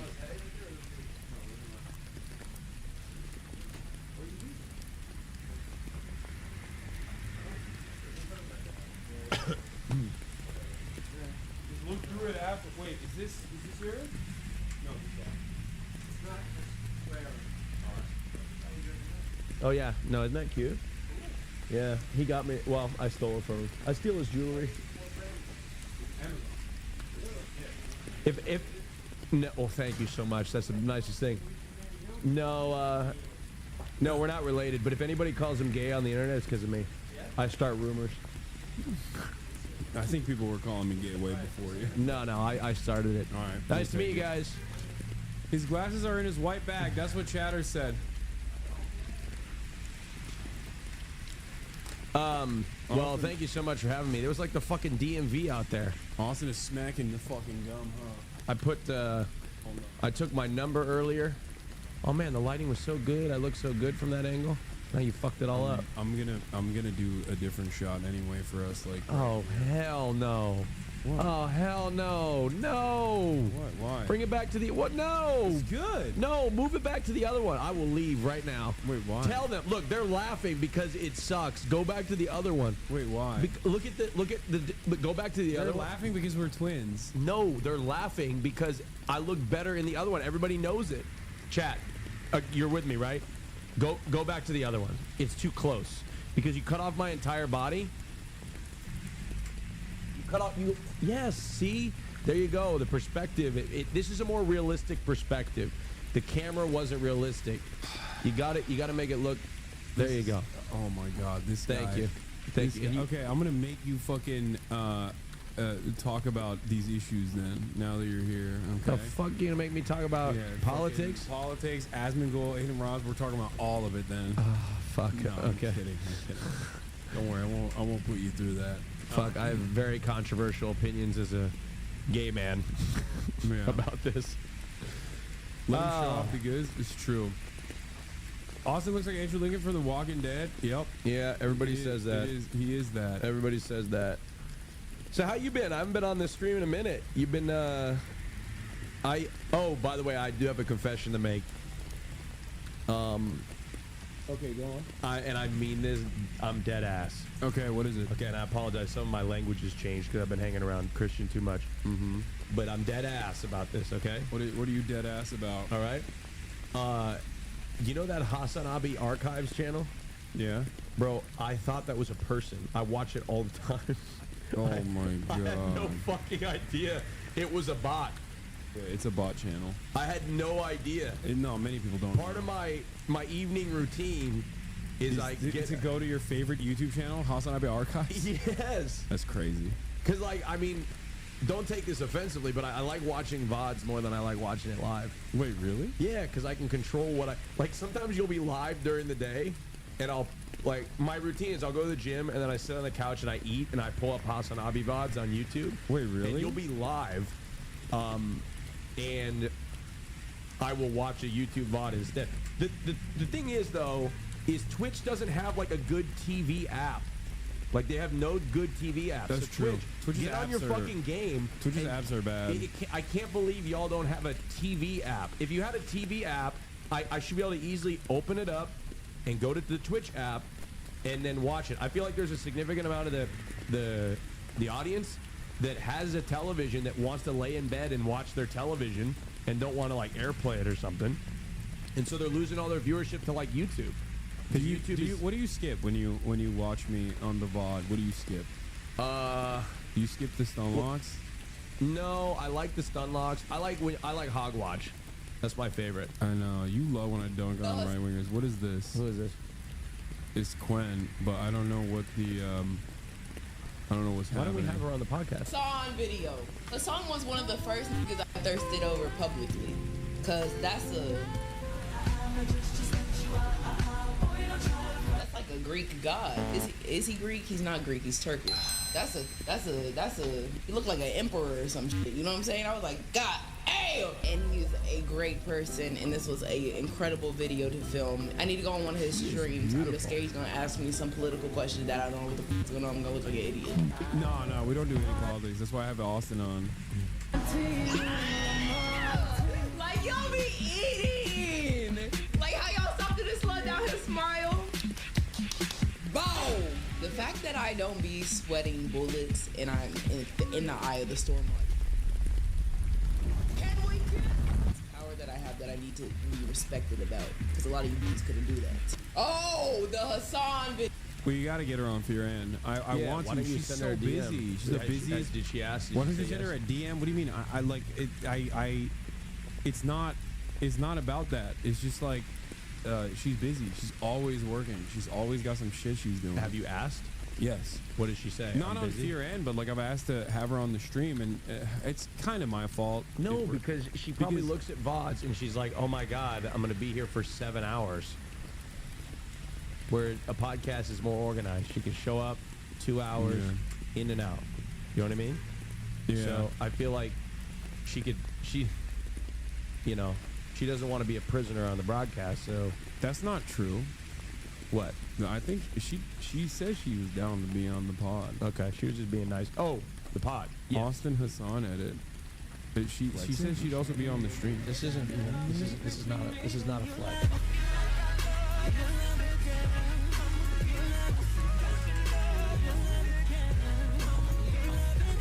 Dude, I was so fat. You were so pale. We've improved. Yeah, well, I just got a spray tan for the Glad Awards. I'm gonna be pale again. Oh, yeah. Soon. It's washing off. I've got about 4 or 5 days left of this color, and then it's gonna wash off. Okay. You have to watch this clip of Asman parody. Hasan, he did it again. Did you see what Trump said?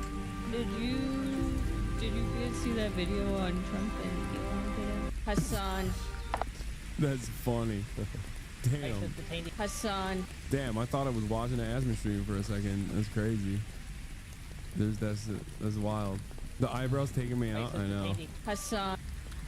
Oh, I'm gonna hit that with a repost. Not accurate. So- Asmongold would never actually play WoW. Yeah, that's true. So to answer your question, What is it? the things I skip on your stream when I'm watching it on YouTube, I like when you talk about Trump. That's my favorite, hands down. And when you start to get into like non-politics, I just stop watching. It's fine. You're not alone. There's a lot of people that. I'm just a politic guy. I like your commentary on Hogwatch. The Hogwatch is my favorite part of your content, hands down. Your commentary that makes me laugh so much when you talk about politics. I'm not really a gamer. I was kind of on Elon's side when it came to you not gaming anymore. I thought that was a good idea. You were on Elon's side in general. No, just for the gaming. That's right. thing. No, Austin just no for the longer. game. Austin is tapped out of politics. He's apolitical now, and we all know what that is. Put the fucking hat on. Oh yeah. Put the I have guy. an announcement to make. Looking real apolitical right I now. kinda Let look me straight tell you. as fuck like Wait, this. hold Look at on. this. You put You that know- on. I got the other hat. Hold on. You know how the straight guys wear the hat like this, where they don't put it fully on their head, they just like let it rest like this? Look at this. What's up? What's up? What's going on, guys? That's right.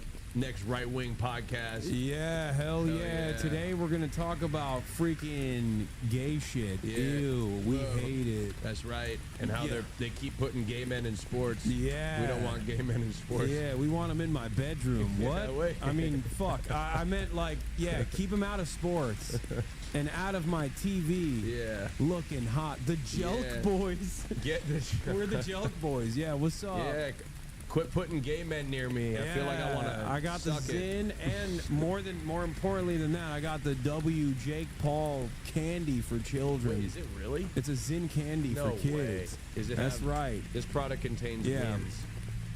That's Like, right. have you tried them? I love Jake Paul. He's my best friend. Have you tried them yet? Of course I've tried it.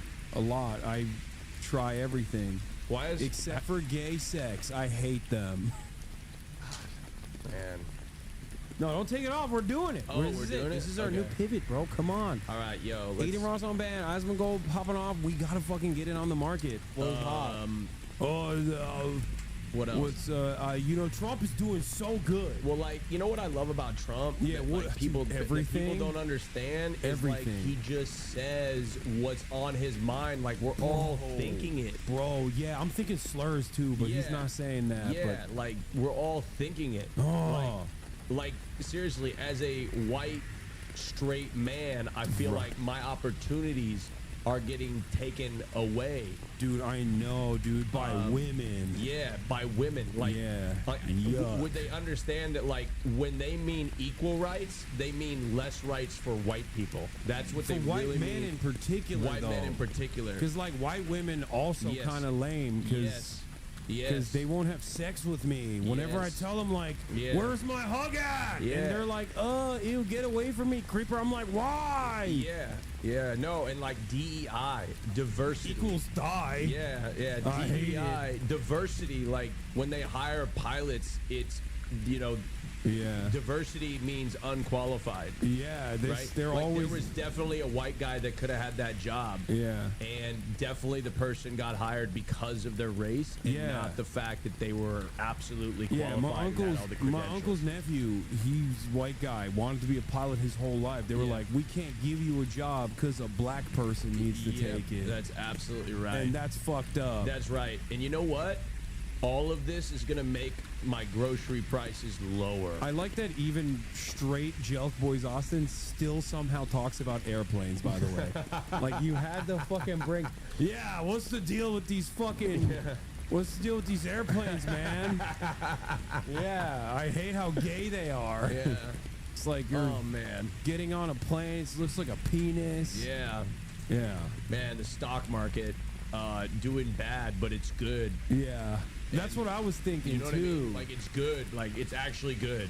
Like because Trump's in charge, like it doing bad is good. Yeah, for me. and if it's bad, it's because Joe Biden made it bad. Oh, Joe Biden! I can't wait. I can't wait. Me, who is very, very middle class, to get a tax break for very wealthy people that will definitely benefit me. Yeah. Somebody who makes $50,000 a year and lives in Lincoln, Nebraska. I got fucking. I cannot wait for the tax cuts for billionaires to benefit me personally. Once I get rich, after this new cryptocurrency I just bought into, Yes. I sold my brother's Honda Civic. Yeah. And now I put it all in this one crypto. It's Retardio. Yeah. And I think it's going to the fucking moon, right? Yeah. Even though the crypto You market's see what I kinda mean? bad, Like too. we can't tax the rich Yeah. because their money trickles down to us. Yeah. Just like it has in the last several decades. And also one day I'm gonna be rich like that. That's right. I'm gonna be the guy. Yeah. I'm gonna be that guy. And when I'm that guy, that's me. the I fucking don't want to pay poors. taxes. I'm not gonna pay tax. The government's stealing my money. Yeah. Like they're stealing my money. I want to cut programs that benefit me personally. Yeah. Like I don't think I should have free health care or free education. Like I feel like I should have to pay a lot for that. Yeah, I don't agree. understand. I hate the. I don't want help. I hate healthcare. I hate medicine. I don't want help.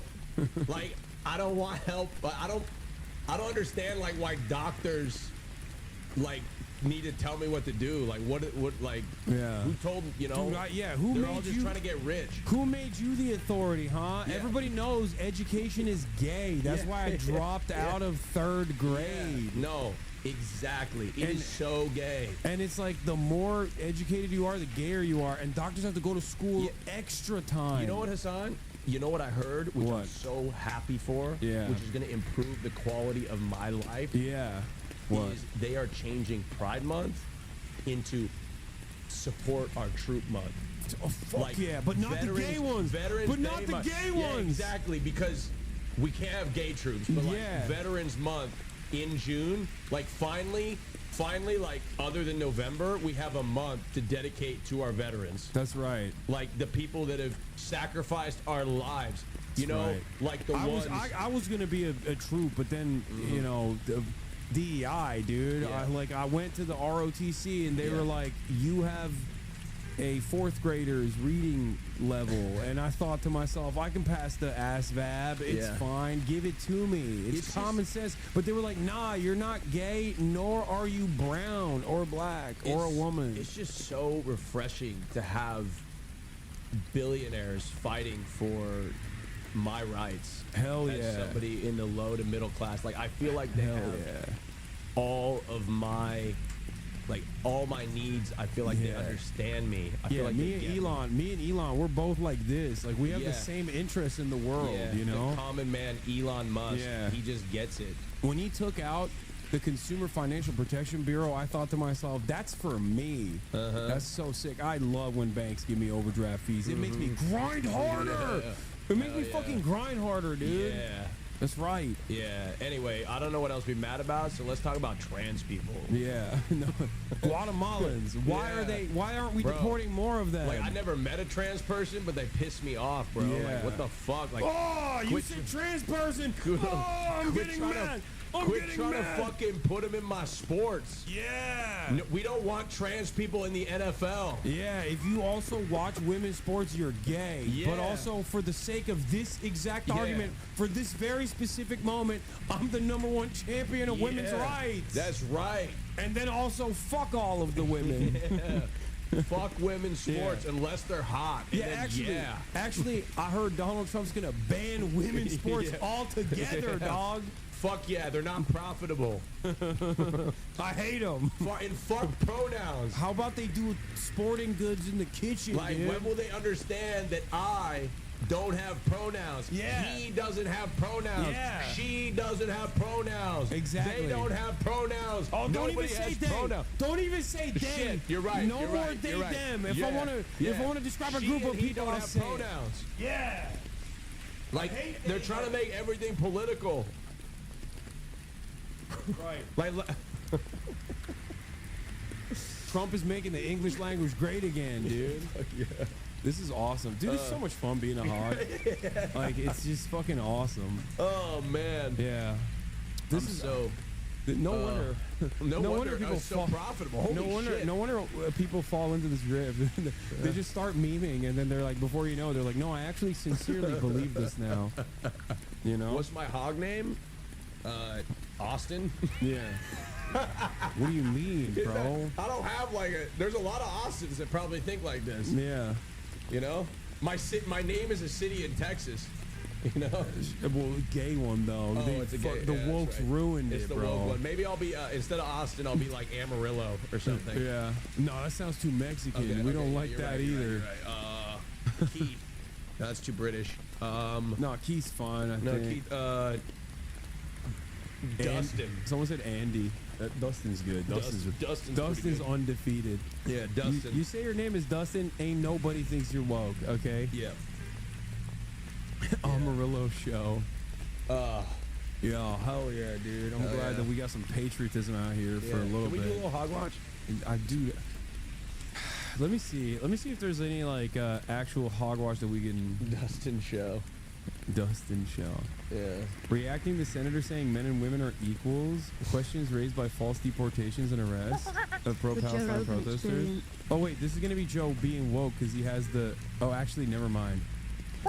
Let's see. The Joe Rogan You experience. want to talk about this? 31-year-old makeup artist falsely deported to El Salvador prison, lawyer says.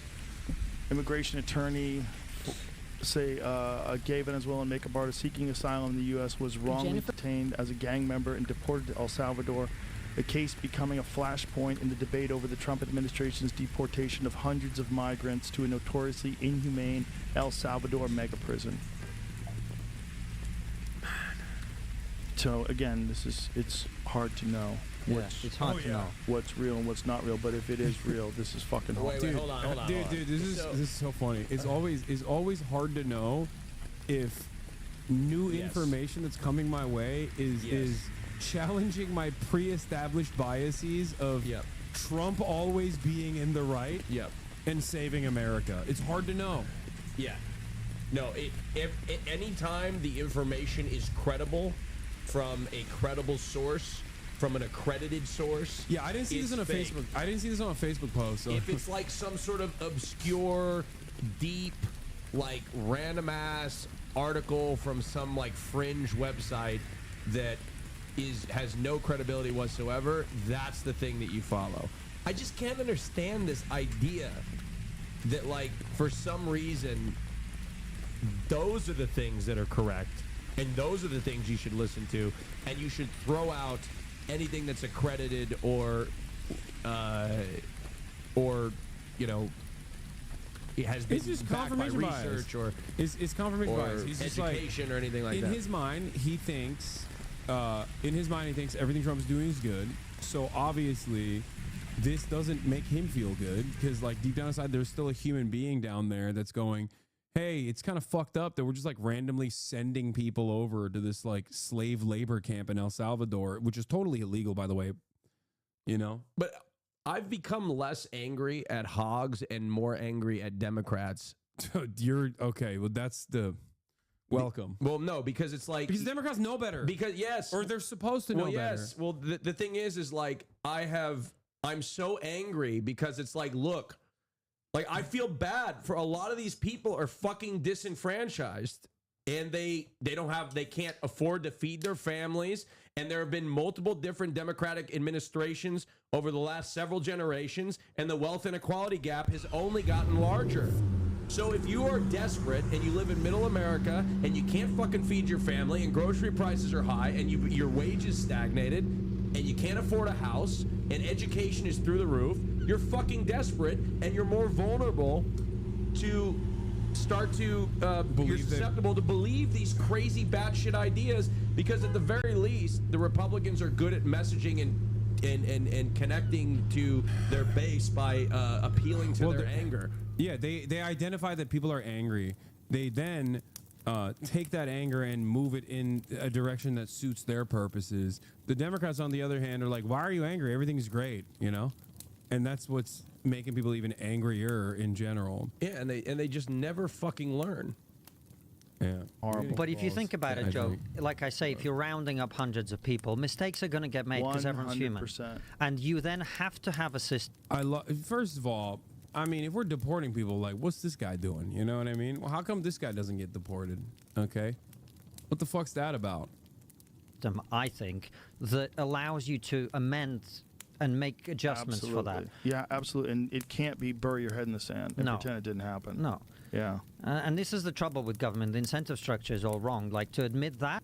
Bro, what are they talking about? The entire reason why this is happening, the entire reason why this is fucking happening is because there's no due process.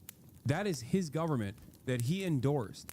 That is the guy he endorsed, and that is what he is doing, and that is what his fan base is fucking pushing for. It's not about an incentive structure. It is a deliberate mechanism of mass deportations that are done expeditiously without due process in direct violation of court orders. That is now embarrassing. That's crazy. Right.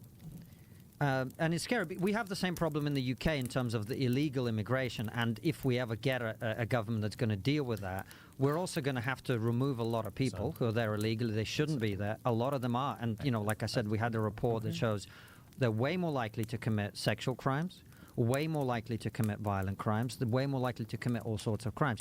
We are going to have to remove them, but you have to... I'm from the UK. Who's this loser? He's trigonometry is the name of the fucking... Trigonometry is the name of the... Or is it trigonometry or trigonomics? Whatever it's called. It's like the name of the podcast. Do it in a way where there's due process. They're like woke, supposedly centrist guys. Tricknology? No. No, this is not a... I mean, this is a child of Yaku, but... Yes, and a respect Are they for trying the- to remove them in England? No. At all? No. They're saying they are, but they're not removing them. Interesting. Yeah. So the mistakes like that have to be corrected if you want reasonable people to be on board with you. Correct. Yeah. Correct. If you want, you know. They reported the Asman video to hell. I was just on TikTok. It got taken down. That is crazy.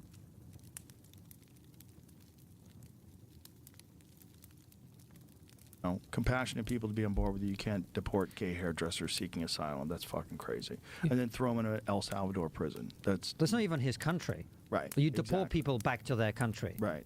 It's nuts. It's just, what was the story with the student that got arrested for writing an op-ed piece?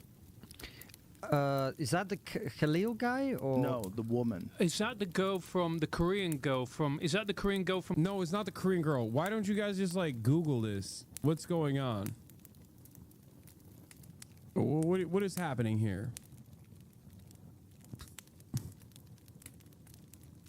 From Columbia University. I don't know. No, that's a different one. There's so many of them. There was a woman who got arrested for writing some sort of a thing. This is a Turkish student at Tufts University. Latest Palestinian supporter swept up in U.S. crackdown. Right. What did she get arrested for? Have you seen this one? No. I saw it, but I haven't delved into it. Joe, sorry, could I have the lighter, please? Yeah, sure. Thank you. There you go. She engaged in activities in support of Hamas, a foreign terrorist organization that relishes the killing of Americans. But the department did not provide evidence of that support. Right. What does that mean? I heard she wrote some piece on Israel. Yeah. I don't know what the law of that is because she's not an American national. Right. But instinctively... Why are you guys... Okay. If you don't know what the law is, here's a really cool thing you can do. It's called asking Jamie to Google it. Okay? Like, this is crazy, bro. This is a crazy fucking back and forth. It's like two dudes that don't know the answer to basic questions and have no interest in finding out. Yeah, let's ask this random British guy who admits he doesn't even know. Or three dudes, not two dudes. It's like, what are we doing? What are we doing here? Guys, what are we doing? What is happening here? I hate that it's like that MHUD clip that he always sends me of Joe Rogan talking to fucking Eddie Bravo. This is what that Uber driver listens to and then repeats the same shit. Yeah. Hasan, you do the same thing, Law. Thank God the other dork is gone, Law. Hasan, you do the same thing. Really? You're comparing what I do here to what they're doing right now. If there's something I don't know, I Google it, you dumb fuck. It's the most basic thing. Do you guys just come in here, close your eyes, and plug your ears and go, la, la, la, la, I can't hear you?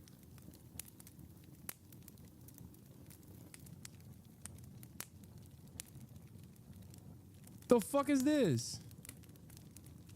Lol, yes, sometimes. Give me a fucking example, please, of an instance where I don't know something and I give you an opinion, like a firmly held opinion on said thing that I'm not knowledgeable on. And then if I'm wrong on it, I just double down on it. Please give me a clear-cut example of something or I will ban you, okay? Especially something that pertains to politics, like... Ban me. Oh God, you're such a fucking loser, dude. Ban me. I want to be a warrior. I want to be a warrior. You're not gonna ban you. You're fucking. You're irrelevant and worthless. It's worthless to ban you. Yeah, I'm just like that's a lot. That's like crazy. You had the microphone for the first time in your life. You're in front of a fucking stadium full of people. You have the microphone. And this is what you do with it? Oh, this is lame, man. I think she's been in America, though, since she was 7. Right. Has she? I believe so. No, that's the Korean. That is the Korean girl. As a Jew with a child, you have put my life in danger and my daughter's life in danger. You will end up in Gitmo, even if I have to put you there myself. Elusive Gaming 69. Did I put your life in danger by saying I'm gonna fucking play video games and not play and it's elusive? Is that what you mean? The fuck do you mean? As a Jew with child, you should be endlessly more afraid of the American government using your religion, okay, falsely to do Nazi shit. How the fuck do you not see how that's gonna turn on you inevitably? God damn. You know what's elusive? Your fucking brain. Go raise your goddamn children. ICE is out here rounding out people. The fucking administration is saying like shalom about all the fucking people that they're rounding up. And they're rounding them up because they're rounding them up and placing them in concentration camps because these people have criticized a foreign nation. And your dumb ass doesn't understand how this might look poorly upon the entirety of the Jewish population. Are you that fucking short-sighted that you think I'm your enemy? Someone who actively combats anti-Semitism. You're so fucking brain broken. Someone lied to you. Someone duped you. Okay? Yeah, I don't think this is a real person either. I thought she had a student visa. I think she's been in America since she was very young. I think that's one of the things that I had read. Okay. She'd previously been arrested in April 2024 for taking part. Yeah. Taking part in protests at Columbia University. So it seems like you're the one glazing terrorists. There's never been a moment where I've glazed the IDF or the American military. So no, I'm not glazing terrorists. Dumb fuck. Also, you're a fucking terrorist. What do you think this is? This is literally terrorism. Just because the government backs this attitude that you have right here doesn't change the reality that this is unironic terrorism. You're telling a fucking person that you disagree with that you want to put him in a fucking concentration camp, dumb fuck. How the fuck do you think you're on the right side of this? How do you think you're on the right side of any argument? You're the one glazing terrorists. You should be in Gitmo because I misunderstood your position and I disagree with you, which means you should be put in fucking Guantanamo Bay.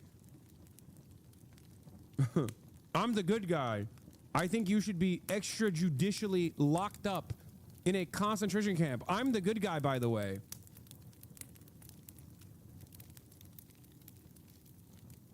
Not even a fucking hint of irony, no reflection. Yeah, I'm gonna do it myself. No, the fuck you're not, for the record. You're not gonna do shit. If I have to do it myself. Take care of your child, dumb fuck. How are you so goddamn... I doubt this person is actually Jewish. They're just LARPing. Because there's no way that you are this fucking brain broken where you're like, as a Jew, I am advocating to extrajudicially place you in a concentration camp because of a disagreement at best and a misunderstanding at worst.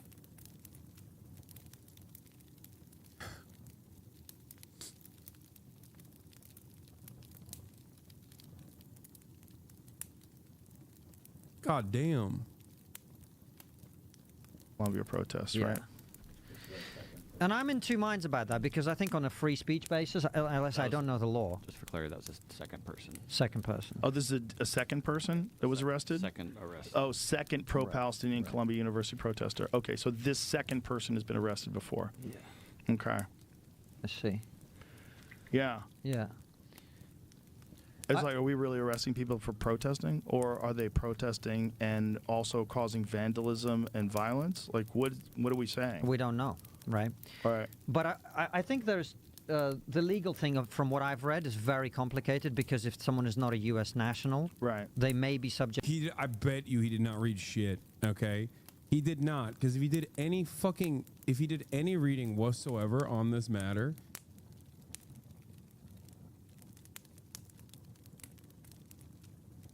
If he did any reading on this, he would know that this was completely unjustifiable. It's just like, it's not real. It's not a real thing. You can't do this. This is completely inappropriate. It's illegal. How are these guys acting like they're fucking experts? It doesn't make sense. Subject to different rules, or they may not. I think that's a kind of live debate. But from a purely principles perspective, someone being arrested for writing an article seems extreme. 30-year-old was arrested and physically restrained by immigration officers near her apartment close to Tufts University's Somerville campus, where she was a PhD student. 6 plainclothes officers surrounded, how do you say that name? Ozturk? Ozturk, Ozturk. As she walked alone, neighborhood surveillance video appears to show the officers did not show their badges until she was restrained, the video shows. She affiliated with prestigious American universities to be arrested for purported activities related to terrorist organizations amid the Trump administration's immigration crackdown. So what did she say, though? Like, she engaged in activities in support of Hamas. But what does that mean? Right. Without specifying what those alleged activities were. Yeah, this is scary shit. Yeah. You know, especially if it's just protesting. I mean, Dude, it's not even protesting. This person was fucking kidnapped off the street for writing an article about her own university in the university newspaper, co-authoring an article that said our university that upholds certain principles of like freedom, liberty, yada, yada, yada, should divest from a country that is currently destroying said principles, that's currently doing genocide. That is literally the crime here. It's not even a fucking protest. And for the record, even if she unironically was like, I love Hamas and here's why. 5 reasons why I love Hamas. If she wrote an article like that, that's still not enough evidence to fucking, that's not a crime, okay? You can't deport someone over that. What are we doing?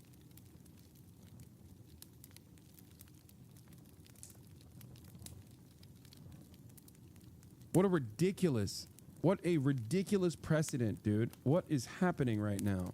These are supposed to be the free speech defenders, too. I don't know, you know. Look, the counter argument on this, and I think it's one that I, as someone... This stuff is scary, and because of an anti-Semitism on the right, the day at work, I had a coworker ask me what I think of Jews. Oh, yeah, that's the other side of this, of course. Because, look, Joe Rogan and these, like, podcast bros aside, Americans don't fuck with this stuff. Like, they don't. So every time this administration is like, we're disappearing people because of Israel, and also because of anti-Semitism, because Israel is for the Jews and Jews are for Israel.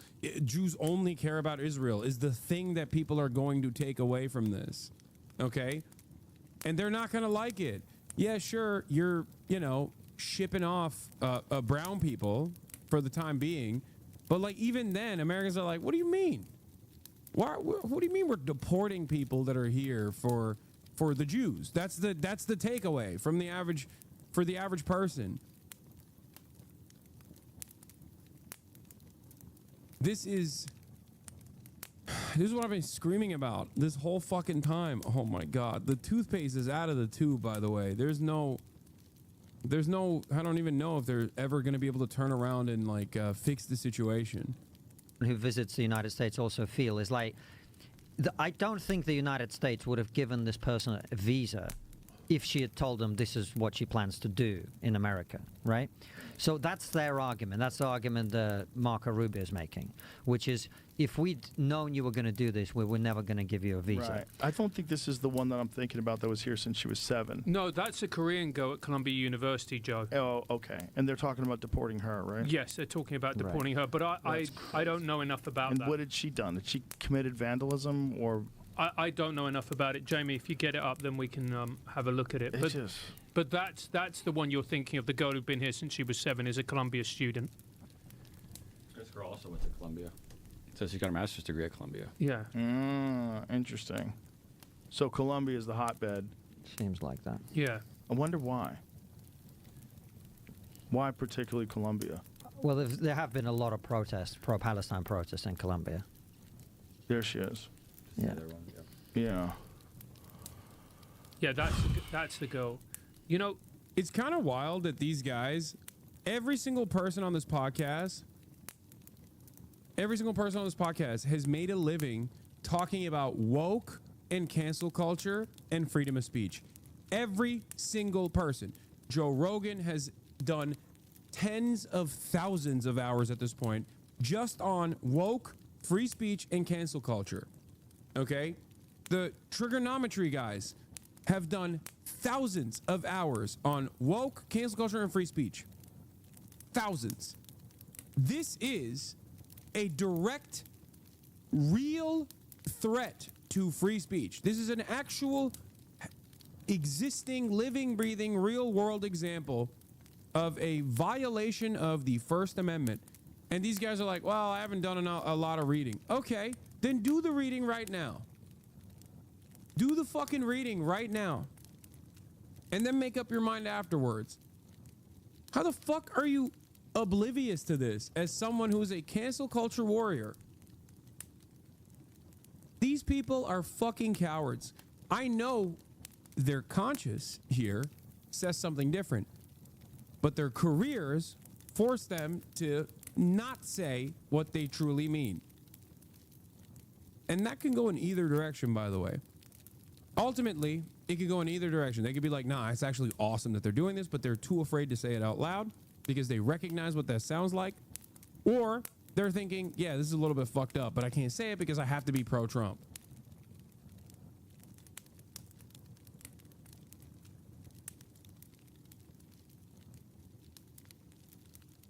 It's funny how Austin Show requested Hogwash and then left when it started. I know.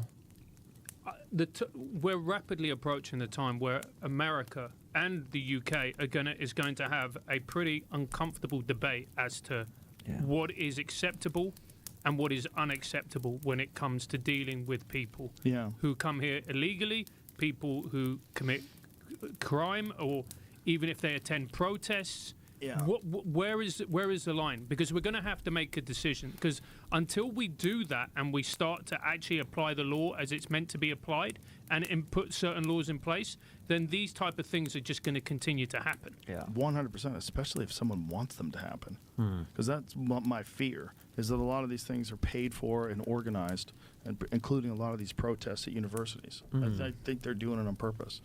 And I think they're trying to build up a lot of passion in these people for being disruptive, and a lot of passion for protest and passion for, and then they weaponize it. I really do.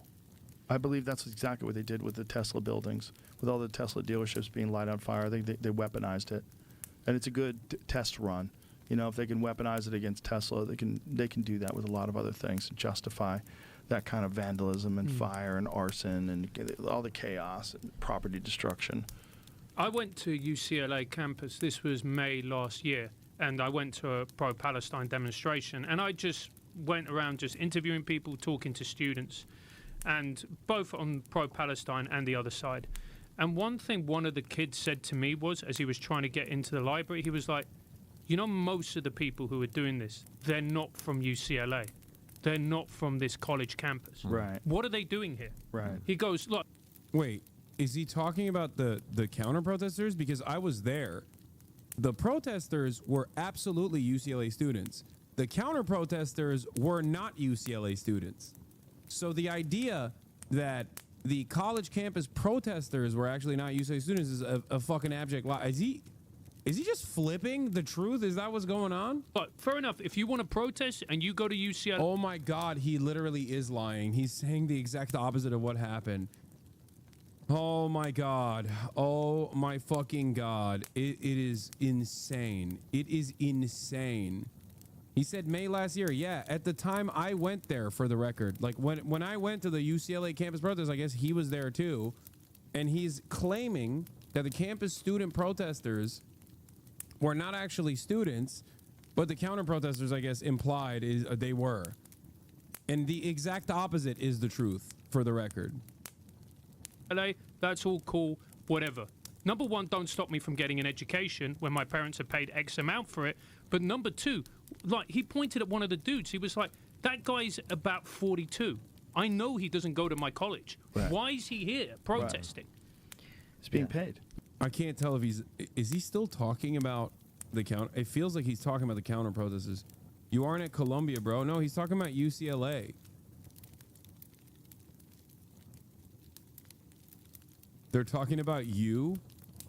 Okay, good one, chatter.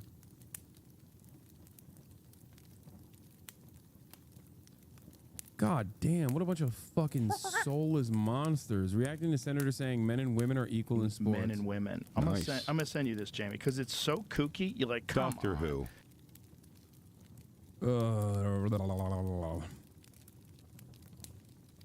I can't. I don't. No wonder people are turning to Candace Owens. Yeah. The liberal media, or not liberal media, but these ADL style institutions play a big role on this, by the way, because they constantly actively try to deplatform people like myself, and the right is never going to give me the time of day anyway, and they have so much prominence. They have these massive fucking platforms, and they're always going to platform other right-wingers. So then at a certain stage, the only kind of permissible narrative on this issue comes from right-wingers, whether they're pro or anti-Israel. And the anti-Israel right-wingers, oftentimes, more often than not, are fucking anti-Semitic. It's crazy. My parents were big-time Ben Shapiro people, but now they only watch Candace Owens and are now pro-Palestine, at least. So, I mean, it's devastating and dangerous that they're getting their anti-Israel takes from fucking Candace Owens. Ay, ay, ay. It's some real scary shit, dude.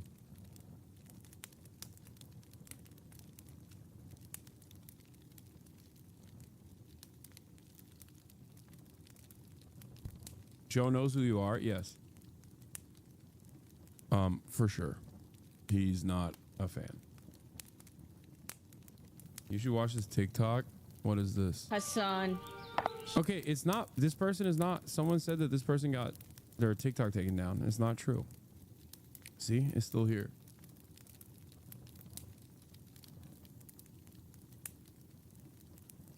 American people deserve to know where their tax dollars are going. We're just following the money here. Sorry, we're not going to spend all your tax money on trans stuff anymore. You were spending all the tax dollars on trans stuff? What does that even mean? No, we were also spending it on cancer research and national parks and stuff. Okay, that's what I assumed my tax dollars were going towards. That's fine with me. Well, not anymore. We deleted that stuff. Checkmate. What do you mean checkmate? Like, what? Do I pay less taxes now that we don't have national parks anymore? No, you don't pay less taxes. It's just now they're not going to do all that woke stuff. Well, if I'm not saving any money, then why is it good that woke stuff is gone? Because they pass the savings on to you. How? Well, how does... Great. I love Twitter. I love Twitter video. What a great platform. What a fantastic platform, dude.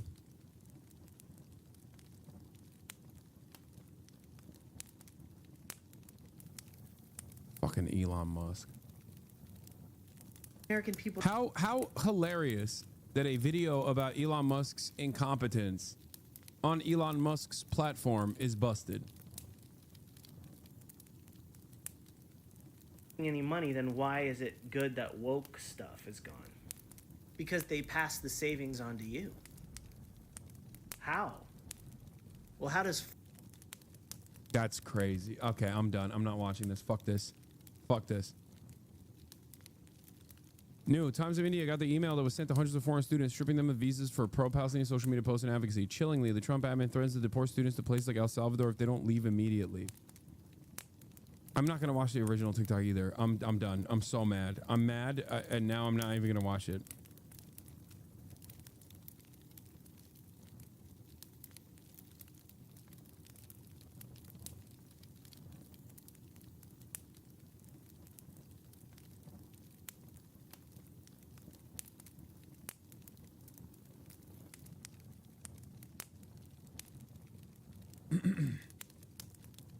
On behalf of the United States Department of State, the Bureau of Consular Affairs Visa Office hereby informs you that additional information became available after your visa was issued. As a result, your F1 visa with expiration date XXX was revoked in accordance to Section 221 of the United States Immigration and Nationality Act as amended.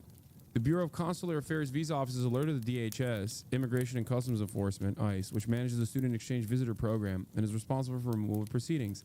They may notify your designated school about the official revocation of your F1 visa. Remaining in the United States without a lawful immigration status can result in detention and or deportation. It may also make you ineligible for a future U.S. visa. Please note that deportation can take place at a time that does not allow the person being deported to secure possessions or conclude affairs in the United States. Persons being deported may be sent to countries other than their countries of origin. Given the gravity of this situation, individuals whose visa was revoked may wish to demonstrate their intent to depart the United States using the CBP Home app. As soon as you depart the United States, you must personally present your passport to the U.S. embassy or consulate which issued your visa, so your visa can be physically canceled. You must not attempt to use your visa as it has been revoked. If you intend to travel to the United States in the future, you must apply for another U.S. visa, and a determination on your eligibility for a visa will be made at that time. You guys are actually fucked. You're talking about America, right? In general, because yes, I agree. This is insane. It's so crazy. I mean, this is so evil. They're literally threatening students who they've decided were not sufficiently pro-Israel. And we don't even know if they weren't even pro-Israel or not. That's the other side of this. That it's over. Their visas are taken, and the government is actively threatening them, saying that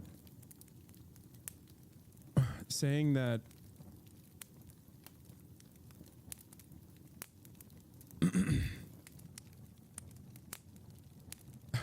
they're going to violently seize them before they can even like procure their assets or anything like that, and ship them off basically to El Salvador, like a different country. It's wild that like this is also robbing people, because imagine you've spent 3 years, it's like $300,000 minimum as a foreign student on an American college, and now you can't even finish your degree. Like, these colleges need to offer at the very least some kind of restitution, and perhaps maybe like online classes to allow these people to finish their degree, by the way, even if they are inside of the United States or not. And that's like the worst case scenario. That's not even bare minimum. That is the worst case scenario. What they should be doing is actively drawing out a long legal battle to protect their fucking students. Colombia, on the other hand, is revoking degrees. As soon as they get these emails, they revoke the degrees of the students, for the record. No refunds. How are people not freaking out about this every day? I think about this every day, man. And I don't know, maybe it's because I'm I don't know if it's because like I'm covering it every day. I know this community is freaking out about it. But like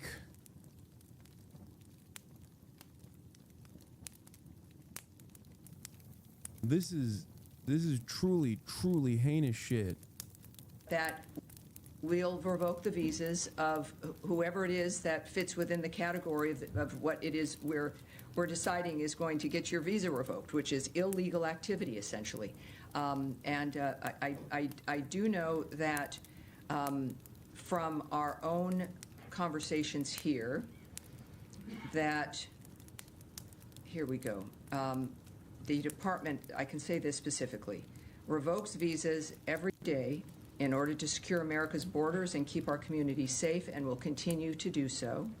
Because the process is ongoing, the number of revocations, as I've noted, is dynamic, and the department generally does not provide statistics on visa revocations, and generally we were not going to add anything at this time. But clearly, this is a process that we're committed to and is part of making America safe again. It's within our right, it's within the right of every sovereign nation to make a determination who will stay in this country, who will be allowed in this country, and the Secretary, of course, has been very clear on this.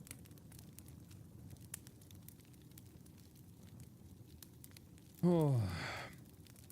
So we can basically say freedom of speech and what PR protesting is illegal now in the States? I mean, yeah, it is.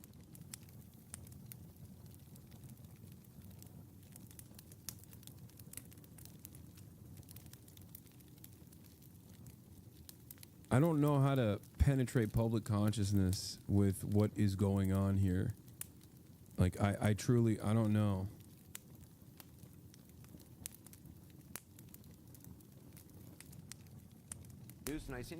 CNN has learned exclusively that Ecuador isn't just calling for U.S. help, it's preparing to host American troops. Learned that Ecuadorian President Daniel Noboa Yeah, God forbid you get like leftist motion in a country, okay? Time for American troop presence instantly. is flying into South Florida tonight in an unannounced last-minute Classic. Of course he's going to fucking South Florida, the safe haven for international dictators. visit. He's going to meet with President Trump this weekend at Mar-a-Lago, where he's expected to push for U.S. support in the fight against violent drug gangs in Ecuador. CNN has learned exclusively that Ecuador isn't just calling for U.S. help, it's actually preparing to host American forces. David Culver was granted rare access on the ground, embedded with Ecuadorian police and military during overnight raids across gang strongholds. He joins me now. David, what more can you tell us about this apparent military alliance or preparation for it? Right. Well, it's an alliance, at least, Anderson, that President Noboa is hoping to strengthen when he meets with President Trump right here in South Florida tomorrow. I mean, the president from Ecuador just arriving here late tonight, and it's rather last minute. It's unannounced, but it's... Awfully suspicious that there is a presidential election runoff happening with a popular leftist lawyer in this presidential race that is about to take place in Ecuador. Interesting timing for U.S. troops to be present. Very interesting timing. Very strange. That's great. Maybe they'll go to Turkey next. Well, they already are in Turkey. significant because it suggests that he is quite desperate to get U.S. help. And okay, dude, I'm sorry, but this is like the coverage from CNN is also fucked up. Like no questioning whatsoever about what is about to happen. Like what is about to happen in Ecuador? Like that's not even remotely interesting in this conversation. Like not even a little bit, huh? Because it's obviously it's obviously an interesting timing for this to take place. As you mentioned, we spent some time in Ecuador, more than 2 weeks on the ground, embedded with police and military.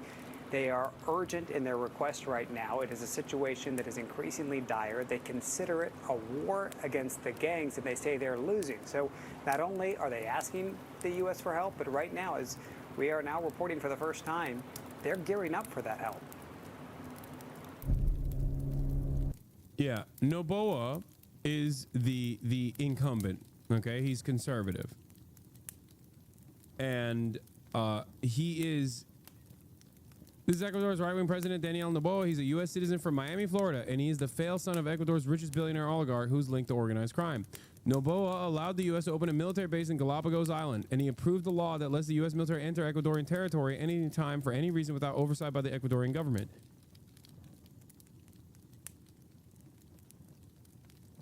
What the fuck? What is Gustavo Petro doing?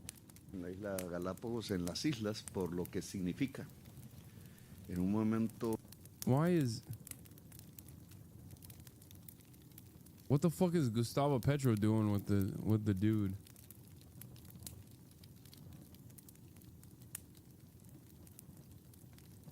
I'm glad you're back on the news. Seeing you get your haircut made me feel extra poor. What? I got a free haircut from a friend of mine as like content. What the fuck did that make you feel poor? Make friends with a barber. Chatter, you can get it for free too.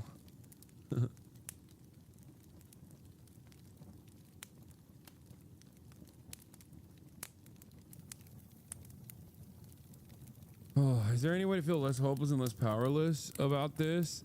No, not about this in particular, I don't think.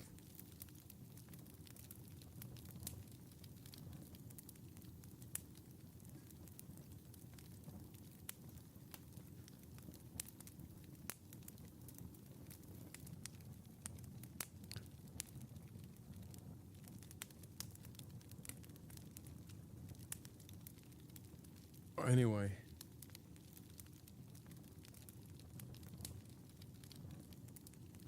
The element of surprise is essential. They've got to move fast. Abajo. ¿Cuál? But with Ecuador's army heading into a gang stronghold, an advance team records as they move in first. Their target, a man linked to one of Ecuador's most feared criminal groups. Al piso. They detain one guy suspected to have ties to Fito, the infamous gang leader who escaped prison last year. Soldiers rip through the place, spotting an altar. Look closely. That's Santa Muerte, a saint of death, adopted by Mexico's Sinaloa cartel and now revered by gangs across Ecuador. We see the image everywhere. A lot of the gang leaders live in this area, and you can see some of the markings.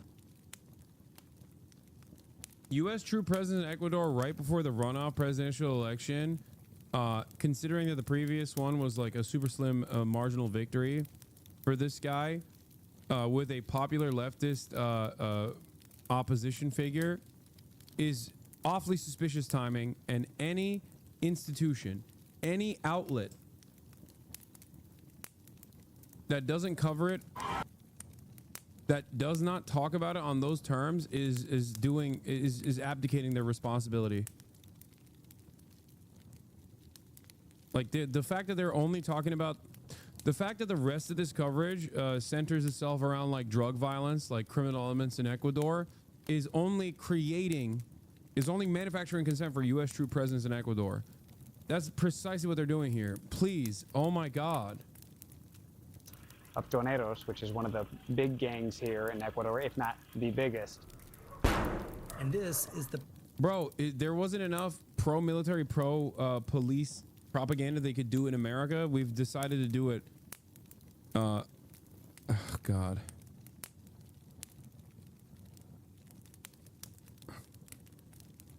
We've decided to do it for Ecuador, too. Problem. Ecuador has become the murder capital of Latin America, and they're now turning to the United States, desperate for help. Renderings shared with us by a high... We have no respect for people, dude. Especially when they're like... The media doesn't have any fucking respect for people. Like, that's crazy. You didn't even censor the rest of it. Like, god damn, dude. High-level Ecuadorian official appear to show plans for a potential deployment of U.S. troops into Ecuador. Like, what am I on fucking Twitter? Like, this is insane. Including a floating dock that jets out some 500 feet into the Pacific, said to accommodate up to 7 Coast Guard vessels. And here, details of a workspace and possible military housing. The structure complete with offices, beds, a kitchen, mess halls, and plenty of parking, allowing for a foreign force to carry out sustained security operations here, according to the source. When our troops from another country come, they come with resources, and those are what we need the most. There were troops, U.S. troops here back in up until 2009, roughly, right? Yes, they were. And does that help when there's a U.S. troop present? Of course, it helped a lot. U.S. defense officials in the White House have... Dude, how are people not seeing that, like... I mean, every country is Nazifying at an alarming rate. And America is actively helping with that process. Like, what is happening? Like, eventually people are going to be like, enough, dude. What the fuck, right? I assume...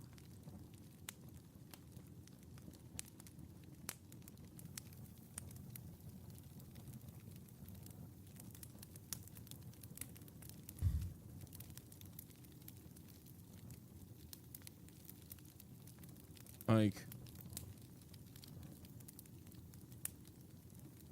I don't...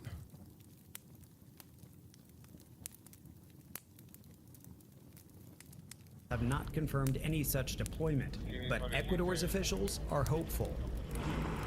For a decade, a U.S. military base in the port city of Manta was used as a key surveillance hub to monitor cartels operating in the region. But Ecuador chose not to renew the contract in 2008, forcing U.S. troops to pack up and leave the following year. In the time since, officials say cocaine has flooded into Ecuador, fueling deadly violence spearheaded by the cartels. Today, we will also be designating the cartels as foreign terrorist organizations. Applauding President Trump's Inauguration Day pledge to combat organized crime, Ecuador's president, Daniel Noboa. Maybe I'm crazy, but I don't think we have enough. Like, I don't think we have enough manpower to do troop deployments both in Yemen, maybe Israel, and also Ecuador at the same time, and also simultaneously take over Greenland. Like, this is wild. This is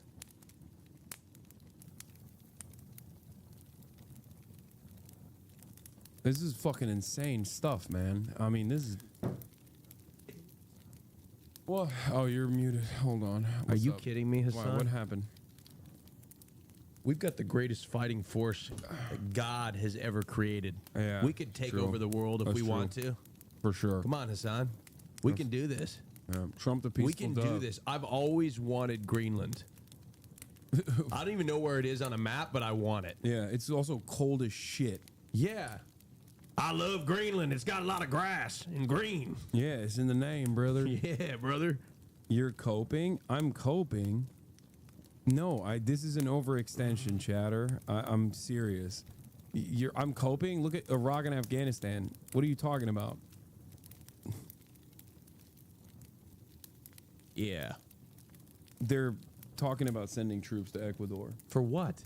Oh, well, the current conservative fascist leadership in Ecuador, who is an American citizen, by the way, is asking for Trump to send troops to a new facility that he set up for them, where they can do whatever the Ecuadorian president wants, right as there is an election runoff coming up, where his main opposition is a leftist lawyer.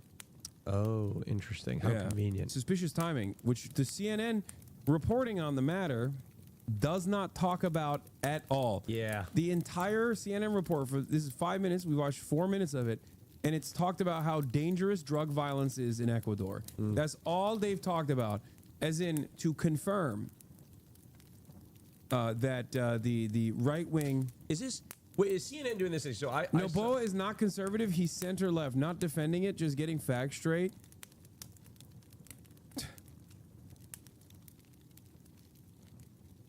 Oh, okay. So the leftist So the leftist part. First of all, isn't Noboa tied to fucking cartels? What do you mean?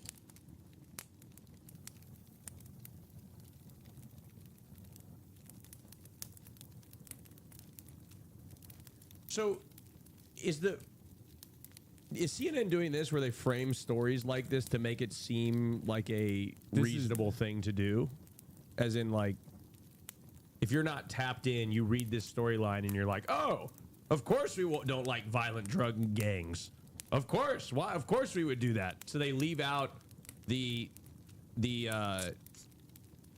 don't do any, like, explaining of the context of the situation, so people, it normalizes this position, right? Yeah. Noboa is the son of the richest man in Ecuador, and even Wikipedia and like American news outlets peg him as a conservative. Oh, that's what's And called. this chatter also said he's center left, while simultaneously saying his leftist opposition is actually a terrorist drug dealer.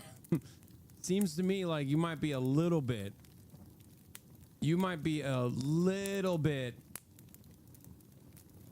biased. Here, this will tell you whether he's right or left. Yeah, I mean, he's a fucking... taking office at the age of 35, he's the second youngest president in the country after Juan Jose Flores, and is the youngest to be elected. Noboa was a member of the National Assembly of Ecuador from 2021. It was dissolved following the Muerte Cruzada, constitutional mechanism invoked by President Guillermo Lasso. Before his political career, Noboa served in several positions at Noboa Corporation. I wonder why it's the same name. Wait, an exporting business founded by his father, Alvaro Noboa, a billionaire who unsuccessfully ran for president of Ecuador 5 times. He has been widely described as an heir to his father's company and fortune. Let's see what his political positions look like.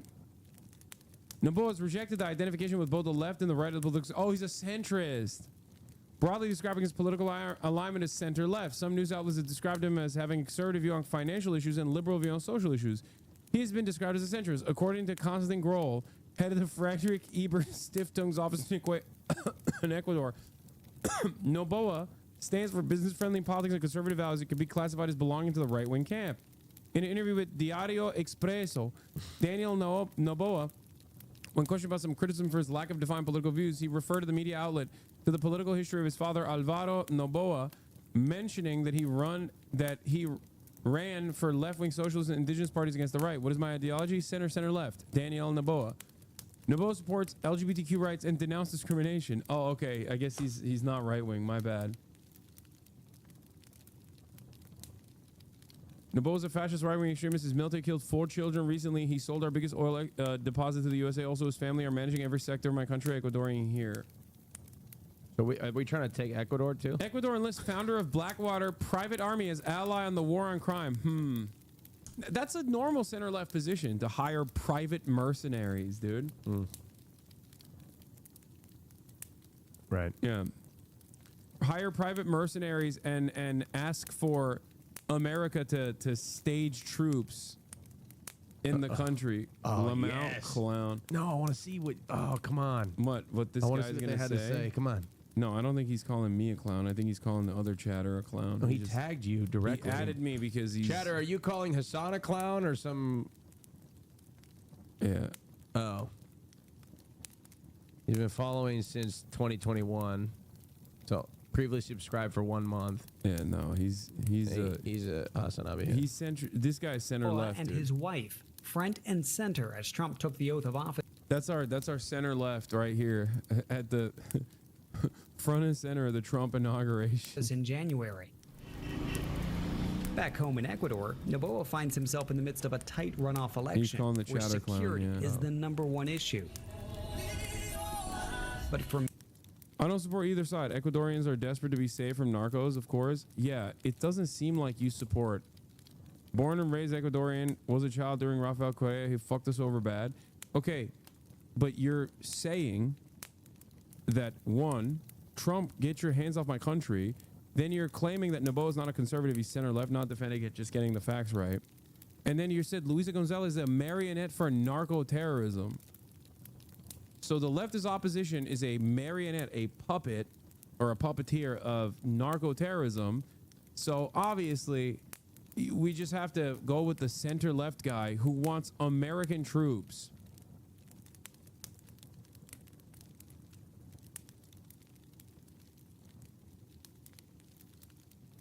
But you don't want the American troops there.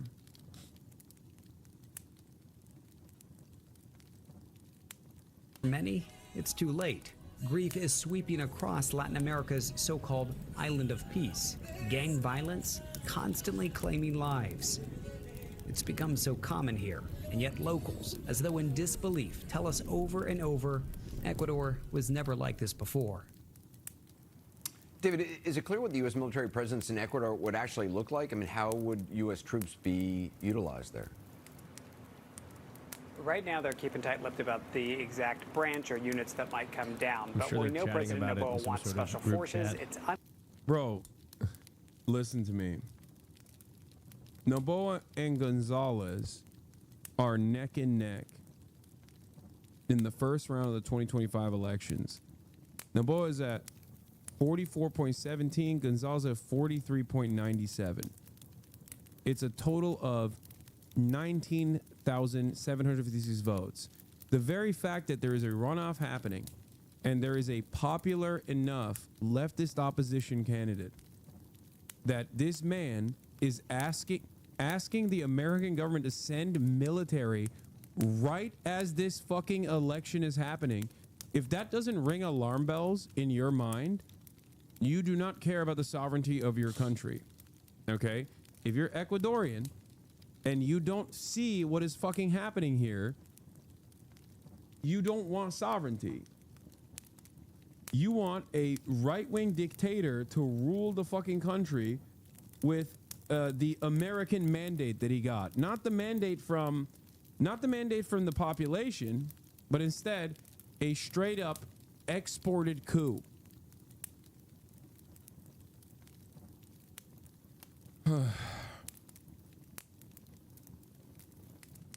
Unlikely that he'll get those, and for that reason, he's leaning on private contractors like the company formerly known as Blackwater that's operating in some of the gang strongholds, going door to door. Outside of that, if it were U.S. forces, Anderson, it's possible that it could be the U.S. Navy or Coast Guard helping with interdictions off the coast, or even just surveillance planes to help with some of the intel that they've Yeah, no, totally. They fucking casually hired Blackwater, now called Constellas, which is his like 11th different name. American private military contractor mercenaries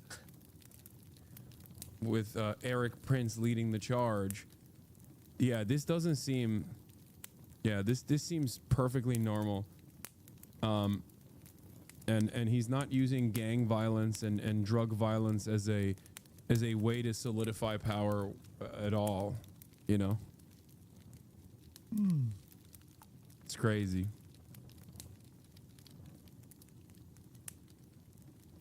Like I said, if you don't understand how this violates, of course I don't want right-wing leadership. What the fuck? Nobody knows what to do, but Louisa is not it. Okay. All right. All right. Well, you know, have fun. We'll check back with you in a couple months.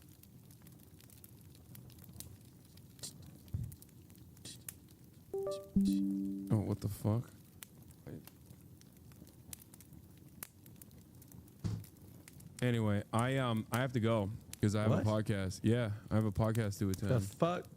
Yeah, bro, you literally said let's watch Hogwatch. I've been here for 9 hours. You said let's do Hogwatch. I've been here since 10 o'clock this morning. Okay, and then I finally had you on the stream, and then you fucked off for an hour. Well, because I got a phone call. Very busy. I'm very busy. It's like it's crazy. This man gets to do one day of work, and all of a sudden, one day of work. I had a sponsor on Wednesday. Yeah. I had a sponsor today. But I'll be live tomorrow, and Austin will be here as well. Wait, no, I'm not gonna be here tomorrow. Yeah, you are. No, I'm leaving. No, you were staying. I'm doing my flight stream tomorrow. No, you're staying. I can't. I gotta go to Vegas. All right. All right. Well, love you guys. Thank you, Austin, for coming on. Thank you to Jeff. I'm gonna be on Jeff FM, so don't miss that. That's gonna be awesome.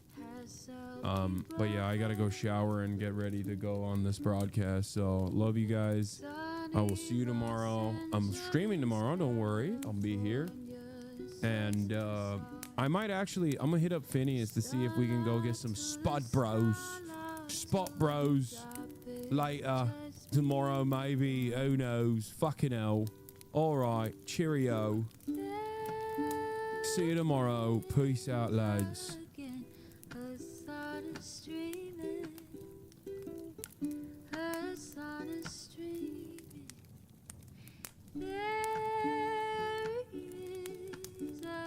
again a sudden stream.